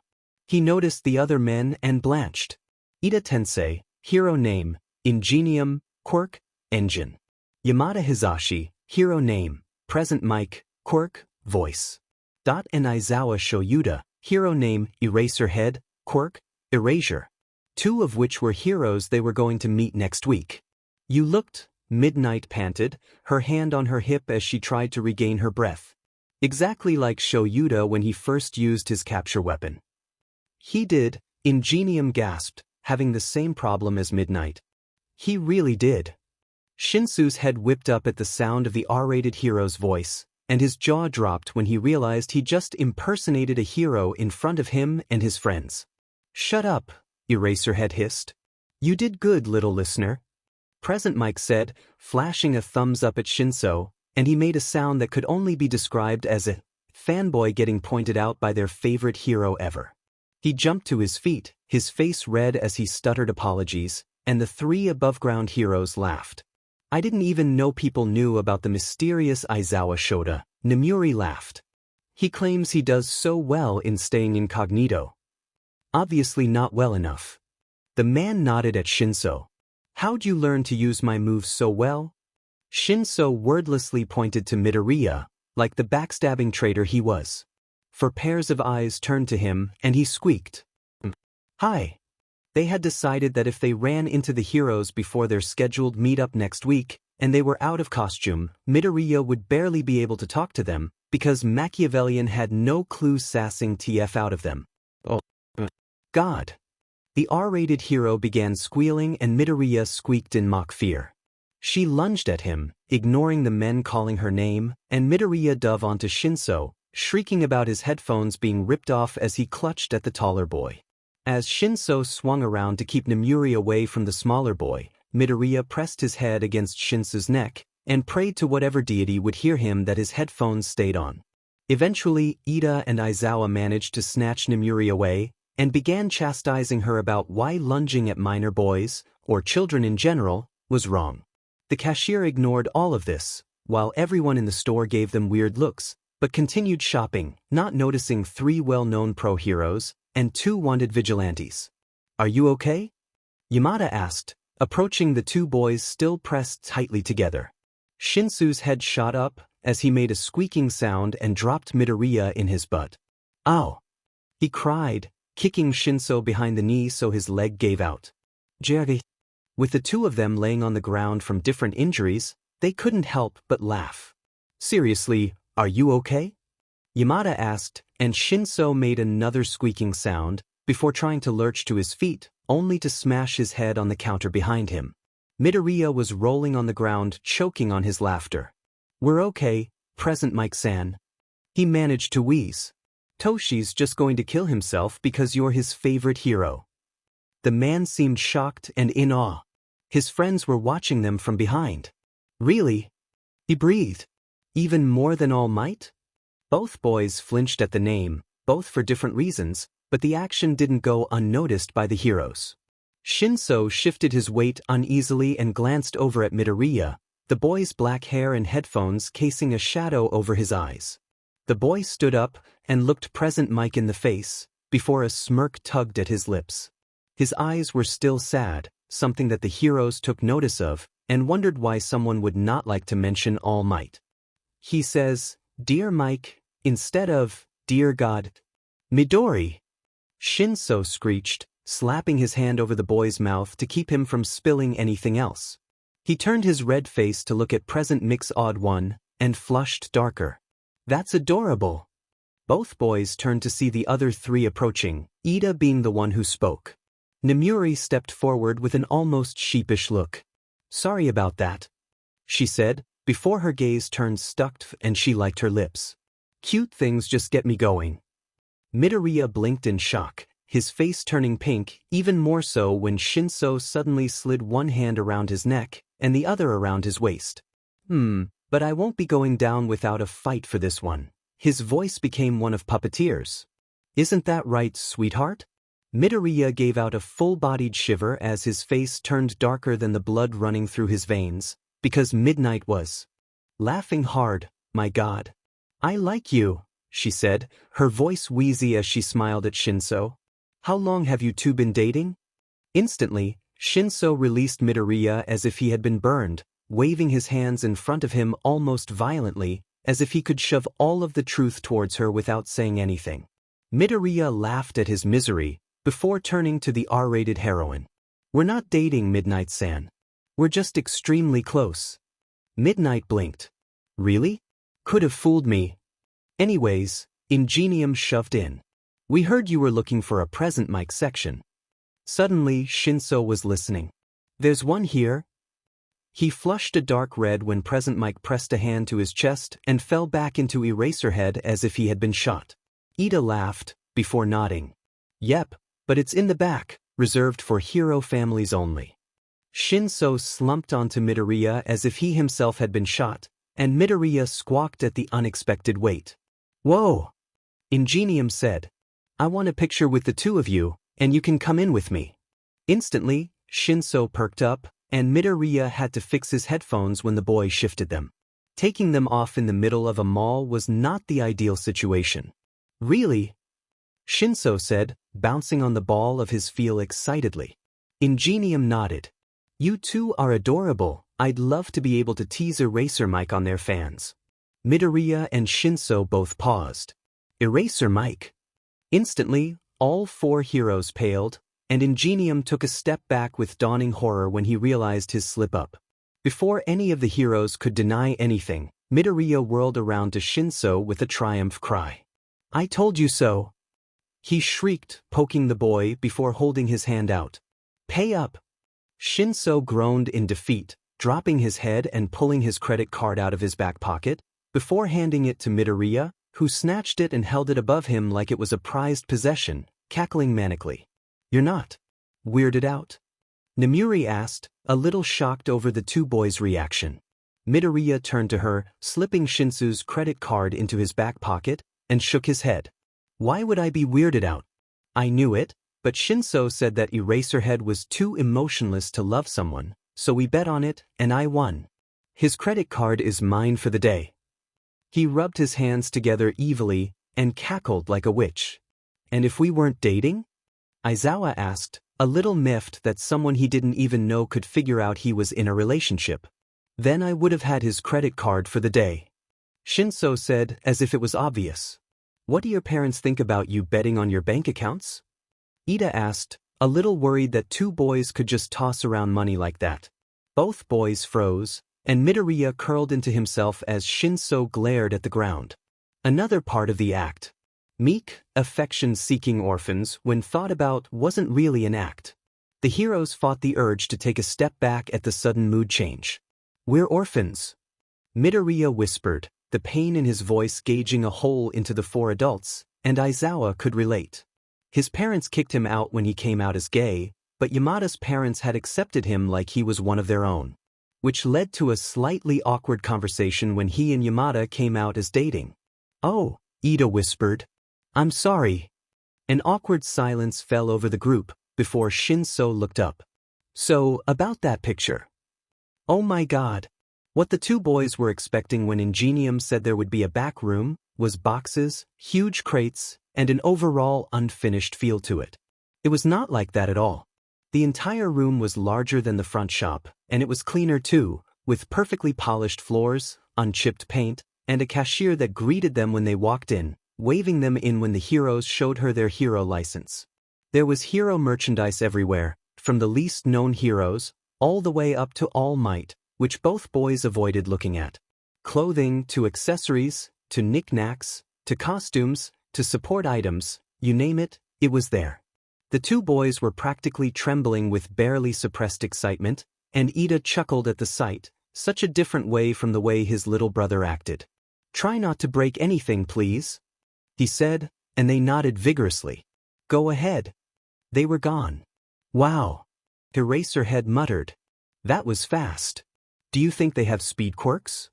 Narumi asked, before the cashier politely asked them to supervise the two boys, since they were not of hero background.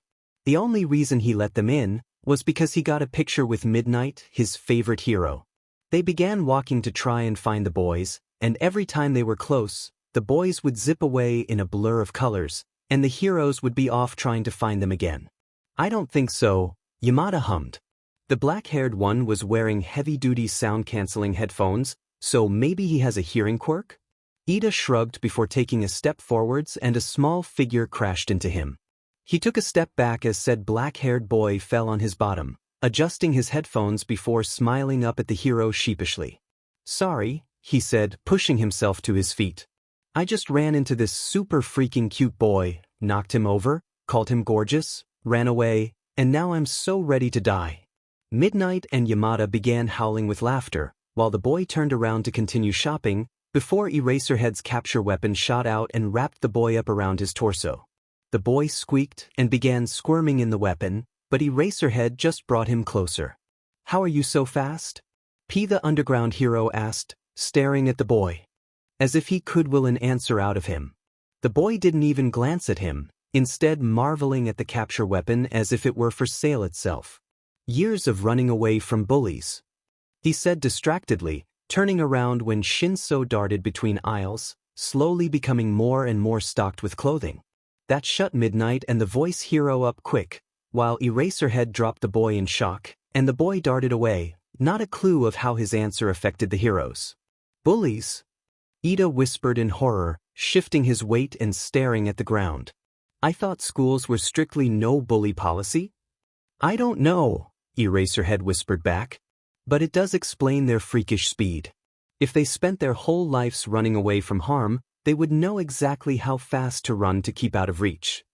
That thought depressed the best friends, but their moods were hidden quickly when they finally caught the two boys, and they just had to laugh.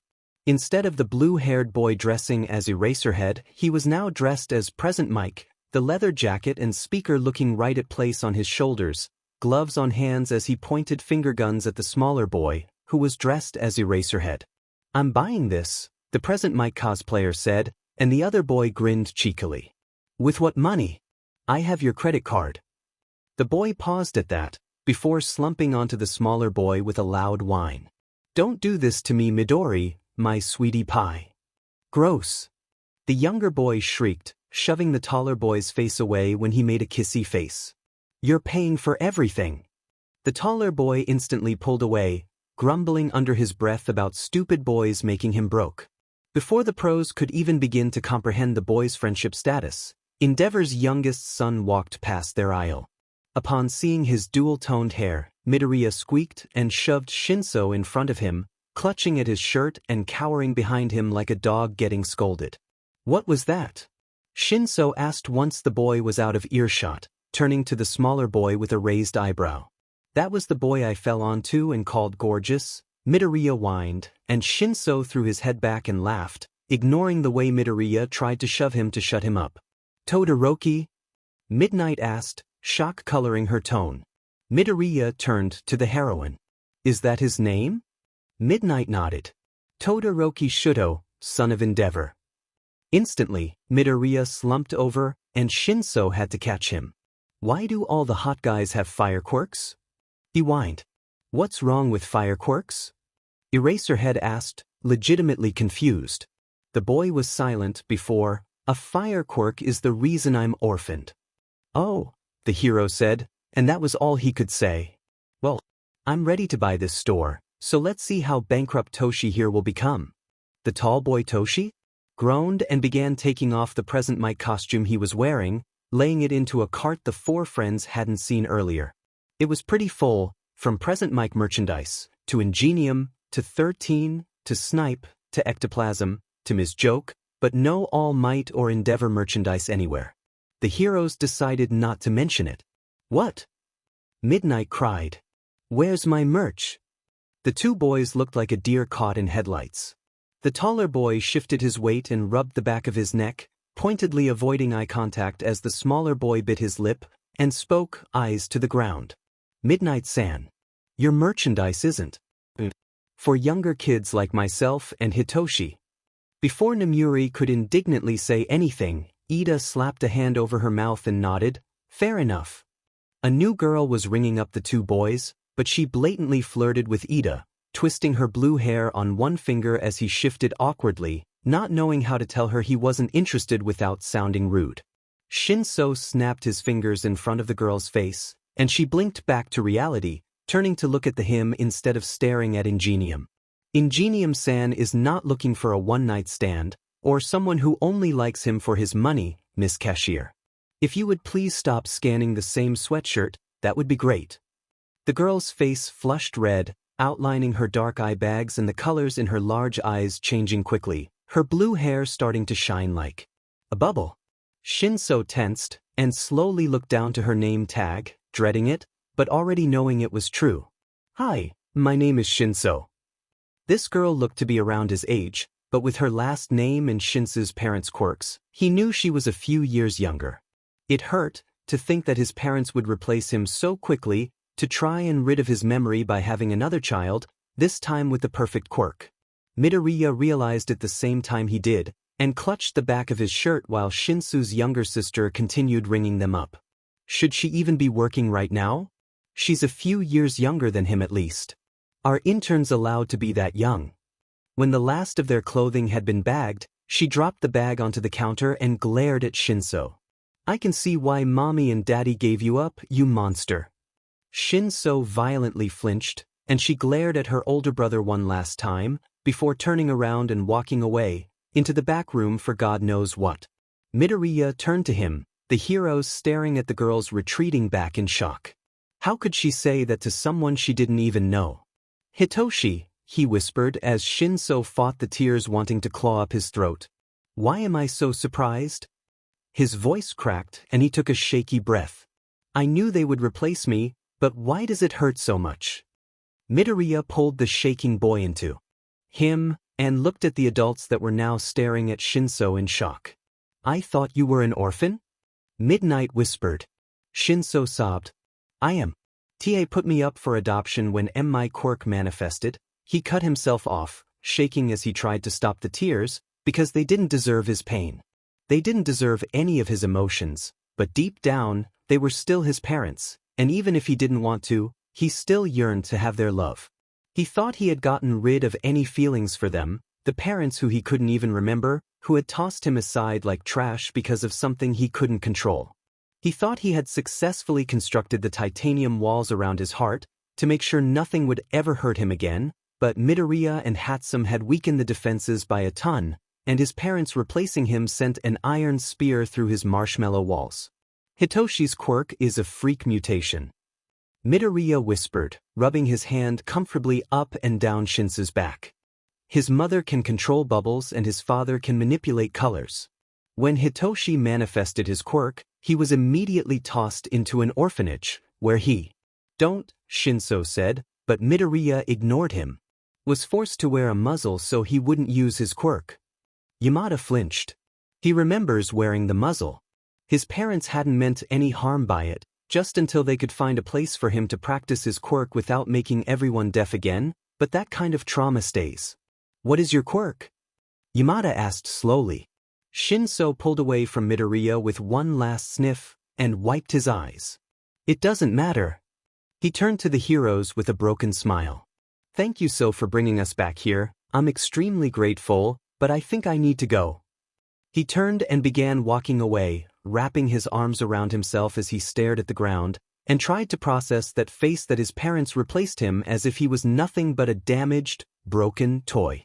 His vision became cloudy, and he wiped the tears away and continued walking, ignoring all of the concerned stares he was getting. He heard Midoriya thank the shocked heroes profusely and apologize for leaving so suddenly before the smaller boy was right beside him, a gentle warmth that kept Shinso from freezing over in hatred. Shinso would later feel bad for making the smaller boy hold all of the bags.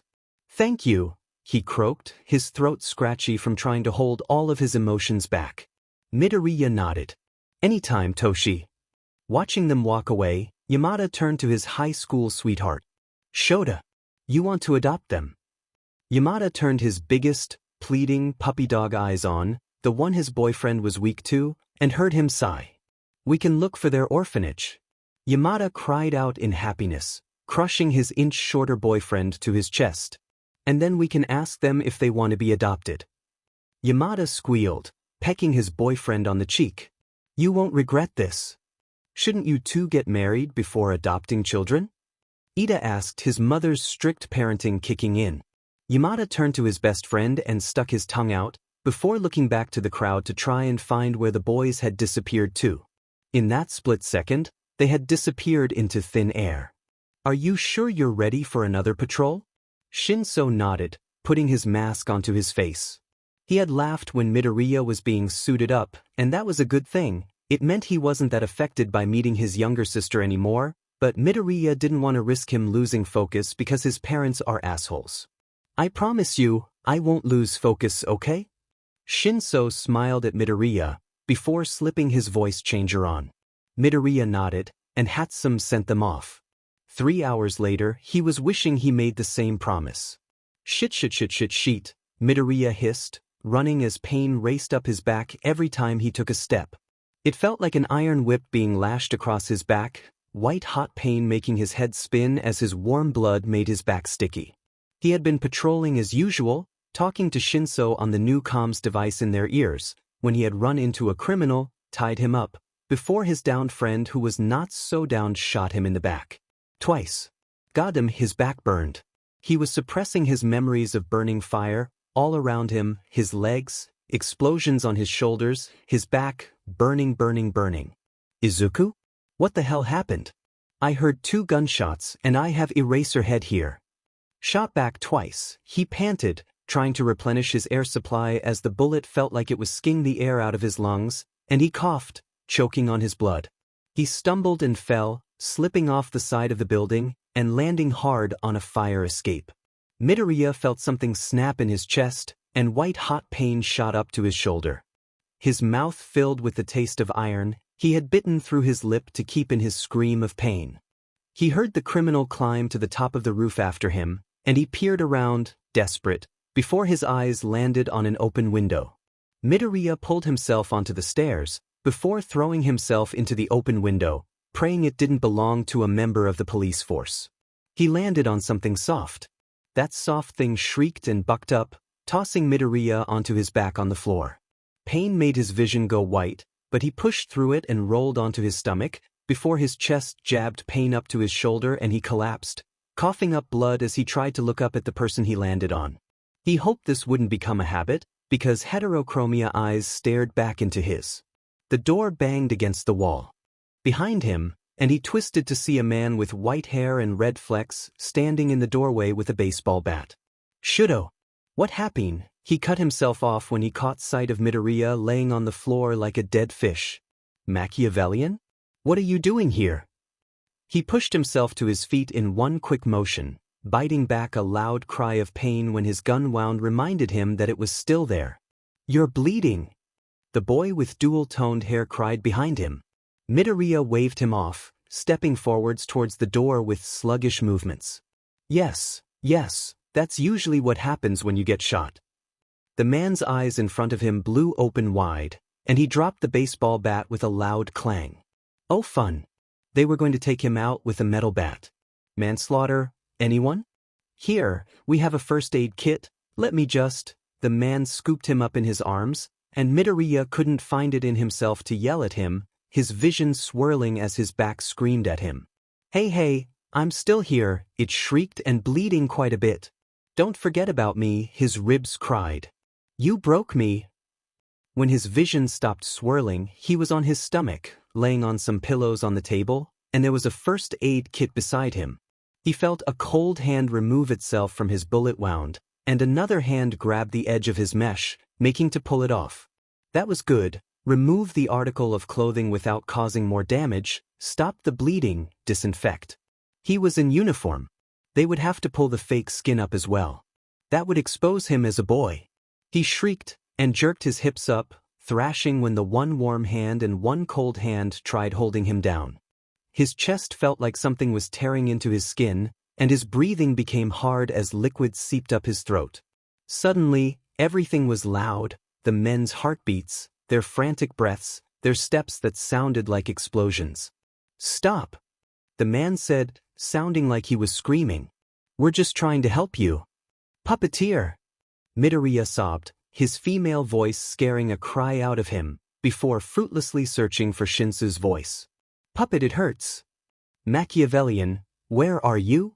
Hatsum's altered voice usually came from the comm device in his ear, and from his canister, a way to ensure they're always connected, but he couldn't hear her from his ear. Where are the Ecclesian eat them? He heard one of them dart over to the canister, the noises sounding like explosions as he thrashed around, trying to find his sound-canceling earbuds that had fallen out. There was one cold hand pressing against his bullet wound, and a warm hand pressing his shoulders down to keep from bucking. The juxtaposition of the two sensations made for a small distraction from the pain. Hello. Machiavellian needs medical attention. He heard the man cry, and Midoriya shrieked, not in the right state of mind to realize he wasn't helping himself by making more noise. He cried, scrambling to find his earbuds. Puppet, it hurts. He sobbed, his nails making bloody gouges in the table as the noise of the man talking to Daedalus screamed at his eardrums, throbbing in unison with the wounds on his back, his ribs, arms and legs. Everything throbbed, ached, pounded, and Midoriya just wanted someone to put him out of his misery. Quietly and gently, check her ears, make sure she has her earbuds in. It sounded like Daedalus was screaming, but Daedalus was always so smooth, calm. He felt someone gently slip his earbuds in, and he slumped over when everything went silent, sobbing, trying to get rid of the ringing in his ears. As soon as the ringing died down, he heard Puppeteer's soft, husky voice speaking to him, but all he could do was cry and cry. Ethiart, Machiavellian, can you hear me? He whimpered but let out a scratchy, yes. That's great, we're coming your way. Can you tell me what's wrong? Hurts. He sobbed. He knew those weren't normal bullets. When the criminal flung his gun out to hit him, it sounded lighter than any gun he'd ever heard before, as if the gun wasn't loaded, but he had been shot before he could figure it out. Broken ribs. Shins throb. Hard breathing. Red blood. Blood. Okay, sweetheart, just talk to me. No more red, okay? When we get you back, everything will be blue and purple. Like purple. Purple's good. Midoriya wheezed, coughing up more blood, painting the poor brother's white tile red with a stain they would never be able to get out. Oh yeah? Why is purple good? Midoriya was slowly relaxing, his mind getting taken off of his injuries, and zoning in on Puppeteer's voice. Because you're purple. Puppeteer chuckled, and Midoriya laid his head on the table, completely slack in relaxation. Until the cold hand shifted over his wound and white-hot pain made itself known, the throbbing of everything else pounding his nerves with pain. He cried out, kicking the table to find a way to let out the blinding pain, feeling guilty when he heard a section of it snap off. That movement pressed his chest into the table, and he choked on more blood as his ribs screamed. Just make it stop, please. Don't move her. He heard Puppeteer say, and he was confused, because why would he tell him not to move himself? He jolted when he realized everything he and Puppeteer had said was not only being broadcasted into his ear, but out of his canister too. But awkward? Puppet. He whined. And he had just been shot twice, fallen off of a building, and was having difficulty breathing without inhaling blood, so please forgive him if he just wanted to lay down and cry. Hurts, hurry. We're outside, please let us in, Todoroki-san. the man started before turning and running towards the door, and Midoriya started crying tears of relief when all he saw was purple. Purple means safe, safe means no pain. Hey, sweetheart, it's going to be okay, alright? His voice was right beside his ear, and so calm, that Midoriya felt himself slowly go slack. He felt a hand run through his straightened hair, before the cold hand lifted from his back, and the boy issued in a startled breath through his teeth. Deadless, Shinso spoke in alarm. These bullets are poisoned. What?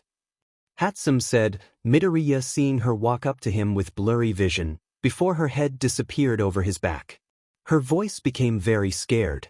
Oh shit. That was the last thing Midoriya heard before his vision swirled and faded to black. He dreamt he was floating on a cloud in a sea of never-ending blue. A soft, warm cloud that wrapped him up in love and took all of his pain away. He floated on that safe cloud for a while, before it began to float him towards a bunch of other clouds. He allowed it to float him away from something. He was moving away from something, but he couldn't remember what it was. He shifted uneasily, unable to remember what he was forgetting, before the cloud snuggled him closer, promising him that in a little, all of his fear would go away. Eat heart, please. He jolted. He knew that voice. He tried remembering, tried pulling himself out of the soft warmth of the cloud, but it felt like every time he tried to tug free, he was sinking deeper, away from that voice, away from what he was forgetting. Ugh, please Don. The voice sounded sad, like all of his joy had been right out of him, and all that was left was his fear and pain. Everything that the cloud promised him would be gone if he just went with it, but if him going with the cloud promised him sanctuary, why did this voice sound so broken? Zuku, please don't. He was struggling against the cloud now, as it tried pulling him closer towards the others, frantically promising him everything he ever wanted would become so if he just let go. Izuku, please don't leave me. Toshi. He thrashed against the cloud, and he slowly felt its grasp loosening.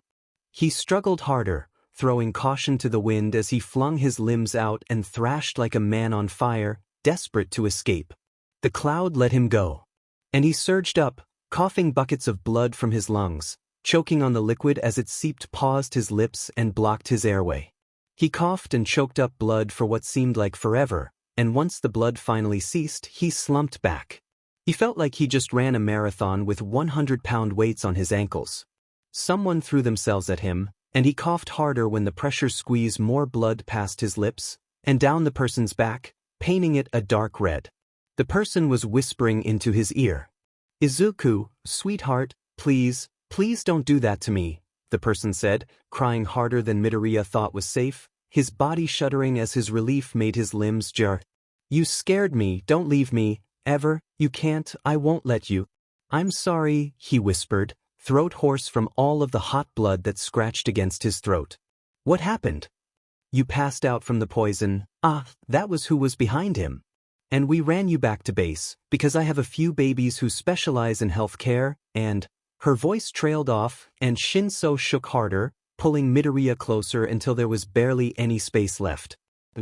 Drowned in your own blood. She took a shaky breath and continued. Neither of us knew it until you stilled, and blood began seeping out of your mouth, and Izuku, my god, we were so scared. That was what the cloud was pulling him towards? He felt sick. He had almost willingly gone with it. He had almost fallen for that faulty feeling of warmth the cloud had given him. He had almost given up on everything he had worked for a fake feeling of safety and security, when he had it right here. Here in Hatsum's base, wrapped up in Shinso's arms, was his real warmth, his real feeling of safety, of love.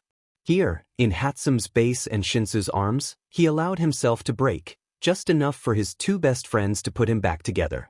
And when they did, he was all the more prettier than before. You're so effing grounded. What? Midoriya squawked, twisting around to stare at Hatsum, his ribs screaming in protest at the sudden movement, and his bullet wounds making themselves known like the little sheets they were.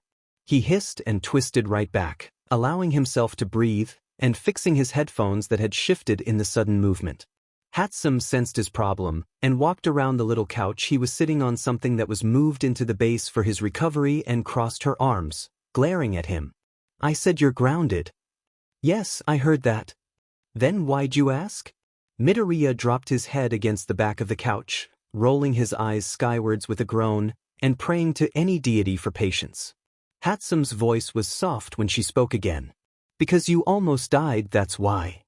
They had all spoken about it, allowing themselves to realize that holy shit, Midoriya Izuku, a Machiavellian, their best friend, a vigilante since he was 9, now 15, almost died. He almost lost his life because he thought he knocked out a criminal with poison bullets. Hatsum had pulled the bullets out immediately after Midoriya passed out, and they ran him to the base, where one of her babies had found the smallest amount of poison in Midoriya's system. It was just under the amount to kill him, but she still panicked and began bleeding it out. Maybe bleeding out a poisonous substance from someone who was dying from blood loss wasn't the best idea, but they had been panicking, and Midoriya's heart hadn't given out until today, 3 days after he was shot. His lung had been punctured, thankfully, and not small enough to take 3 days to fill them up with blood. Thankfully, because he hadn't died from drowning in his own blood immediately, not because when Hatsum and Shinso had seen the traces of poison, it was ignored in favor for the lethal substance. When they had bled out all of the poison, Hatsum had began giving Midoriya her blood, something that Shinso feel like screaming at, because his blood type would not let him give to anyone but AB+. Anytime Hatsum had to stop and replenish her blood supply, Shinso would sit by Midoriya's side, worrying at the fact that Midoriya could die of exsanguination. If Midoriya's heart gave out while Hatsum was replenishing her own blood supply, Shinso didn't know what he would do. Thankfully that didn't happen, and Shinso wasn't planning on stressing over the what-ifs. Before Midoriya had been shot, Shinso had been having a lovely chat with Eraserhead, which mostly consisted of the adult questioning the teen on anything and everything, and the teen answering in quips and insults. Hatsum had been surveying the street cameras for any criminals, when they had both heard the 2 gunshots. Hatsum had begun searching the cameras for Midoriya, and Shinso had whipped around towards the sound. Because Midoriya was cussing his head off in their comm, he had asked Midoriya if he was okay, before Eraserhead butted in, and Shinso took him under his quirk, and that was when Midoriya confirmed that it was him that had been shot twice. Shinso had sent Eraserhead to continue his patrol, before he began frantically talking to Hatsum to try and figure out his location. That's when they heard the entire commotion with the 2 brothers, which were confirmed as Endeavor's sons by Midoriya, and they were both already on their way, their house the same lengths away from both of their positions. They heard the exact moment Midoriya's earbuds came out, the way he screamed and cried, begging for Shinso because it hurt so much. He had tried talking to him, but Hatsum had taken over and instructed the men to put his earbuds in, and only then did Shinso get to talk to Midoriya. That was around the time they arrived at the apartment, and they cleared all the stairs as if they weren't even there. Shinso would have said that the man's face was hilarious when he opened the door, but he instantly ran in, letting Hatsum explain the situation, and he had blanched when he saw Midoriya, still thankfully suited, but surrounded by so much blood. He looked at the boy who was obviously panicking, and recognized him as the boy from the store. Todoroki Shudo. He had comforted Midoriya, before waving the boy's hand away, and feeling all the blood drain from face when he caught sight of the green-tinged bullets. He had called Hatsum over, because he recognized that they were poisoned, and she instantly pulled them out, her gloves quickly staining a dark red while Midoriya's head hit the table hard. He had panicked, asking what was wrong and what he could do, the man standing behind him doing the same. Turns out, not all Todorokis are assholes.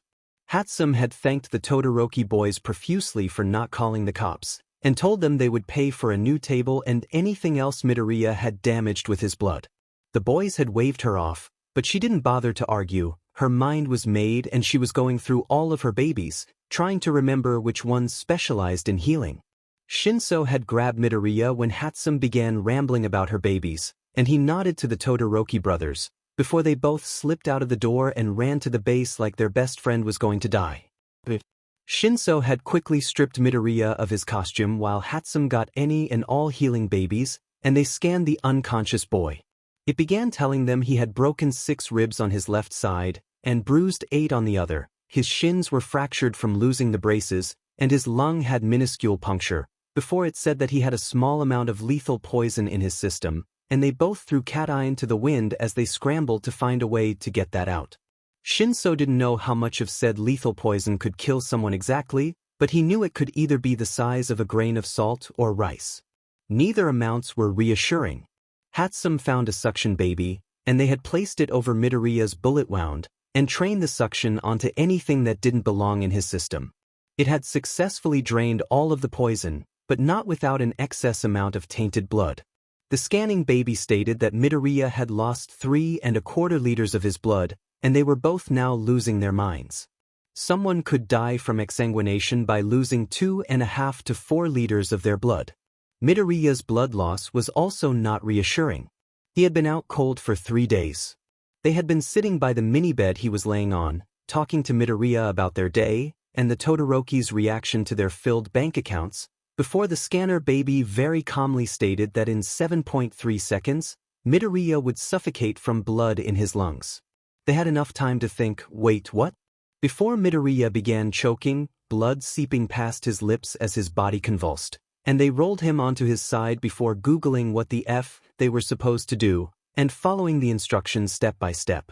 They elevated Midoriya, loosened the wraps on his back, and replaced the heavy blankets, before Midoriya opened his eyes and Shinso threw himself at the boy, ignoring the fact that Midoriya shouldn't have any unnecessary weight on his chest. Admittedly, Hatsum had felt the same way, but she didn't want to rip Midoriya's lung any further. That's when Hatsum decided that he would be grounded. I know, Mei-chan. I promise it won't happen again. Hatsum sniffed and waved her wrench threateningly in his direction. You bet it won't. Because you're not going patrolling until you're fully healed. What? Midoriya cried. But who knows how long that's going to take? Hatsum turned around and began walking back to the baby she was working on. She had mumbled something about changing the blood. Apparently, the Todoroki brothers hadn't sent in any of Midoriya's blood when it went public that Machiavellian was shot, and to be on the lookout for any blood she might have left behind. The police weren't expecting everyone to panic and wonder if she was okay, rather than look for any suspicious blood puddles laying around. It'll take 6 to 8 weeks for a punctured lung to fully recover. What? Midoriya cried again.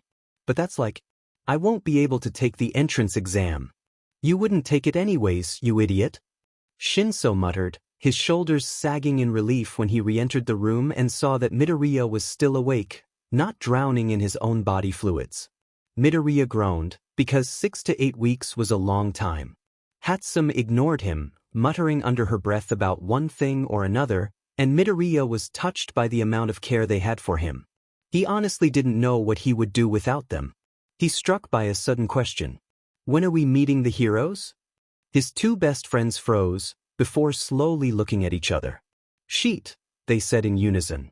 The next moments can only be described as a whirlwind of cuss words falling from the 2 teens' lips. When are we meeting them? He asked again, slower.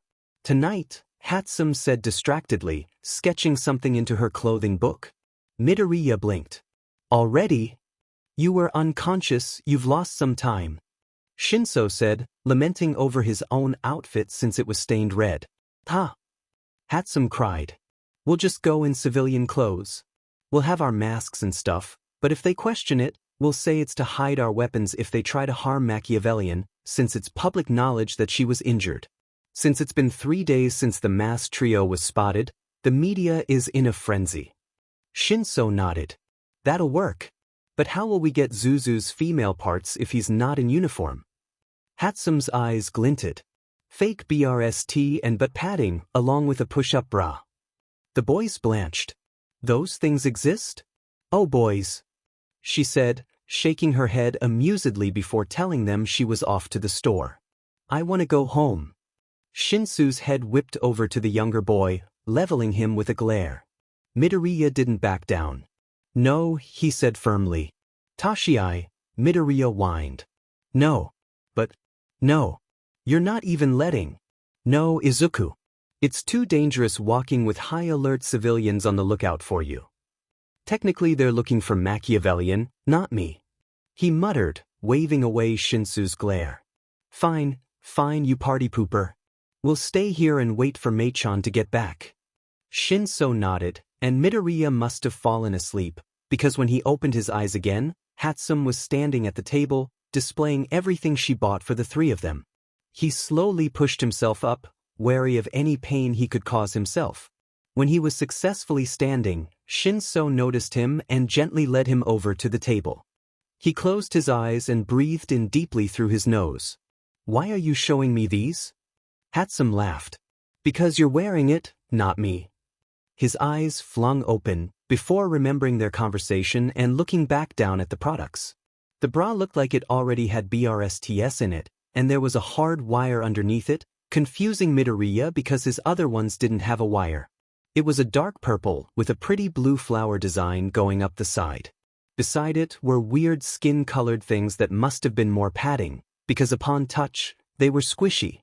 The black pants were slim-fitting, and they also had a weird padding inside of it, not unlike the ones his uniform had. He had a loose dark green hoodie that he would wear, so he didn't hurt his lungs any further. Hatsum originally decided that Midoriya would wear his bulky headphones, before the boys told her that Eraserhead and Present Mike had both seen Akatani Midori wearing them, and she scratched the plan. Midoriya would just wear his normal earbuds, and they were thankful that they hadn't broken. Shinso would be wearing normal skin-tight jeans with his signature knife holsters, and a looser but fitting black sweatshirt, which Hatsum would equip with her babies meant to stun, blind, and paralyze in small amounts. He would wear normal sneakers and gloves, his mask and under mask, contacts and bracelet. Hatsum would be going in a dark blue sweatshirt, which had a picture of a lighter blue bird flying up her back, with her signature skirt and leggings, except with normal shoes as well. She would wear different gloves, her upper and lower mask, contacts and her wig. She also would hide more babies in her sweater, to ensure that she and Shinso would be able to fight back if they tried to hurt Midoriya. Midoriya whistled. Sweet, we'll be undercover. Hatsum laughed. Pretty much. The trip took longer than I though, because I couldn't buy all of this in one store, that would have looked suspicious. I just wish I didn't have to go into that adult store for BRST padding. She shuddered, and the boys winced in understanding. Shinso looked at the clock. Well, we have enough.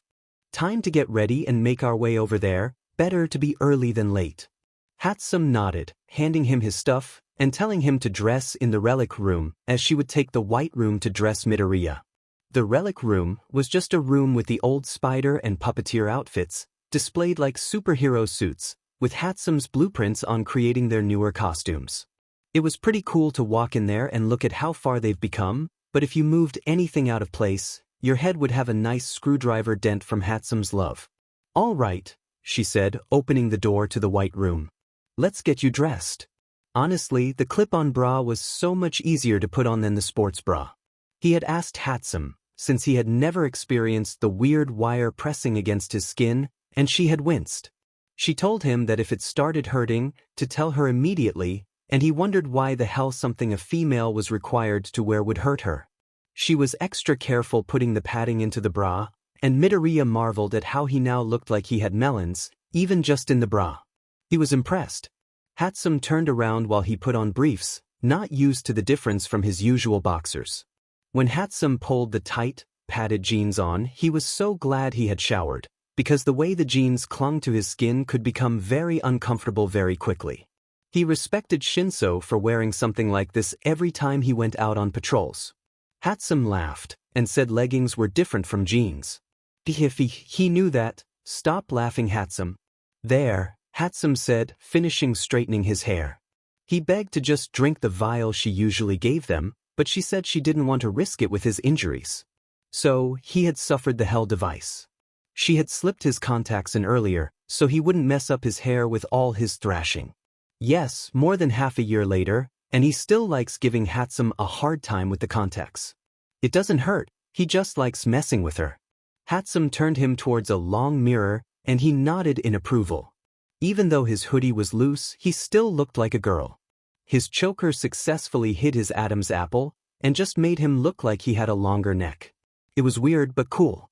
She handed him his masks and shooed him out, and he made his way to the main room, before gaping at Shinso who was sitting on the couch. He didn't know if that was normal, for someone to look so good in a sweatshirt and jeans, but Shinso made it look normal. The slimness of the sweatshirt accented his jealous-worthy V-shaped torso, and the jeans, his nice leg muscles. Midoriya whistled, and Shinso's pink and black eyes snapped up. "You look great." Midoriya nodded, making his way over to the couch, and trying not to feel jealous over the way Shinso could put his contacts in himself. Shinso smirked. "Thanks, sweetheart." Holy crud. Midoriya didn't have the hots for his best friend, but DMN he felt it for Shinso's future boyfriend. He sunk onto the couch and slumped over into Shinso's side, wary of his lung injury. Shinso slipped his arm over the smaller boy's shoulders and rested his head over his. As soon as he made himself comfortable, Hatsum stepped out of the room, completely dressed. "What?" Midoriya cried. "How are you already done?" Hatsum laughed as she walked over to the table and placed her stuff down. "Because I've been dressing like this since I was born, and you have a lung injury." Diarrhea pouted when he felt Shinso shaking with suppressed laughter. "You too, SCK.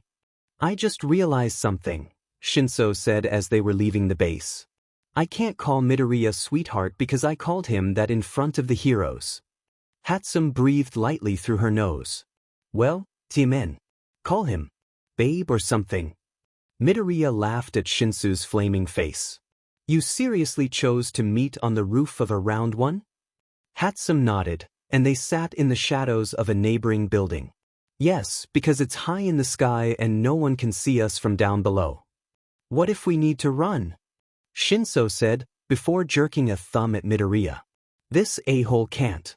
Hatsum paused. "I forgot about that." Shinso groaned and slumped onto his back, glaring at the sky. Midoriya touched the both of them gently, his signal that he could hear people approaching, and they fell silent. Across the roof, they saw 4 figures step into the light, and Shinso had to bite back a squeal at the sight of his 2 favorite heroes. "Are you sure this is where they want to meet?" Eraserhead asked as they made their way to the center of the building. Tsukachi sighed as if this was a common question. "Yes, it was in the link." "Then why aren't they here?" Present Mike asked, softer than his boyfriend had. Nizu popped out of Eraserhead's scarf. "Machiavellian was shot a few days ago. Their caution is understood if she can't run. To be injured and meeting 3 heroes and a detective, anyone would be wary. They're the ones who scheduled the meeting." Eraserhead muttered. "What time is it?"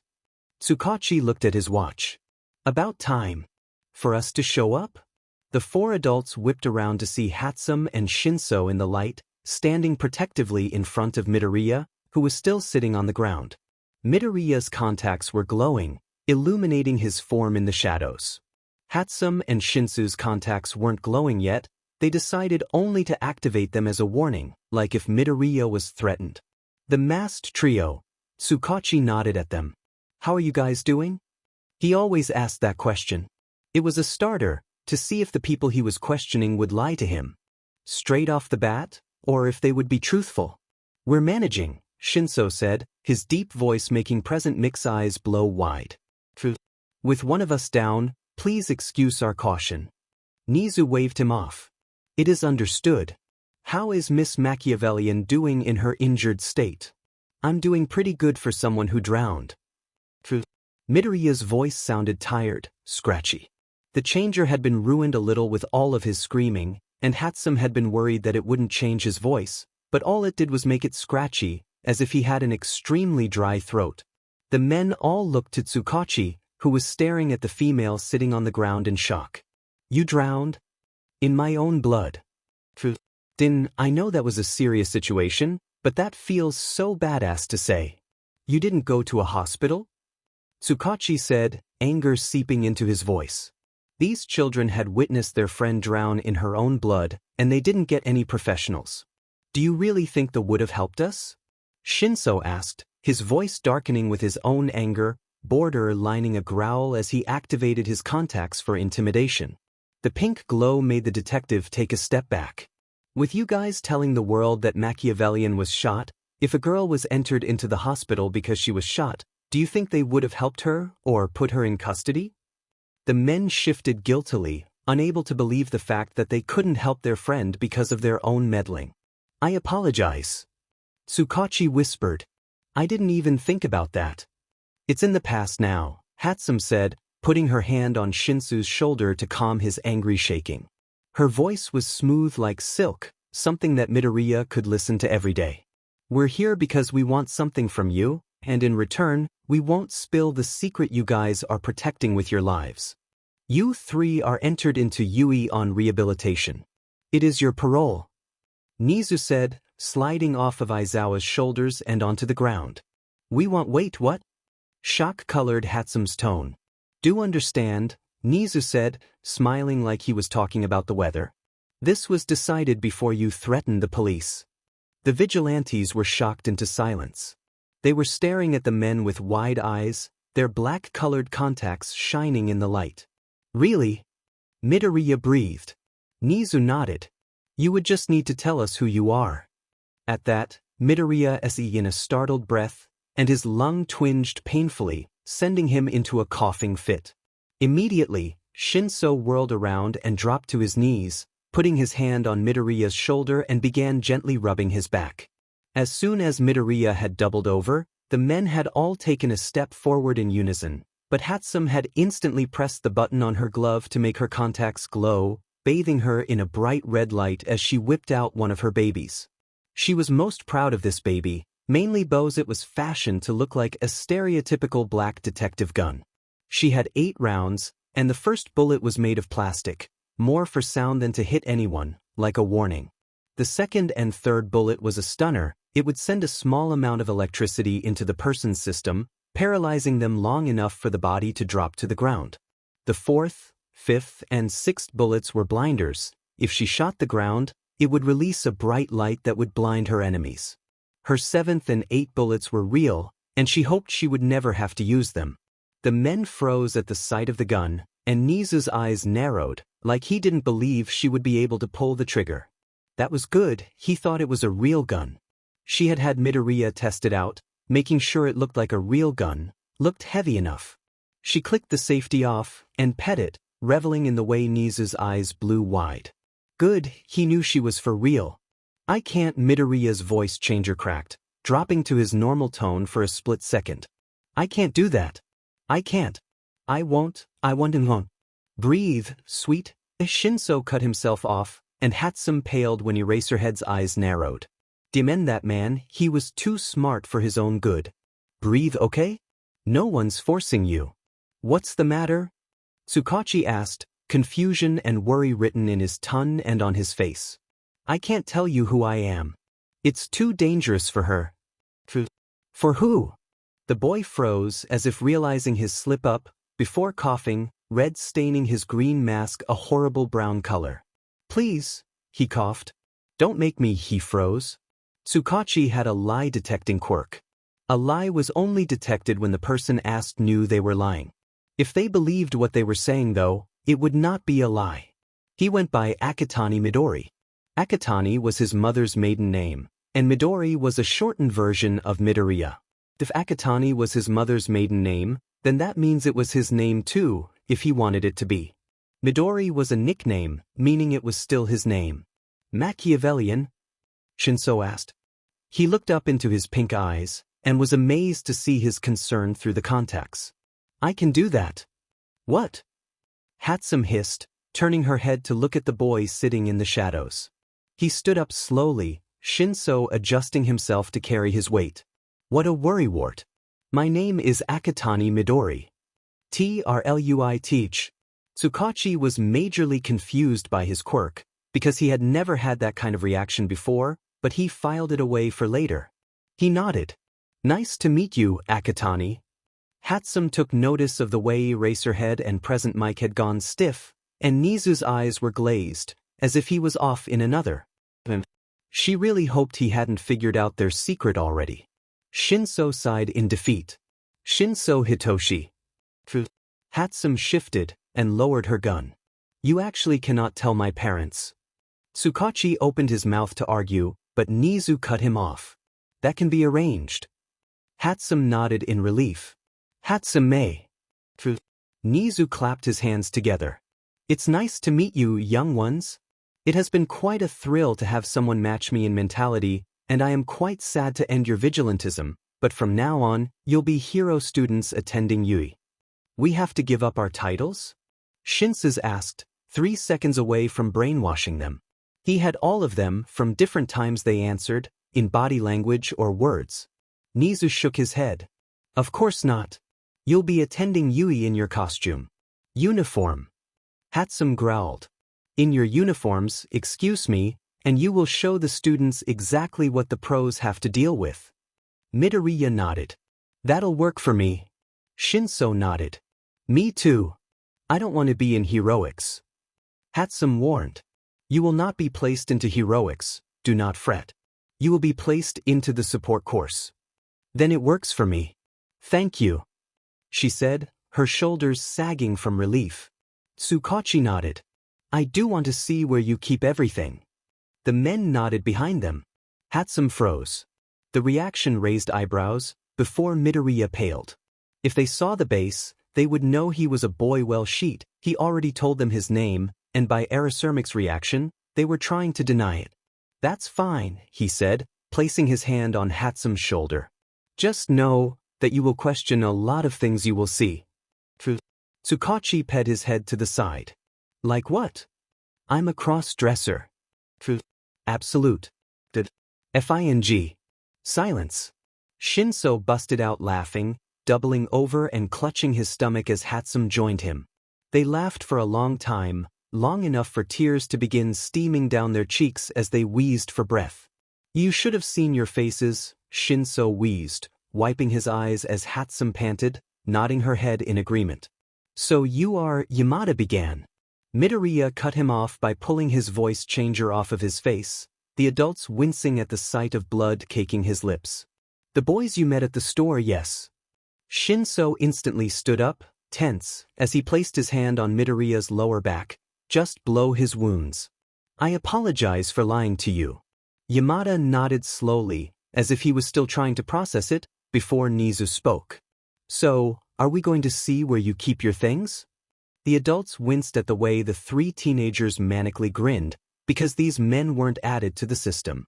Walking back to the base was silent, the 3 having taken off their masks a while ago, and handing them to Nizu when he got curious as to what they were made of. They had paused for a moment when the stairs strained Midoriya's lungs, and he had to sit down hard and breathe between his legs. The adults looked guilty at this, knowing that he still hasn't had professional medical attention because of them. Standing in front of the abandoned building, the heroes had shock and fear filling their systems. This is where you guys work? Tsukachi breathed, his voice spelling out exactly how he felt on the matter. Yep. Midoriya said cheerfully, his voice changer still sitting against his chest. Come along. The adults followed the teenagers, albeit cautiously, as if they were waiting for the best friends to whirl around and cry, "Just kidding." That moment never came. The teenagers grinned while walking through the building, reveling in the way the adults seemed to stick rather close to them, shaking even though they denied it. When they came to the hatch, Hatsum was the first one down, and she and Shinsu helped the adults down, hesitance written even on Eraserhead's face. Only when the heroes were down did Midoriya begin making his way down, slowly, and closing the hatch as he went. Shinsu had his hands on his hips as he lowered him to the ground, and they began walking towards the rest of the group, ignoring the way Yamada seemed to stare at them. It was the same way getting up the ladder, only Hatsum paused and shushed the adults, and Midoriya removed his earbuds, flinching when the sound of frantic heartbeats and stifled breathing filled his ears, but no one was following them. When he put them back in, Hatsum was up first, followed by Tsukachi, Aizawa, Nizu, Yamada, and Midoriya and Shinsu, Hatsum helping the former. Hatsum stared at Tsukachi when he walked forwards and opened the door, raising an eyebrow when he let out a squeak at the large drop below him. You done? She asked, and he looked at her with shock, as if she was the crazy one. Close the door. When the door was shut, the heroes tensed, as if they felt like they were about to be murdered. Now, Hatsum said, clapping her hands together, we're going to enter, and you are going to stay quiet, else you'll blow dear Midori's ears out. She turned around and pressed the button, feeling the shock the adults had when the wall silently slid to the right, and a smug smirk came onto her face.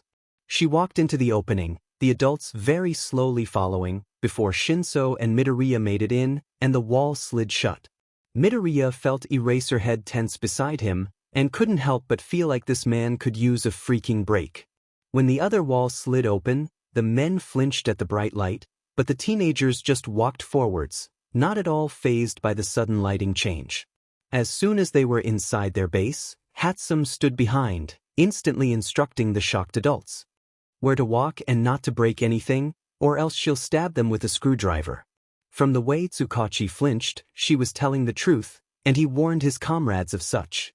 They all paused by Midoriya's recovery bed, and the teenagers pretended like they didn't notice, because they didn't have time to clean up the blood Midoriya coughed up and lost.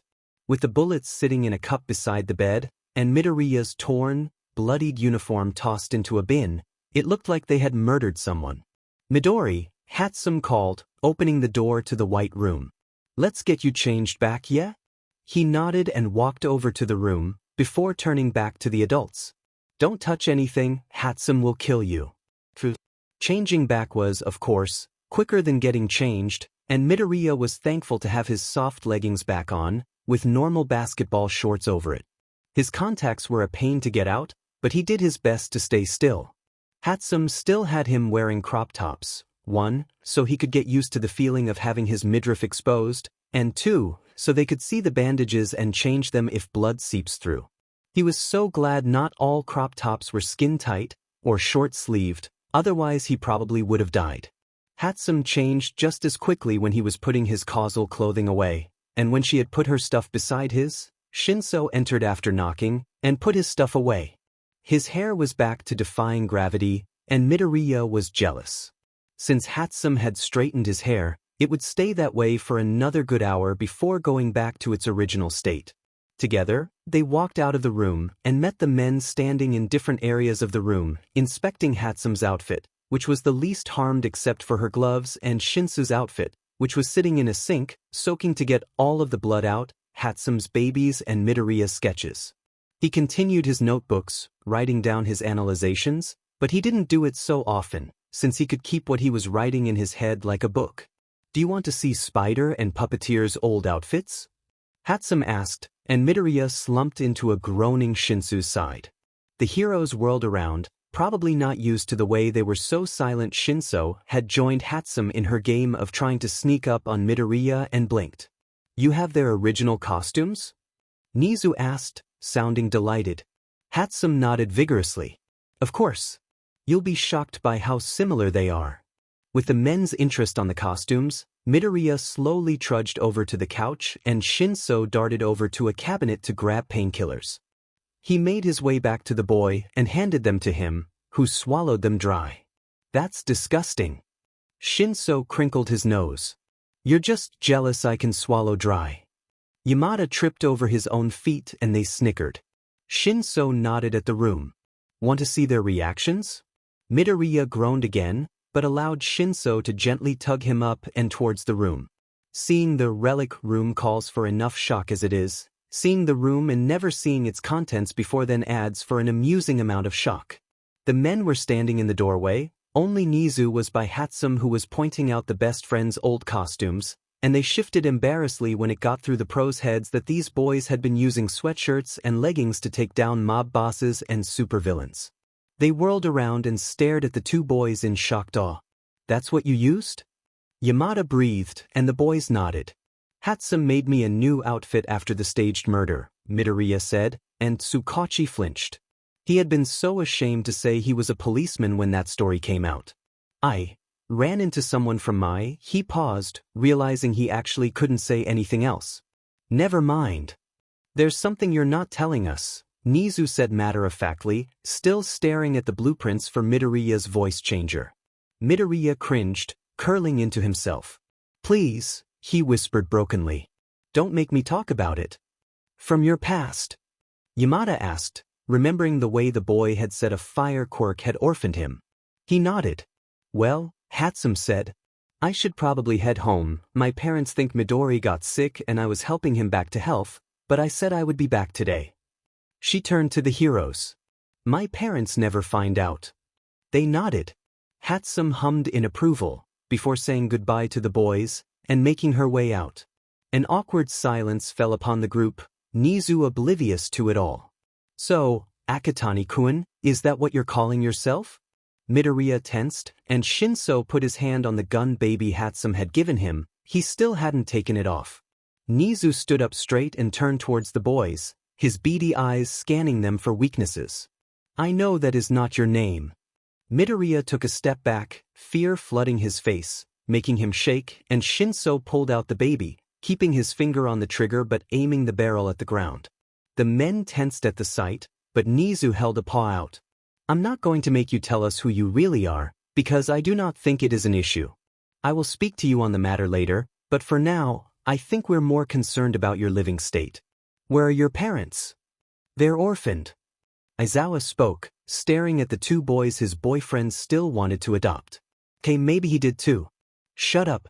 Nizu hummed, before turning to the two heroes. Well. Yamada instantly brightened. He turned to the two wary boys with a bright grin. We want to adopt you. Both boys jolted, shock making their jaws drop and eyes blow wide. Tsukachi mirrored their expression. Aizawa instantly whirled around to his boyfriend. You can't just drop the bomb like that. You have to ease into these things. I'm sorry, Yamada said hotly. We've been looking for them for how long? You want me to be calm? Yes. You can't. Are you serious? The couple turned to see Shinso fighting back tears, Midoriya shaking with his head dropped beside him. You really want to adopt us? He whispered, his nose turning red with the effort of keeping his tears in. Yes, Aizawa said softly. Hisashi has wanted to adopt you since we first met you guys at the store. Shinsu's tears spilled over his cheeks. Even thought we're illegal vigilantes? That doesn't change the fact that you're children without parents. Shinso sobbed, dropping the baby and pressing his hands against his mouth in effort to stifle them. Yamada smiled softly and opened his arms, Shinsu's eyes widening at the familiar, but not, gesture. Come on, bring it in. In the next moment, Yamada was stumbling back with the force of Shinsu's hug, the boy a blur as he crossed the room. He allowed himself to cry, not on his favorite hero, but on a man who wanted to be his father. Akatani, Aizawa said, the boy still shaking and doubled over, his hands covering his face. Midoriya felt guilty. He wanted parents so bad, but he had one. He had a mother who was sitting at home, unaware that her son was still alive. How could he betray her like that? How could he just abandon her, when she's always been there for him? 58 days. 58 days. That's how quickly she moved on. She had mourned him long enough to show that she cared, before she was moving on, and he was glad she was happy, but when he compared her recovery time to everyone else, hers was minuscule. She moved on from him like he was the pebble Bakugo said he was. 6 years. That's how long he hurt, every day for 6 years. It was time for him to move on. He stood up and sniffled, wiping his eyes with his sleeves. There was a collective inhale from the heroes, as if they just saw the wrappings around Midoriya, bruising peeking out from underneath. He looked up at the underground hero, and got a soft smile. Surprisingly, he held open his arms for his own hug. Midoriya's eyes blew open, and he quickly found himself gently wrapped up in the arms, the feeling different from his mother's hugs, better. He felt safe in the hero's arms, like the man would protect him from everything, where in his mother's, he had just felt comfort, as if she was always apologizing for his quirkless state. This hero held him like a precious gem, not easily breakable like porcelain, but something to be cherished. In that moment, he knew why Shinso cried. He had never felt such a loving embrace from an adult. This is where you live, Aizawa said, staring up at the normal, bleak apartment in front of them with disgust. Yeah, pretty plain, right? Midoriya said, running his fingers over the wraps on his chest. I don't know why I was expecting a penthouse. Yamada said, following the boy as they made their way in. Shinso scoffed. Like we'd waste our money on that. Midori would get lost and die from starvation. Midoriya whirled around, lightly shoving the taller boy with an offended gasp. Even if it's true, that doesn't mean you say it out loud. Shinso held his hands up in the universal sign of surrender, his snickering ruining his image of innocence. Watching the two best friends bicker was nice for the two adults. It wasn't an irritating bickering like the one you had to get up and separate, because they were 3 seconds from tearing into each other, but more of a fond one, like they bickered just for the fun of it, no malice or heat behind it. Aizawa knew he and his boyfriend were quick to latch onto these boys. Their history was so much like their own, it was hard not to find common ground and understanding, where others would just offer pity and empty condolences. They wanted to take these orphaned boys, offer them a home and a loving family, show them how real parents are supposed to look. Shinsu's parents were downright assholes. Yamada had put the name into the system on warning, alerting the family that they were walking a fine line for child abuse. They had been confused because their daughter was the picture perfect of a spoiled brat, but Yamada had left them to figure it out themselves. For Akatani, even though he was orphaned, when he spoke about his parents it was with a level of pain and contempt, as if he couldn't quite bring himself to hate them even if they were gone. He obviously knew his parents could have done better in raising him or showing affection, but he didn't know what the norm was for a loving family, so he couldn't bring himself to hate them. Aizawa and Yamada had promised themselves that they would show these boys a loving family. They watched the boys snark each other fondly, as if they were already the parents to these two best friends. Tsukachi and Nizu had left already, Nizu to put them into the system and warn the teachers about them, and Tsukachi to get the adoption papers started on the two boys, and to update the masked trio folders. Kiyama is going to be so happy to finally have nephews. Aizawa groaned. There was nothing wrong with Nemuri, but with the way she reacted to seeing Akatani in the mall, he was dreading how she would react when she found out that he was her nephew. She would probably suffocate the poor boy, before showering the two best friends with love and affection, something neither men were opposed to, but one could only take so much of Nemuri Kiyama's love. When will we tell her and the gang? Aizawa snorted. They can find out later, so the boys have time to adjust. Who will find out later? Akatani was walking backwards, smiling at the heroes like he wasn't worrying the 3 other males about smacking into a wall. Our two best friends, you met them at the shop. They would be like your aunt and uncle. Shinso whirled around, a bright look on his face. Really? He said excitedly, bouncing on the soles of his feel while also walking backwards. Yamada nodded slowly, like he didn't understand why they would be so excited about that. You better heed my warning, Aizawa said. They will suffocate you with their love, and probably spoil you to death. The two boys laughed, spinning around with a beam that they heroes could see, even from behind them. Yamada looked over to his boyfriend in confusion. They've never had a loving family before, he signed, and Yamada's eyes blew wide in understanding. He looked softly at the best friends, and they arrived at their door in silence. Kristoff's not awake? Shinso asked, whispering as he handed the key to Midoriya. He's sleeping by his door, probably wondering why we didn't come home for the past few days. He unlocked the door and pushed it open silently, waving the heroes in and peering at the door across from them. Who's Kristoff? Yamada asked, surveying the small apartment, immediately walking over to the few picture hanging on the wall. A homophonic a-hole who lives next door. Midori broke his wrist and shoulder when I first met him. The couple stared at the small boy as he cried out, Toshi! Don't go exposing me like that. That's assault. Yamada said, shock coloring his tone. Midoriya crossed his arms over his chest, staring Yamada down despite the 8-inch difference in height. He called Toshi a worthless fgot who should kill himself. Aizawa stilled. So yes, I broke his wrist and shoulder. It's not the first time I've done it. He has a healing quirk, so it's not like it pains him.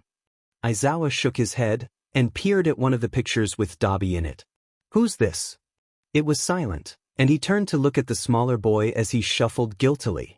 That's the boy who helped me find, he broke off, eyes widening. He's the one who helped me after I was orphaned. Aizawa nodded slowly, filing away his slip-up for later. Yamada suddenly threw his arms around the best friends, a sheet-eating grin on his face. I only saw one bed in the room. The boys flushed as Yamada laughed. It's not like that. Shinso cried, his voice higher than normal. We're completely platonic. I didn't say you weren't platonic, I just said there was one bed in the room. He raised an eyebrow as Shinso slumped to the ground, groaning about heroes out to get him. It's hard for either of us to sleep without the other, Midoriya said slowly, minding his words so it didn't come out wrong. Toshi needs the body heat, and I need a pillow, so it works out. Makes sense, Aizawa nodded, cutting off whatever his boyfriend was going to say. We don't need to buy an extra bed now, because you two can share. Shota. Two hormonal teenagers can't share a bed. We shared a bed. Yamada stopped his disapproval with a flushed face, as he turned around and muttered incoherent nothings under his breath. Aizawa turned to the two best friends, Shinsu's face still not recovered from his flustered blushing from earlier. We can help you guys pack, and you can move in tomorrow. The guest room is not quite a guest room yet, we still have to clean it up, so we'll show up tomorrow and move everything over. Tsukachi is pulling strings to have the adoption done tomorrow, so you'll be our kids. When the two boys beamed from happiness, the couple just had to smile back. After their apartment was packed up, Yamada magically making boxes appear every time they needed one, the heroes said their goodbyes, and the two best friends were left laying on the bed, freshly showered and Midoriya's bandages changed. We're actually being adopted. Shinso breathed. By our favorite heroes too. Midoriya shifted on his pillow, his upper body elevated so he looked down a bit on Shinso. We're going to have family, Toshi. We'll be brothers. Shinso beamed, and Midoriya couldn't help but grin back. Wait, Shinso said, his voice dropping to a softer tone. What about your mother? Midoriya was expecting this, and he had an answer. She'll always be my mother, but that doesn't mean I can't have parents. She gave up on me, granted she didn't have any knowledge that I was alive, but Endeavor is known for leaving civilians behind.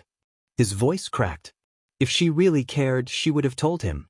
She would have told the pro-hero that her son was still in there, instead of latching onto him and crying, sobbing about how scared she was, and how thankful she was to get out of there. I watched her walk away from me, Toshi. I watched her abandon me, so I think it's okay for me to move on, and have parents who will actually love me. Shinso reached over and gently wiped the tears from his face, and Midoriya promised himself, right then and there, that he would never cry for a woman who didn't love him. He wouldn't cry for anyone who didn't care for him, he was done crying over lost causes. From now on, he would smile and laugh. With his best friend and soon-to-be parents, he would allow himself to be happy, because he deserved it. I'm going to be happy, Toshi. I'm going to be so happy. He whispered and Shinso grinned. You be the happiest son Eraser Mike can have, and I'll always be by your side. Shinso leaned over and pressed a kiss to Midoriya's forehead. Go to sleep, sweetheart. Even with his injuries, the way his lungs burned and ribs ached, his shins throbbing in his head aching, he fell into the most fitful sleep he had ever had. When he woke up, it was to gentle knocking on the door. Well, with his earbuds out, it sounded like someone was pounding on his bedroom door, and for a second he thought it was Kristoff. He rolled over and nudged Shinsu's shoulder, shaking him as the boy opened his eyes with a yawn. I think Kristoff's at the door, he mumbled, rubbing his eyes and glaring down at the bandages on his chest. I'll go scare him away, Shinso said blearily, before stumbling out of the bed, forgetting a shirt and making his way to the door in his PJ shorts. Midoriya heard the door open, and then laughter. He shrieked at the loud noise and pressed his hands to his ears, suddenly much more awake than he was before. He leaned over and snatched his large headphones, sliding them into his ears and slipping into the peaceful silence. He slowly pushed himself from the bed, and made his way to the door, hearing people whispering as the front door shut. Oops. He forgot Eraser Mike was going to show up. It's so early, he whined, and the heroes whirled around, cringing at the sight of his bandages and the bruising. That's what I said, Aizawa muttered, glaring at the blonde man who was obviously a morning person. Said blonde man clapped his hands together excitedly, his hair slipping out of his bun. It's only 9. Let's get started. I'm so excited. He looked at Midoriya with an apology on his face. I forgot about your hearing, I'm sorry. Midoriya waved him off, and all 4 males began grabbing the boxes and taking them to Erasermic's car, which was conveniently made for 5 people, meaning the trunk was spacious. Well, Midoriya mostly carried the blankets, whining about how his muscles would waste away if he didn't use them. He was ignored. 10 boxes and a full trunk later, the boys made their way to the lobby to turn in the key.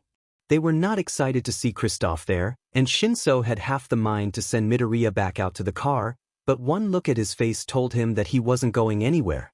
They walked up to the receptionist, who looked dead on her feet, and handed in the key, along with that month's rent. She nodded to them and put the key away, thanking them for choosing to live with them. Before the boys could walk away, Midoriya's arm was snatched and violently yanked, sending an arc of pain racing up his back, his ribs screaming in protest to the sudden movement. He gasped in pain, and felt the telltale sign of blood sliding up his throat.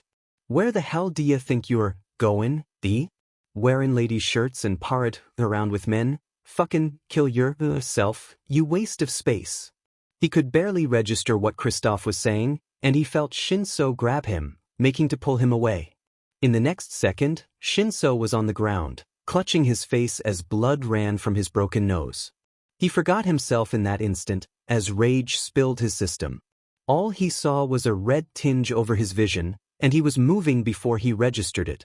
He was swinging his arms, feeling them collide with sickening crunches, and when his arms could no longer reach, it was his legs, breaking and bruising with each angry swing.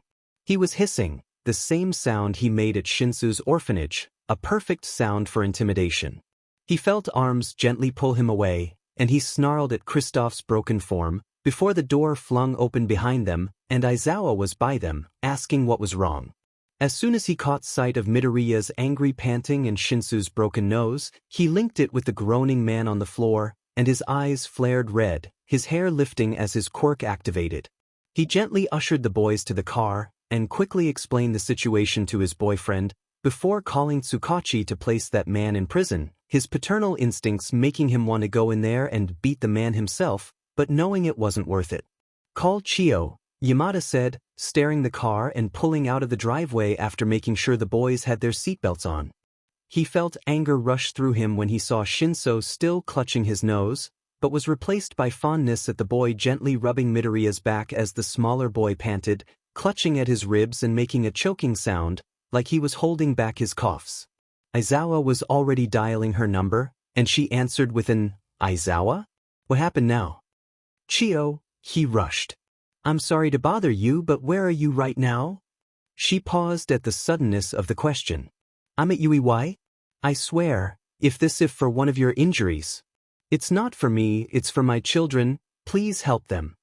There was a long pause from her end, before a loud screech tore at his eardrums, and he yanked the phone away from his ears. It sounded like Nemuri was in the room. Children. Children. When the hell did this happen? Why wasn't I informed of this? Shota, I will murder you. The phone was snatched out of the indignant woman's hand, and Chio was speaking again. "Bring them in, I am quite excited to meet my grandchildren." She hung up. Grandchildren? Aizawa looked into the rearview mirror and met Shinsu's eyes. He was still clutching his nose, and Aizawa was pained to see it was more to stop the blood than to stop the pain. He nodded. "Chio Shizenji." "Recovery girl," Midoriya gasped, before clasping his hand over his mouth, making more of the choking noises. Aizawa lurched forwards and grabbed one of the bags they kept store in the car for instances like this. It was more common than you think, when it comes to heroes. He handed the bag to Midoriya. "Cough all of it up. We'll have Chio heal you when you get there, but for now, get all of the blood out of your lungs." Midoriya nodded, and the coughing made Yamada cringe in sympathy. It sounded like he was choking on a metal knife lodged in his throat. Yamada would never admit it and Aizawa would never tell, but they broke so many traffic laws getting their children to you. Their children. That made Aizawa smile, and Yamada glanced at his boyfriend from the corner of his eyes. "Our children," he signed, and Yamada grinned. They had always wanted children, and considered adopting many times. They just couldn't find a kid who wasn't stuck up or hated everyone. When they met the two boys, they instantly liked them, and hope soared in their chests when they said they were orphaned. More than half a year later, they finally adopted them, but they couldn't complain. They had been worried about not being able to raise a child due to their schedules, but knowing their 2 sons were vigilantes soothed them a bit, knowing they weren't completely defenseless. It also helped that he had been seeing said vigilantes almost every night, and he held a grudging respect for them, which quickly turned into fatherly love when they were linked to the orphans. "What are you two smiling about?" Shinso asked suspiciously, but not rudely. Aizawa grinned at him. "You're our children." Purple eyes blew wide open, and tears sprang into them. Midoriya sat up and grinned, the action not lost, even with the red staining his teeth. "Who's who?" Aizawa pet his head to the side in confusion. "Let's not rush into names unless you're comfortable with it," Yamada said, but his eyes were alight with excitement. "Wouldn't suggest it if it wasn't okay," Midoriya said, before clearing his throat and nudging Shinso in his unbroken ribs, the little sheet. Shinso nodded. "Oh," Yamada said, before he was practically buzzing in his seat. "I'm Papa," Yamada called cheerfully, and the 2 boys grinned happily. Aizawa stared at his boyfriend in shock, and got a cheeky smirk in return. That's what he meant by names. "Guess I'm Dad," he said, turning to look out of the window into his flushed cheeks. Yamada laughed at him the entire way to Yuuei.